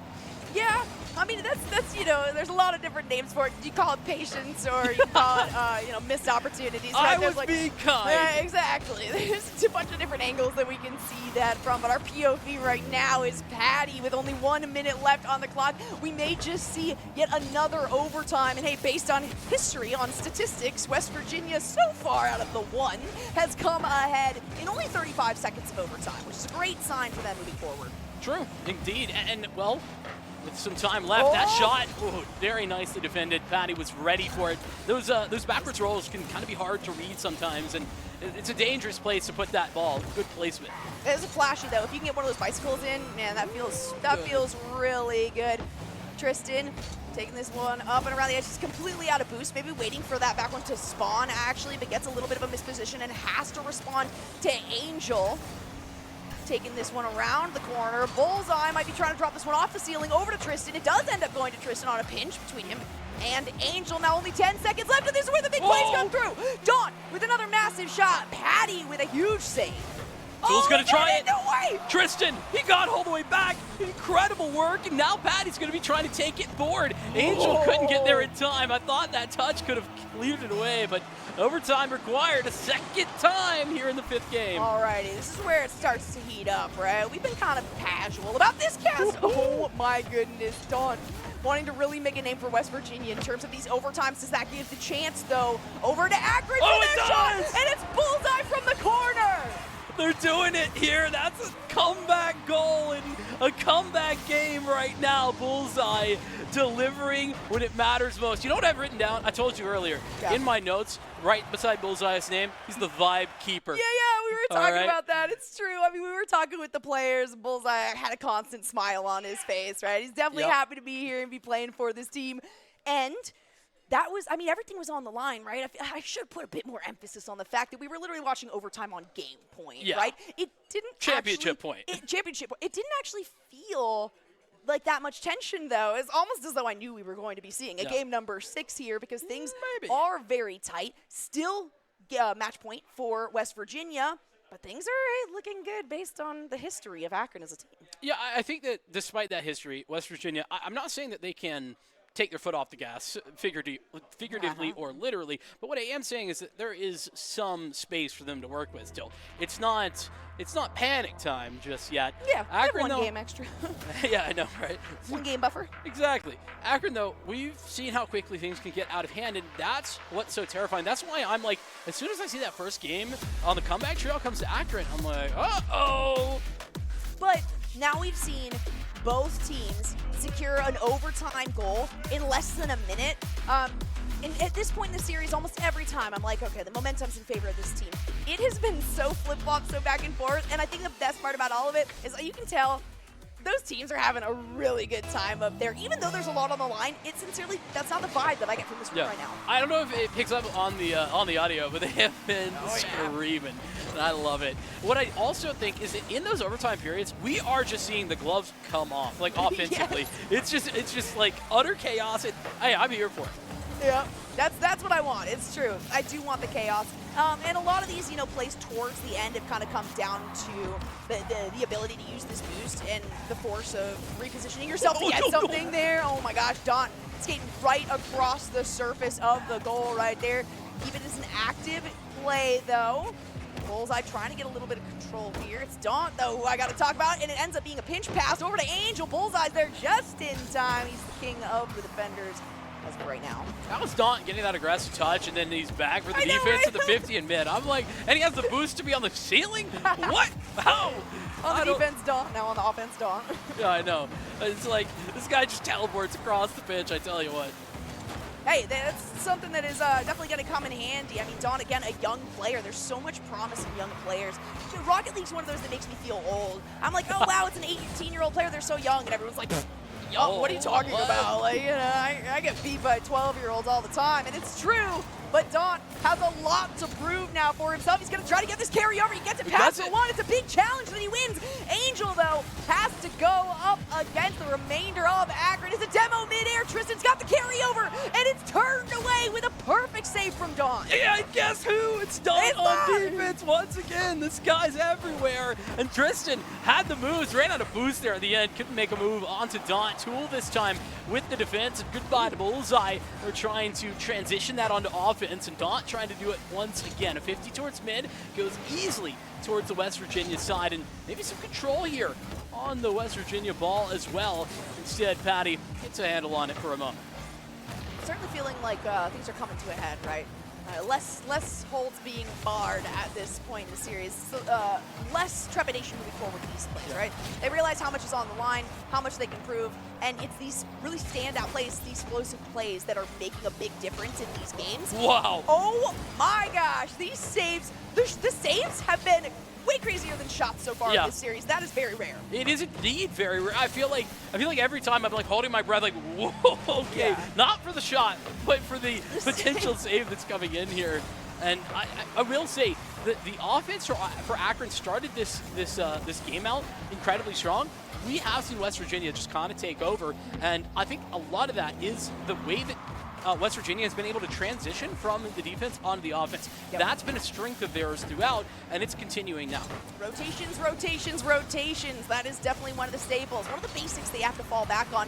And something that I caught myself off probably to talk about in regards to boost. It ends up being kind of this vicious cycle of if you are low on boost, that means that you have to get yourself out of the way and get ahead on boost. On the other side, if you have the lead on boost, that means you can boost in front and steal the boost from the other team, and you can maintain that lead pretty easily. So Akron has fallen behind a few times where West Virginia has had a good control on boost, but it hasn't translated out into plays, and that's what you need from big boost control. Yeah, and from here, now we're approaching the very end seconds, 90 seconds remaining here, and 0-0-0. This is still anybody's game. Keeping in mind, West Virginia, the possibility to take the championship right here and now if they can find something, but it is cleared away. Bullseye doing the Lord's work right now. Angel, of course, defensively going to be there just in time. These rotations have been sublime as Daunt tries to feed it towards Angel, but it's knocked down right in midfield, and he can pick it right back up. Still trying to find its mainstay, this ball going back and forth. Kind of stalling here at the midfield line as we get down to the last 60 seconds of this game and potentially of this series if West Virginia find themselves ahead, but Akron is looking poised to make another shot on goal. That drop down wasn't quite where Patty wanted it. He had a really good chance of a shot there, but the play stays alive. Akron takes it around the corner here. Daunt with the challenge. It drops down just in time for Angel to take a bite. Look at how far they're fighting for that 50, just all the way up. Every bit of boost being utilized. They know that winning these 50s right now is a key. Huge, And Daunt's done it! Absolutely massive! Okay, he gets the reset off the ceiling. These are spectacular to see, let alone to be able to get it over the top of the defender. And you had somebody ready in the goal box. Now only 27 seconds left if Akron want to continue to see more of themselves playing NACE Starleague. They have to do it right now. We were talking about the goals, not seeing the flashy. I found the flash. It's right there. Oh my goodness. It's been Daunt this whole time, and Daunt has really shown up, especially towards the end of this series. I will say the last couple of games, we already talked about him covering all the bases. Is he going to be able to reinforce the lead? Yes, he will! He is! Daunt scores a second one! It's going to be almost impossible for Akron to get ahead on this. I don't want to call anything till the fat lady sings, but oh my God, this freshman is taking names for himself. Just the bounce play, they're so incredible. And Patty, bless his heart, I mean, that's just an impossible ball to read, isn't it? Yep, you can't, once you're in the air, right, It's the over. control, you can't force yourself down. You can try to get some sort of jump, try to get something. Angel says, I want a piece, I want something. And it was almost the opportunity for a similar situation that Akron saw in the past. We almost got 7 games, but we certainly didn't get a sweep, and we certainly didn't see a one-sided series. West Virginia, though, gets to see a one-sided score line because they did not lose a single game throughout all of this NACE Starleague tournament. Yeah,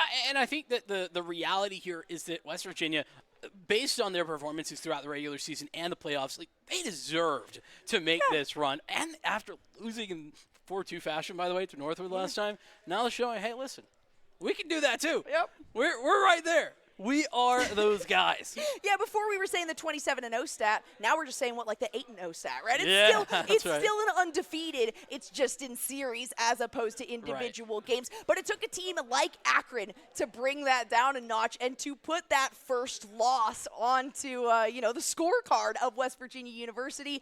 We almost saw a full series. I'm so grateful that we at least got to see some back and forth. And we also got to see that, hey, the top teams right now are real close to each other, right? There's no massive gap between 1, 2, or 3. Yeah. Honestly, I think that the biggest thing to talk about as well, though, is Daunt. I want to real fast just take a moment and sing this guy's praises because you were hitting on it all the way. Young guy, like freshman coming in, and our expectation coming into this game was like this is a really strong team. As a team, there are some stars.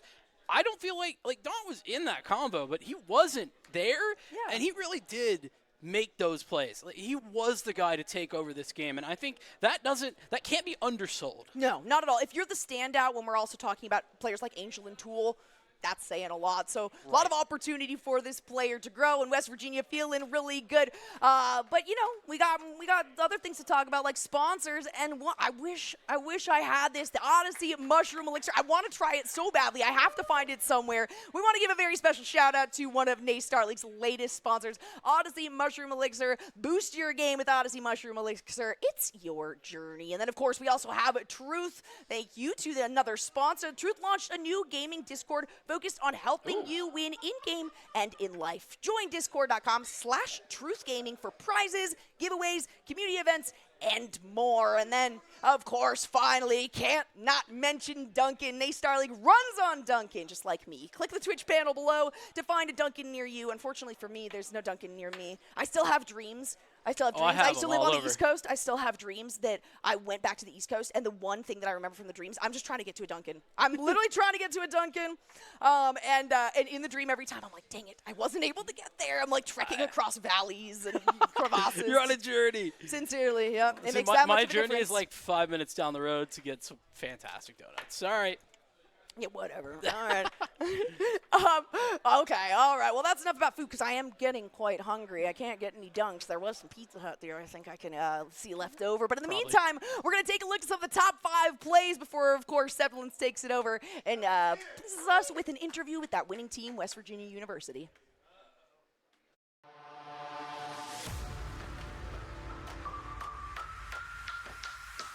lead here at the start after West Virginia putting together an undefeated season right up until this point right now. Hey, you know what? Okay, hold on. I don't know what the right flag league term is, but field vision? Listen, I was a soccer player, okay? I'm sorry. I can't. That's why it's car soccer. Yeah, exactly. Oh! I'll get back to that. Patty doing it once again and finding these angles. Feeling like things are coming to a head, right?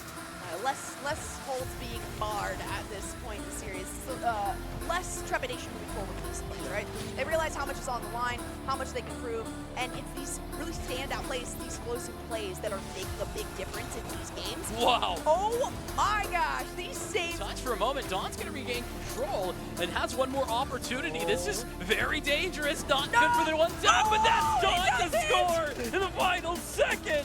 Zeros on the board. And Dawn delivers.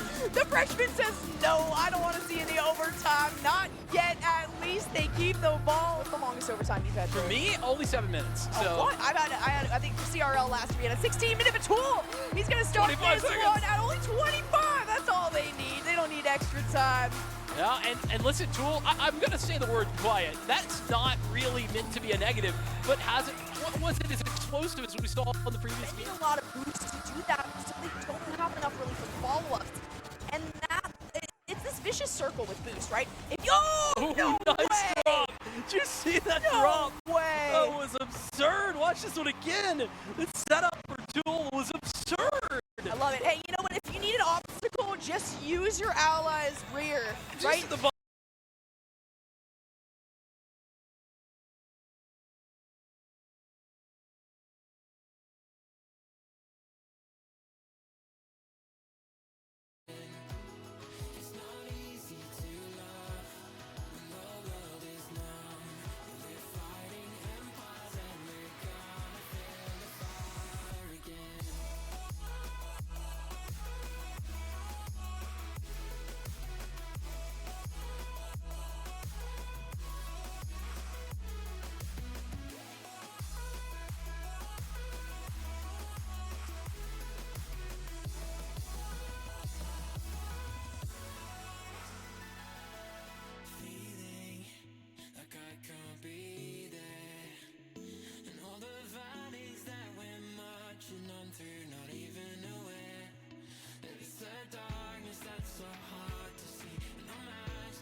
How much?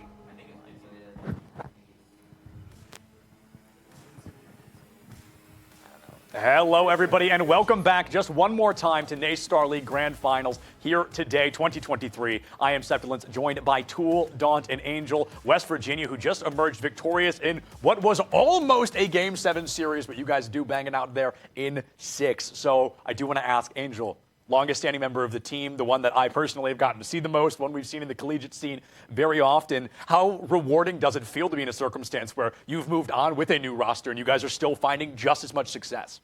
It feels great. I think last year we had some struggles, and I think this year, obviously, as you can tell, it's going a little bit better. So I can definitely say I'm happy that I moved on. I miss the old guys, but I can call them upgrades, I think. Now I can call them upgrades. I mean, you've proved yourselves, right? In the ring, you have found that value and that access to success. And going against this, I think going against Akron, I'm sure this is not the first time you guys have gone against Akron. You are both collegiate giants in the Rocket League space. So I was really curious to hear, Dawn, is there anything specific you guys do maybe for a grand final? Is there anything specific you do against Akron? Because you've probably seen them so many times. Or what does the warm-up look like for such a successful team? So basically what we do is we kind of like talk about what they like to do, and then we talk after that about how we want to counter it. So Akron as a team like to demo a lot. Yeah. So subconsciously we always, whenever we play them, we make sure to keep in mind, especially when we're third man, basically have eyes in the back of our head. Like know they're going to be coming from behind us and know that they're going to be trying to demo us. And is that what that looked like after game 1 when Akron was able to win, just sneak out that victory? There was that the discussion right away is watch out for these demos. Yeah. So we emphasized it even more after game 1, but before game 1 we knew about it, and I think game 1 could have been ours. Sure. It was just more of a warm-up game for us. Kept it more interesting, right? Right. It went all the way to game 6, Right. keeping the fans entertained after they waited so long for Rocket League. But you guys are really no strangers to success in the field of Rocket League. West Virginia is pretty notorious for your performance consistently. So going through, how does it feel to put this trophy down? To come in with a new roster. I don't know how long the three of you have been playing together, but I know it's not long. Yeah, no, it feels good. Me and Tool have teamed before, so we've been together for a while. Don as a new addition fits perfectly, I think, with us. Perfect. It feels great to win, especially a nice big trophy. So yeah, absolutely. That's always nice, right? Add it to the shelf, right? So Dawn, to be that player, to be kind of that sub-in where these two had played together before, they kind of knew each other's synergy, did you find a role straight away where you felt comfortable, or are you finding yourself more as that rotating third man to just be what these two might need? At first, I was kind of the X factor. Sure. I hadn't played six-mans or any, I played with the same two players for probably a year. Wow. So when I started playing with them, it was really stressful. I wasn't sure if I was going to fit in really well. Over the summer when we were scrimming for summer series, it was a little awkward. But I think I found my place. I've watched a lot of replays. I've put in a lot of work, so I'm glad that we're doing better now. And what better way for the work to pay off than a big old shiny trophy Right. for you guys to take home? But moving into the future, do you guys feel, there's anything we're going to be seeing different? Do you think there's going to be any new strategies or performances from you, or is it just West Virginia back on their way to the top?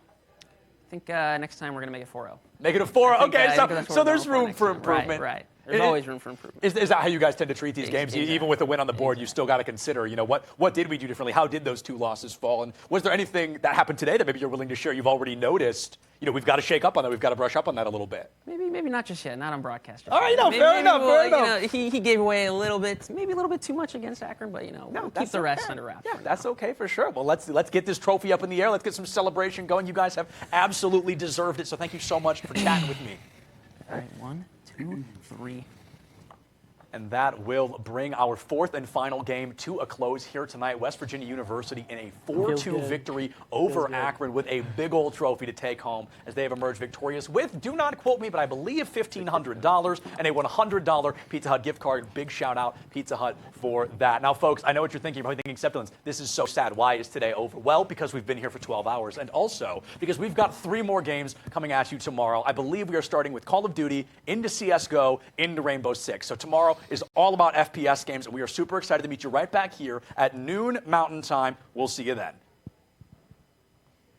Player. Michigan is on their third. They're on their penultimate player. So the only goal of Gintis right now is obviously to win, but if you can't, it's to take as many stocks as humanly possible. Gintis goes a little bit too low, has to use that down special to get back up, but I think Hydra might have the lineup there. Hydra, neutral special, doesn't allow.